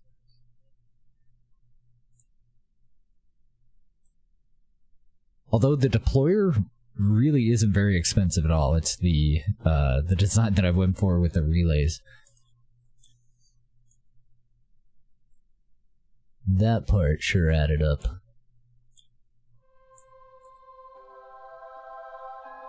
I think over half of the cost of the launch is in these 4 satellites, honestly.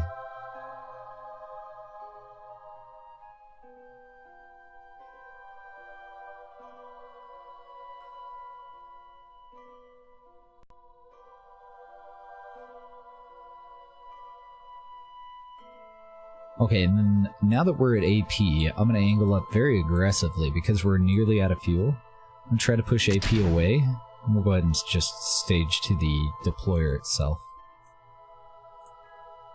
Let's see how close we are. But I don't want to be using any of the fuel for this stage to actually circularize. If I do, then I just want it to complete the orbit. I definitely don't want to be at a negative 900K when we stage to this part. Especially not with the thrust to weight ratio of 0.4, because then we're using half of our impulse just to maintain altitude, while only half of it is really being applied to orbital velocity. So it's not a very good trade-off. I think actually, let's test separation, and let's give the satellites, as far as like deployment, let's give them their first test before we revert. So I'm just gonna go to radial out. Even with our low thrust to weight ratio, we can definitely maintain altitude. We're no longer devoting any of our thrust toward horizontal velocity. We're just going up. Let's go into physics warp too. This is just kind of how much time we have to perform this experiment.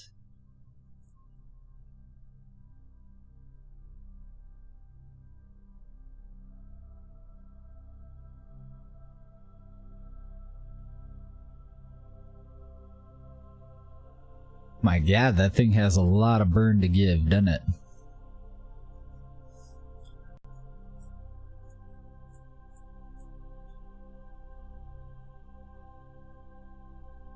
Okay, I think that'll be plenty of time.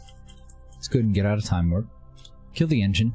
So if we were in our resonant orbit, when we reach AP, we want to start to deploy rockets.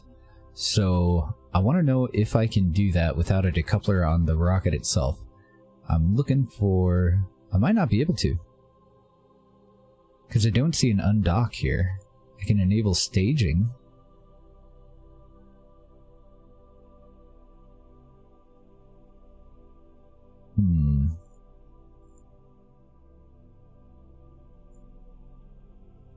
It's not a whole lot of control over what part we're going to get rid of at a time, though.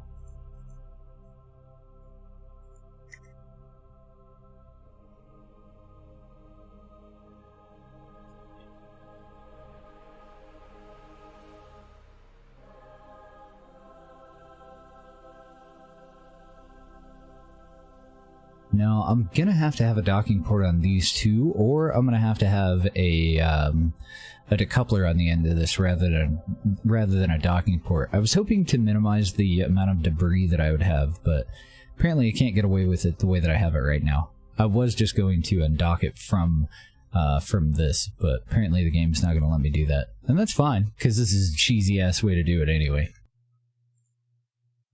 So back into the VAB, we're going to take care of 2 issues at a time here, hopefully.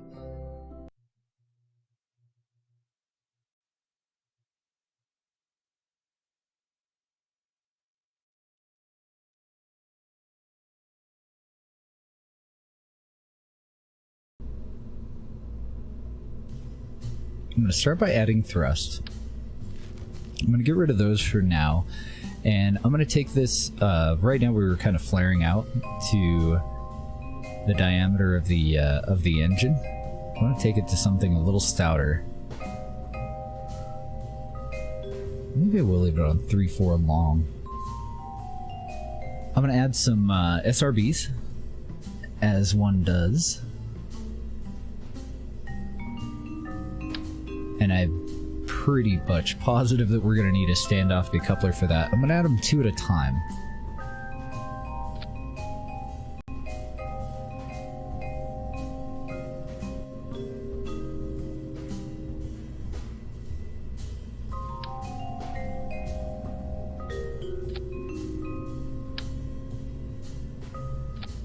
Look at that main tank making a Thor look small. These are the Thor solid rocket boosters from KW Rocketry, and I love them. They're undoubtedly overkill. The engine that we have right now is totally overkill. Actually, they're not quite powerful enough for us to not throttle up at all on the pad, but they are enough for us to conserve quite a bit of fuel in this main stage. Start out at maybe a third throttle.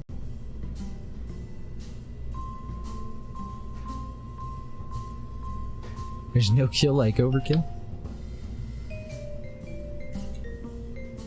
You're not wrong.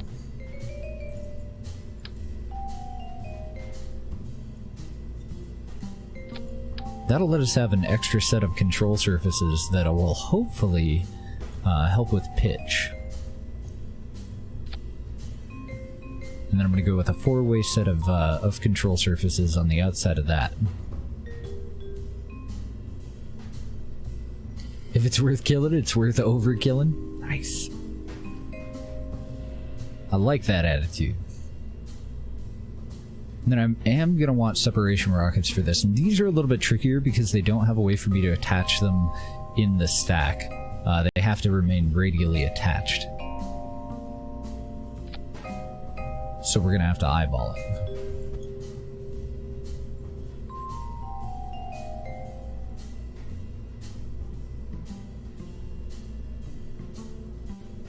And if we have to eyeball it, I guess we could try going for one in the center. At least then we know we're totally symmetrical, right? And I think I want both of these inverted.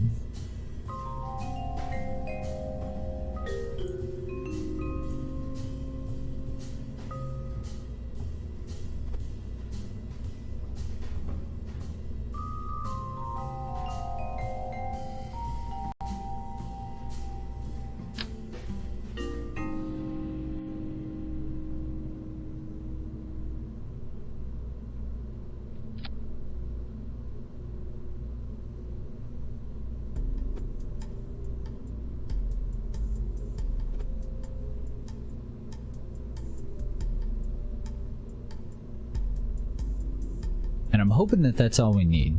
I may have to double that up though. So that'll go in with the decoupler. The Thor's go in with the main stage. And let's see how she does.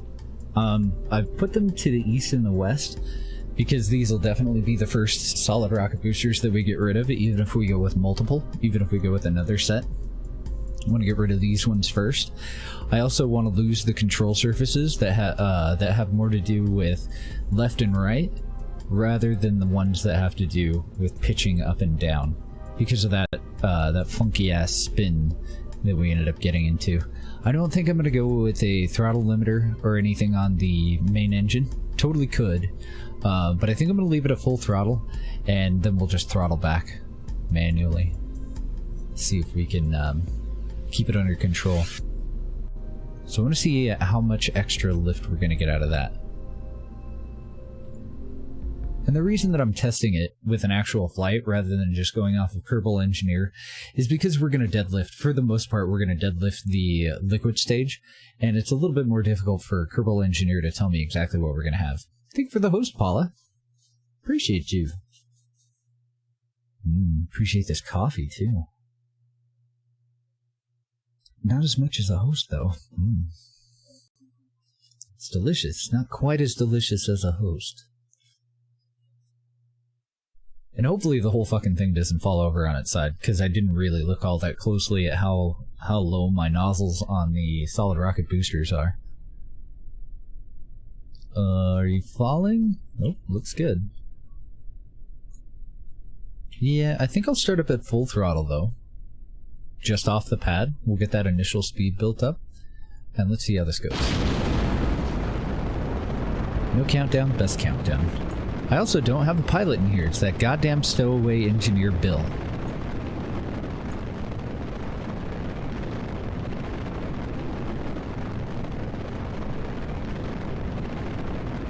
Thanks, Bill. So we can get up to about 3 kilometers and then cut the liquid engine if we wanted to.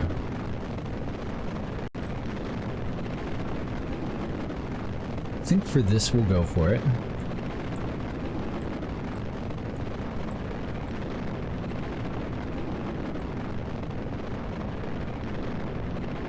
He just wants to be involved, then he shouldn't have gone to engineering school.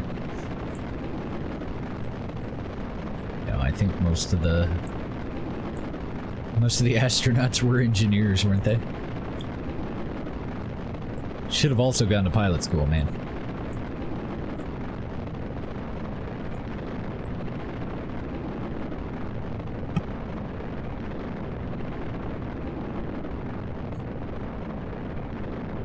Okay, and I want to throttle up before we run out of fuel.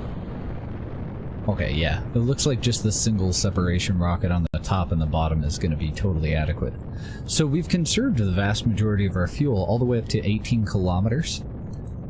And then we'll just switch over to liquid fuel and continue on.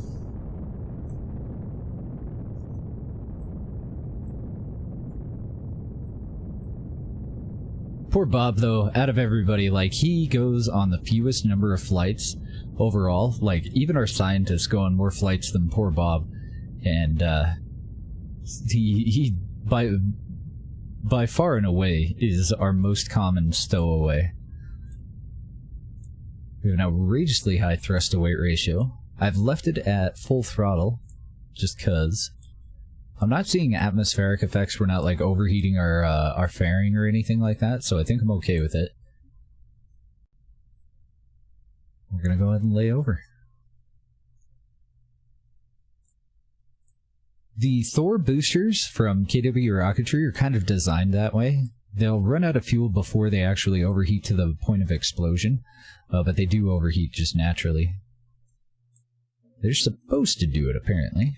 We are high enough that we can stage all of that and this guy.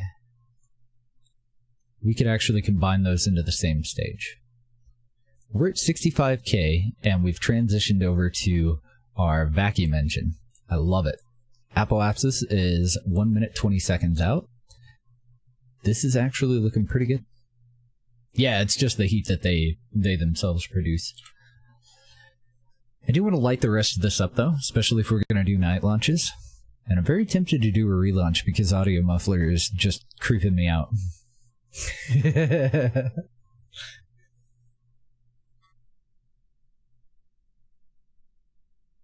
Do you still get your audio if you're inside? Oh, okay, so maybe we just need to launch from inside from now on.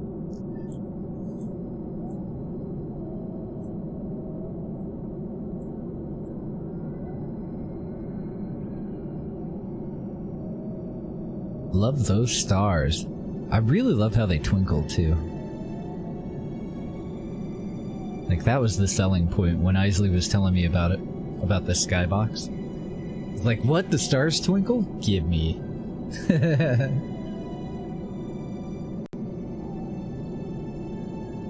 We're about 26 seconds from AP.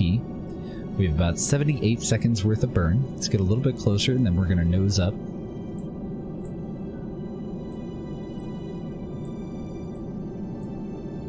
Looks like we're going over the island airfield right now.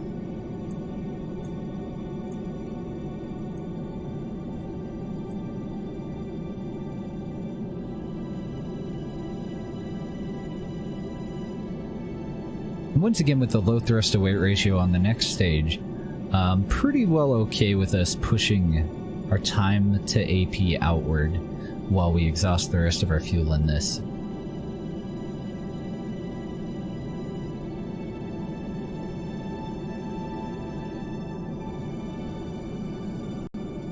Now we're just splitting hairs, Paula. Let's go ahead and nose down a bit. It's out at over a minute away.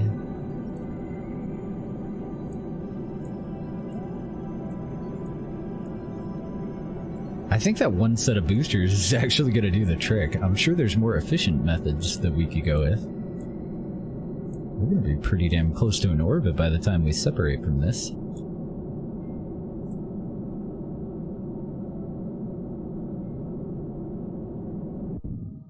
Nice, we ran out of fuel before we got to a positive PE, which is perfect because I don't want the tank on that to actually be in an orbit.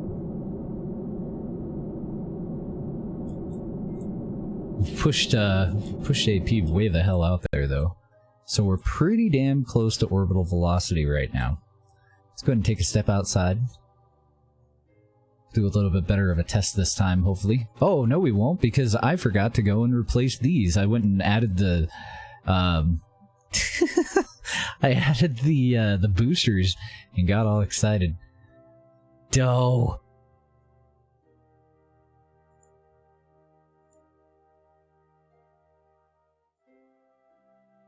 I don't know what having these in a stage would actually do. I guess maybe if it were connected to a proper booster, or to a proper docking port, then they would undock from one another. I gotta fix that shit. That's pretty perfect though. We could actually go with a smaller upper stage now. The deploying vehicle doesn't need to be anywhere near that big. And we're about down to the worst part of it, the math part, where we have to figure out what altitude we want to deploy these at and what are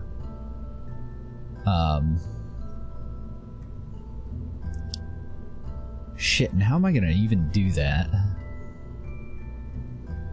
Uh-oh. Oh yeah, we should probably kick Bob out. Okay, so what I'm gonna have to do is discard that entirely. I guess it doesn't matter. We need to load up our actual save of it.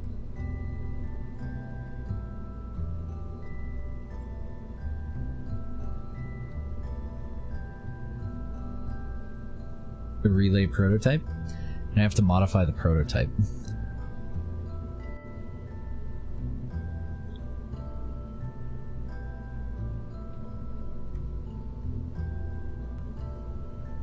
So I wonder if I should just put a little structural piece on there.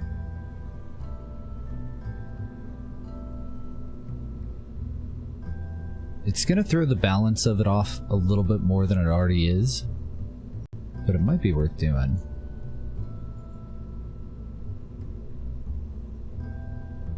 It's our thrust torque, 0.63. Let's see if we can correct that.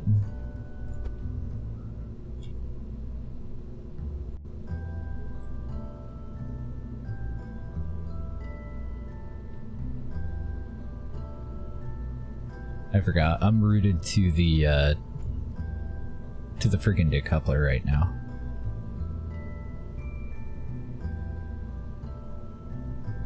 So what I'm doing is just repositioning the engine a little bit closer to this side, where it's a little bit heavier than this side, to see how it looks. I dislike how it looks, but I think if I do it like that, you really wouldn't be able to notice, would you? And get it down to 0.2. I think that'll be adequate. Maybe. Okay. So I need either a decoupler here, which is not a good solution. I could put it right over the door of this though, since this won't need to be open.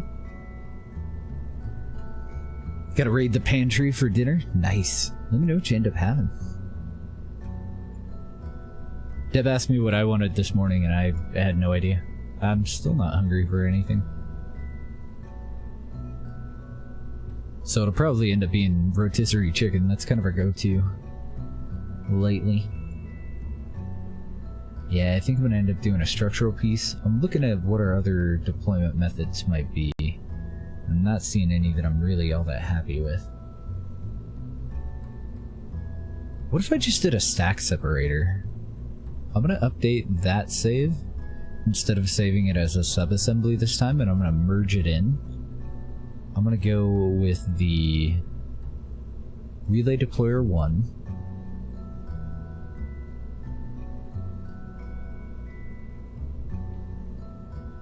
The only downside that I can think of with the radial decouplers is part of the decoupler actually stays attached to the payload.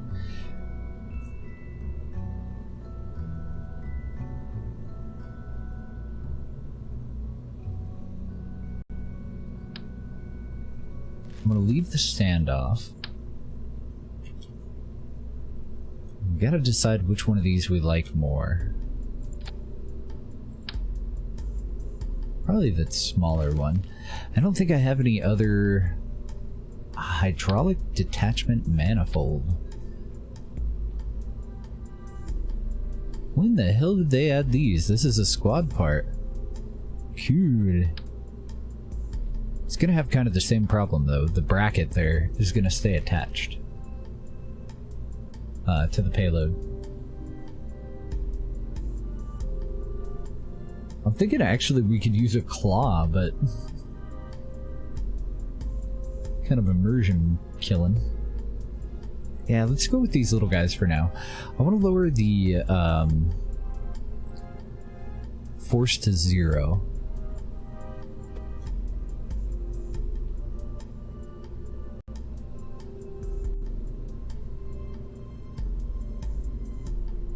And it looks like this part of the bracket is going to stay attached to the deployer, and then this entire thing and that little piece there is going to stay attached to the payload and go with it. Then we'll go to load.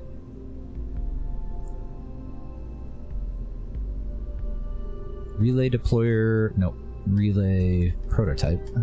Relay proto, and we'll merge. That's not going to work either, because I can't radially attach it to the decoupler, I don't think. I have to have a parent part that I can attach to. Okay. Save that. Load that. So that we can change the parent part. I want to reroute to either this or that. Probably this one. I gotta make sure that it's the service bay itself.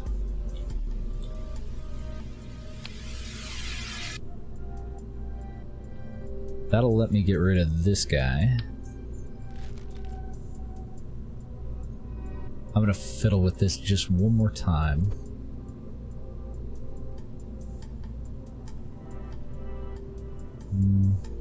Unfortunately, I can't zero out my thrust torque. And I'm hoping that that little bracket from the decoupler won't throw it off even further. We'll go ahead and save it that way. Load up the deployer.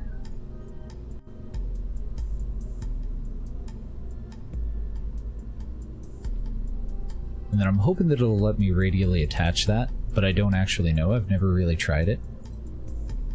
It makes sense that it would, but usually it likes an attachment point.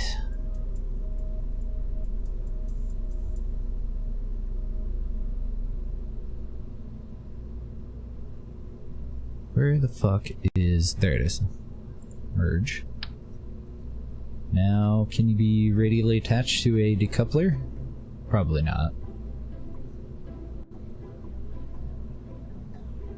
Hail to the no.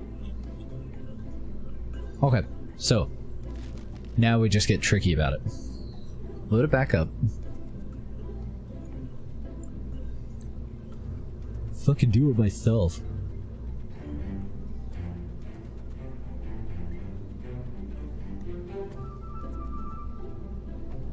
Wonder if I should just go with a decoupler.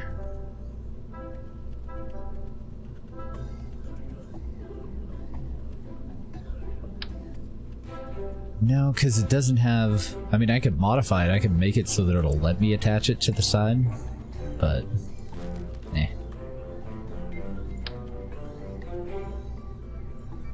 Can't really go with that one either. I don't think it'll let me attach it the way that I want to anyway. So, what we do is add a little tiny one at the bottom, and we fake it till we can make it. Let's go... that little guy.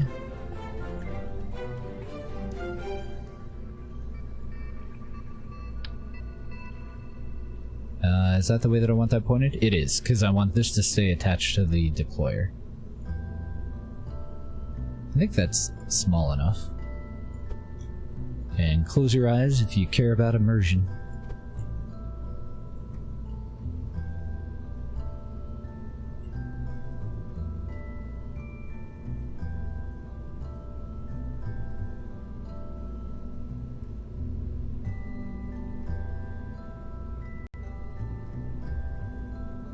I do need to make sure that no parts of this are clipping into the ring. I don't want an explosion, and I don't want to fuck with this all day.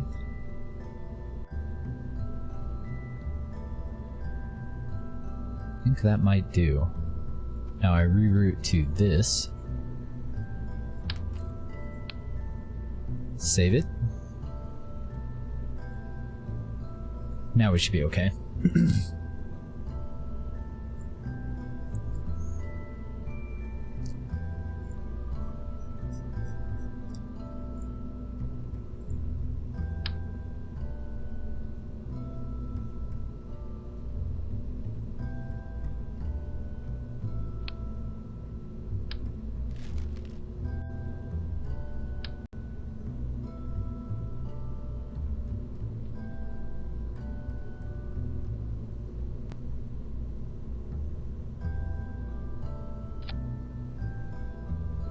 Got him.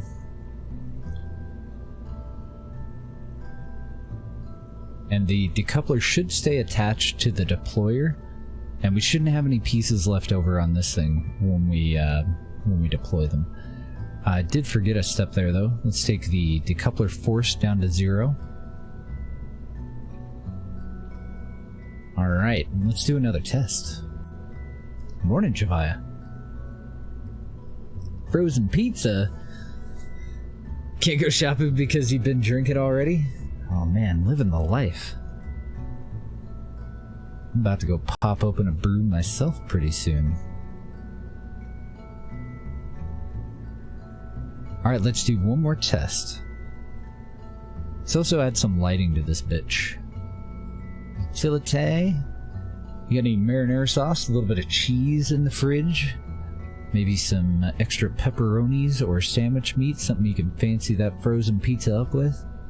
Frozen pizza really isn't that bad for a base product.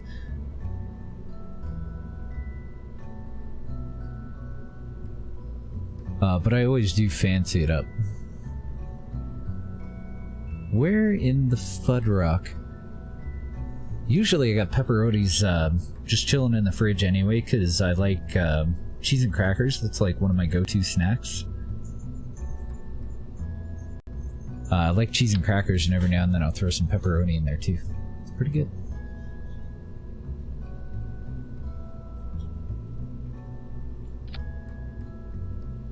I think that'll be fine for lighting up the top of it, and then we'll just use surface lights for the back part.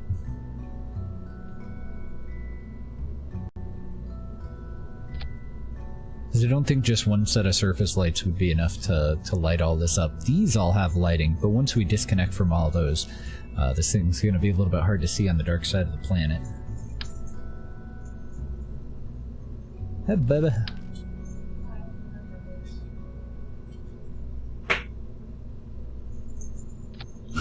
Maybe those there.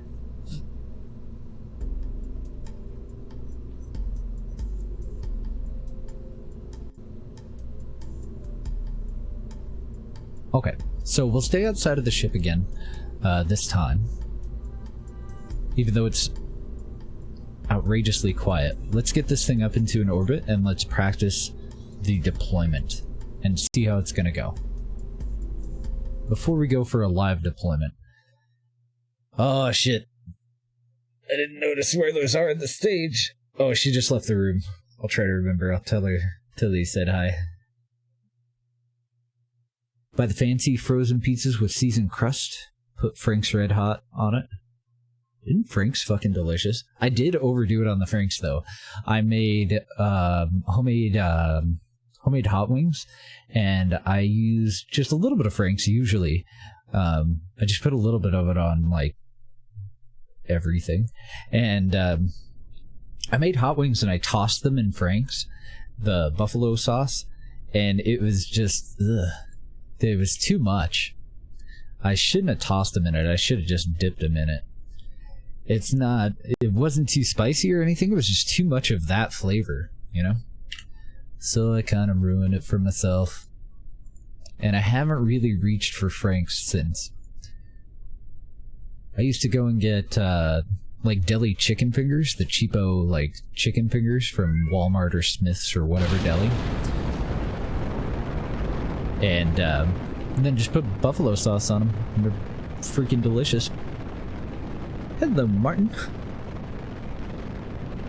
Usually only go for cheapo frozen pizza. It's been a long time since I bought a frozen pizza, so I don't even know what the options are.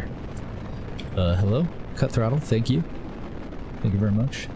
We're at 2.7 on our TWR. I don't think we need any additional throttle. Let's go ahead and turn into a gravity turn. We're actually going to get it into an orbit this time.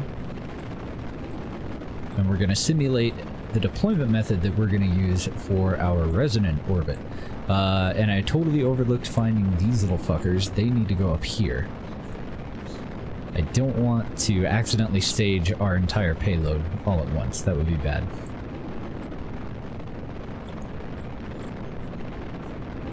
How do you undo your sub? I think it's in your settings. Pretty sure. If you really want to. It's nice to have met you. Yeah, I used to love Frank's, and ever since then, I go for, like, any other kind of hot sauce. Tabasco, Tapatio, or it's not Tapatio, it's Tapatio, apparently. I've been saying it wrong my entire life. Tapatio salsa, and then I get, like, fancier salsas, like just the heatness, like the hot one salsas. Los Calientes for pretty much anything. The regular wing sauce, and Last Dab for wings, or like Last Dab is actually really good for soups too. You can definitely taste the Reaper, and it's not all that overpowering, but you only need a little tiny bit.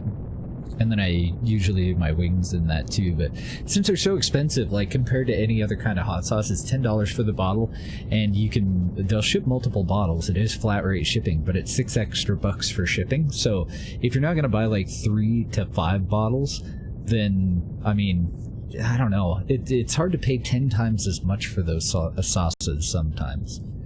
But I do think the next time I get anything from Heatonist, I am gonna get like 3 or 4 bottles of Los Calientes, because that shit is just fucking delicious. It's like a sweet salsa Tabasco sauce, and you can't, like, it's, even though it's got a fairly high Scoville rating, you would never know if you didn't look, because it's very, very well balanced. Like the heat is not overpowering the taste at all. It's a really good salsa. This episode brought to you by Heatonist. Check out Hot Ones on YouTube. What do you think? Am I selling out well enough? No. Shipping to Europe? Yeah, flat rate shipping to Europe is probably going to be an extra 10 or 15 bucks. I'm not sure if they may have a local location, so it might not be that bad. I don't know if they would have to ship it from the US for you. Need to get rid of that. I need to nose up just a hair. We're at 55k, so I do want to stage this, but I forgot to redo my staging, so I'm a dipshit. It's okay. We're still in test mode. This is where we want to fail, right? Go ahead and nose down horizontal. We have a lot of fuel to burn out. AP is at a little over 1 minute and 20 seconds away from us. See, it's so silent. Like, I gotta take out audio muffler. On the one hand, I love the immersion. On the other hand, it's so silent. Hey, Bubba. Paula says hi. Hi. How's work? Work went well enough that you're home early? What is it, Saturday? We're taking Monday and Tuesday off, right? Okay. Every now and then it changes up, so I like to ask. We'll just keep burning. I wonder if we can safely do this in time warp. We're in space, space, space. Now, even though we have a person on here to deploy these, I have just thought of a bit of a chink in our armor here. Ooh, dear. Doggo barking. We're gonna have a problem because we have to have an active connection to the ground still. I don't think it'll matter as long as our first deployment is within line of sight of the ground. Then that satellite should be able to relay a signal. Hopefully. But we might be a little screwed. Sure.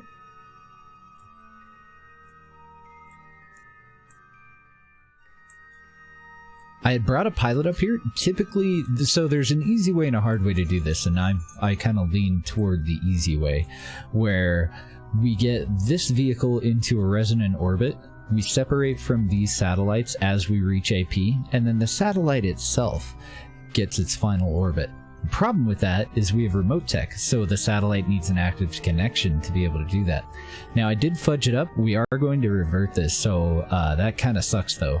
This would remain debris right now if this were a live one. But we're going to go through and add retro rockets on it, so that even if we do get this into an orbit, it's going to have some forward-facing solid rocket boosters that will deorbit it and leave us with full fuel. So we'll go ahead and circularize.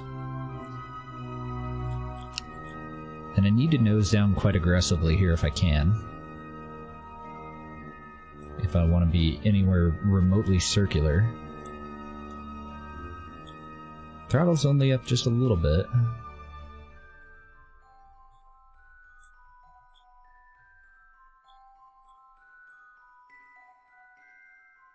I pointed radial in, and then I ran out of fuel. Fuck you then. We'll just go ahead and separate from it. It's not like it matters how circular we are. We'll finish her out. Actually, I'm too far away from AP. That's fine. We are in an orbit. It's a nasty one. It's 130 by 100. Oh yeah, we do have our engineer on board again. That's okay though. That's alright. So what we want to check is if we were at AP within our resonant orbit for this, and if we have line of sight to either one of our facilities or to one of our existing satellites that has line of sight with one of our facilities.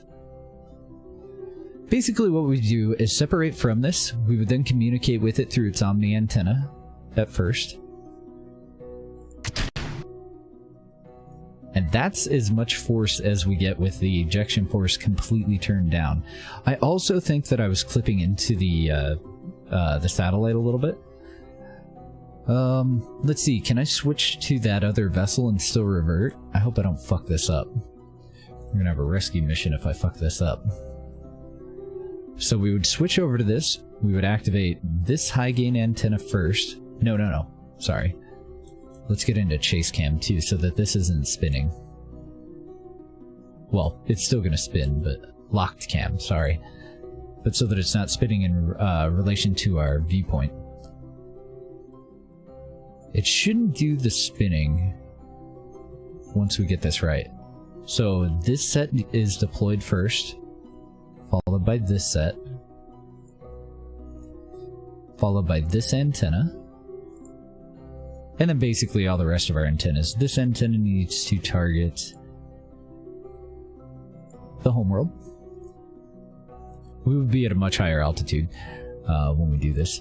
Then we deploy the dipole antenna. This antenna targets active vessel. This antenna targets one or the other moon.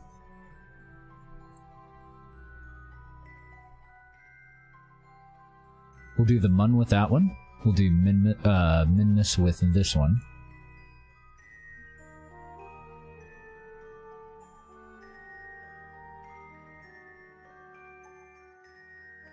And these two, we'll go ahead and activate them. But they'll target the next satellite in the chain. So this would be satellite 1. One of these antennas will target satellite 4, and one will target satellite 2. So that we complete a chain. then these two don't really need to be activated yet. Those will target 2 satellites that are going to be in a polar orbit, a very elliptical polar orbit. That way, one of them going way up here, and the other one going way down south. So I do need to move that decoupler a little bit further out.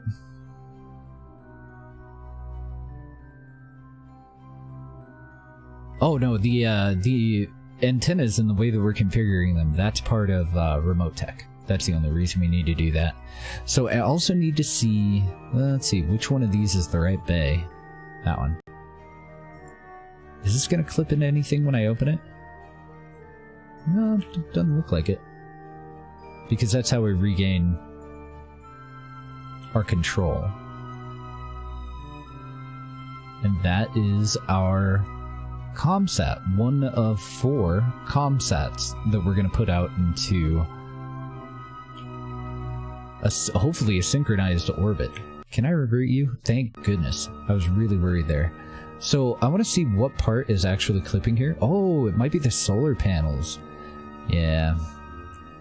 Looks like the solar panel is clipping into this tank a little bit. So I'll move these tanks in, probably, to alleviate that. Yeah, I think that's the problem. I don't think it's the decoupler's fault. But when I decouple from these, they should just drift away. Not spin away like that. So, eventually, we will have discarded all of these. Let's get Kerbal Alarm Clock out of here. Hopefully into synchronized orbits. Then the satellite itself will have to circularize. Let's switch over to the one that we've already deployed everything on.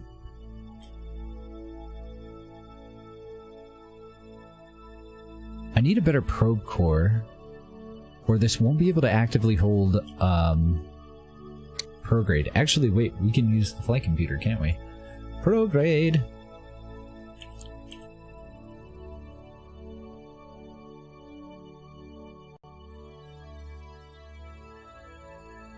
I want to see how well it's going to be able to hold target while it burns.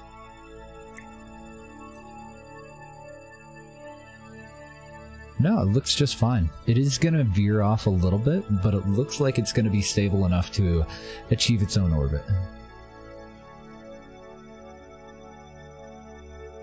Yeah.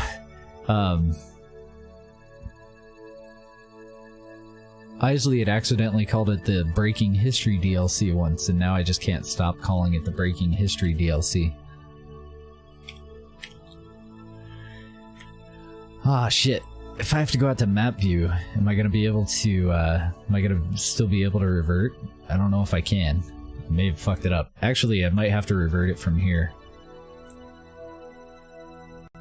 Yeah, it seems to do an okay job, even with that additional thrust torque. And it doesn't look too bad. Like, if you look too closely, you can tell that the engine's a little bit closer to this antenna than this one. Let's make sure that that's not going to clip.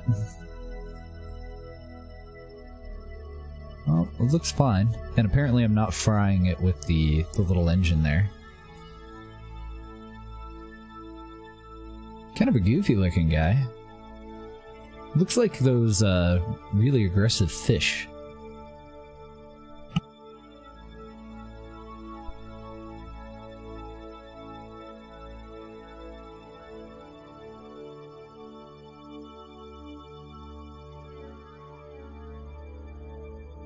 I'm gonna whip it back around to retrograde and just get a little bit closer to its brothers and sisters over here.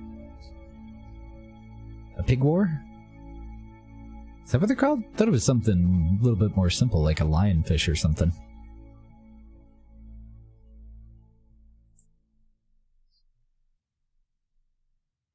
Ooh, I can't wait to start doing docking maneuvers.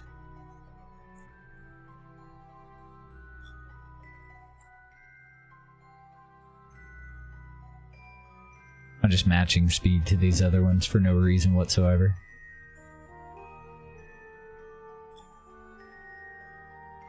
All in all, though, I think it'll work. I think it'll work just fine. We should be able to get a synchronous orbit with it. We should be able to fine-tune it with forward and backward thrusting while holding prograde. We do need an engineer chip on here, though. I do need some more information from Kerbal Engineer, so that needs to be attached to this. And what are we bouncing a signal off of right now? Oh man, that would be a great time to actually launch them, because our fungi sat is just a little bit ahead in its orbit than the desert, not the desert, the island airfield. So that would give us a really nice signal reception. And I don't know what orbit we're going to put these in. We have to figure out what orbit we want these into so that we can synchronize them.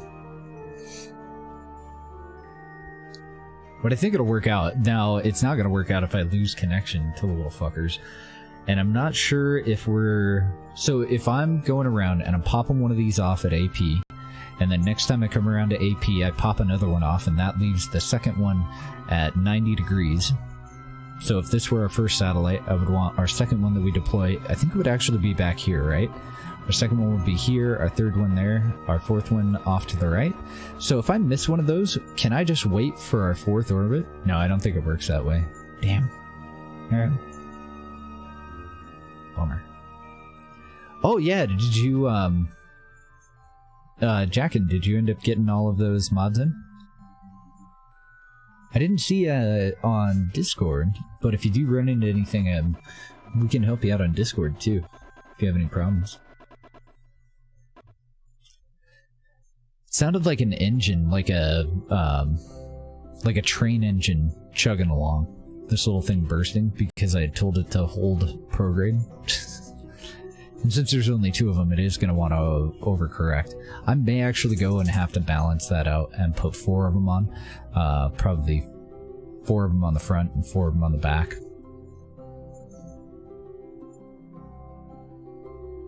Haven't got all of the mods because of the CCAN favorite list.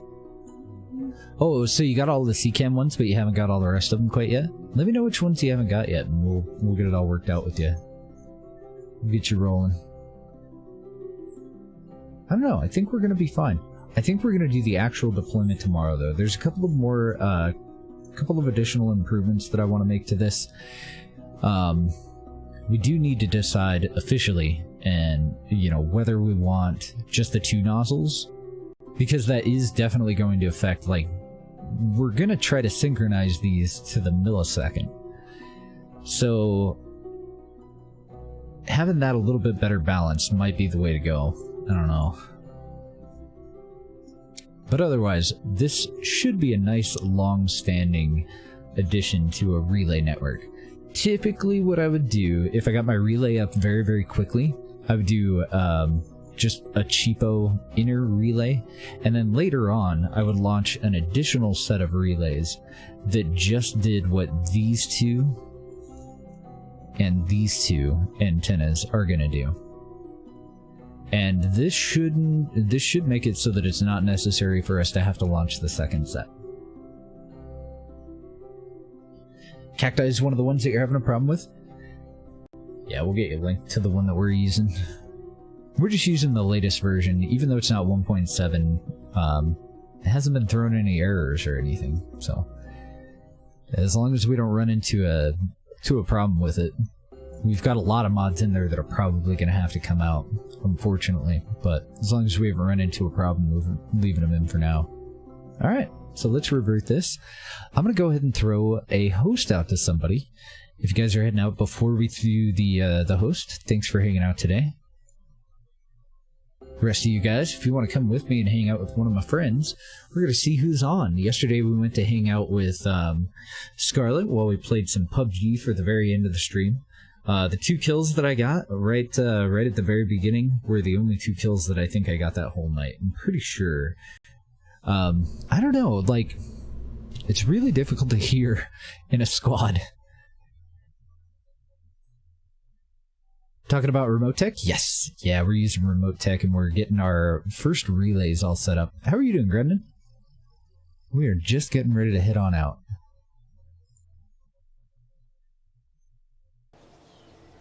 Have a great night, Paula. Making a tutorial to make the mod pack work. That's totally something that we could probably do. I also want to do a tutorial for the expander and just a quick walkthrough of Voice Meter. Because now that I've joined up with the THC stream team, we've been talking about different setups a lot. So I think I want to just do a video of all of it, you know?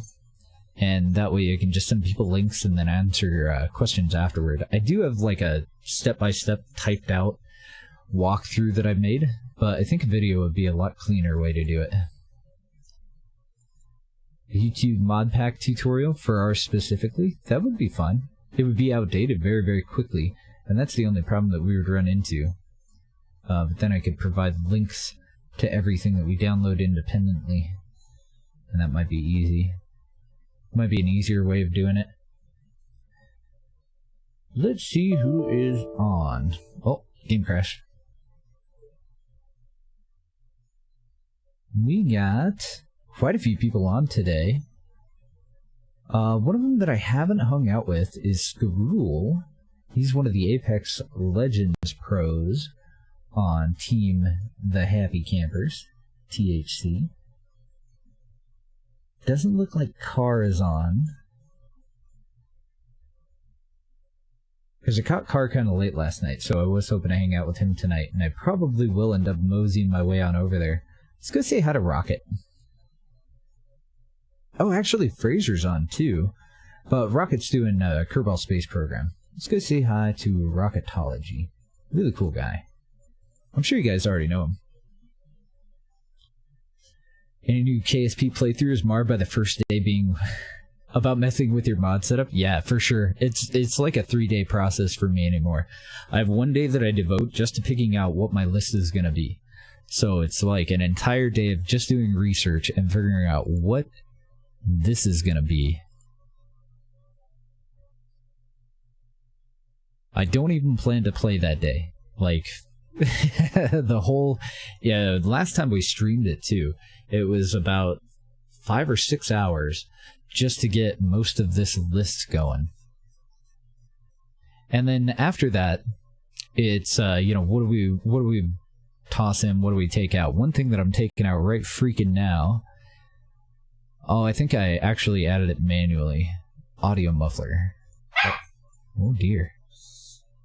Bye, audio muffler.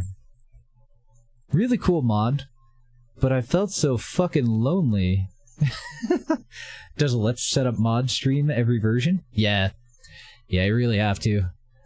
Typically, the way that I do it, the only reason that I don't do it like every version, I usually don't upgrade my mods until we're getting ready to start a new playthrough. So there's some things where the next version that comes out gets rid of, like, null refs or something like that, and then I will hot swap those. But for the most part, this is the mod pack that we're going to use for the rest of the time that we play in 1.7.1, and then we'll likely have a different mod pack that we'll go with for whatever the next version that we move on to, another map pack or whatever is. But typically I don't stay completely up to date on the mods unless it's something that fixes a game-breaking thing or an incompatibility that would prevent us from using the mod itself. So a lot of this stuff, we haven't run into a problem with it yet, but we will run into a problem with it eventually.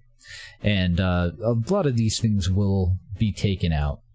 But if you guys want the favorite list, or if you want any of the patches that we've written, or anything like that, we do have them up in the KSP modding channel in the Discord, and you're welcome to join us for that. We're going to go and say hi to Mr. Rocket. Really cool guy. Plays all kinds of different simulation games.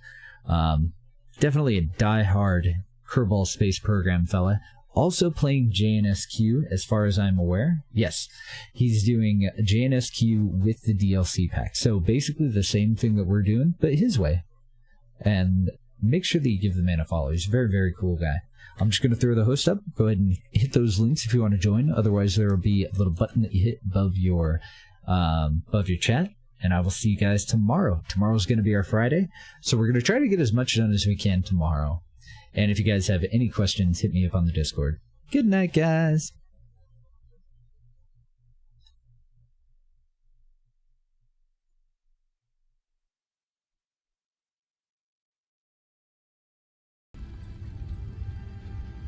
And what's going on?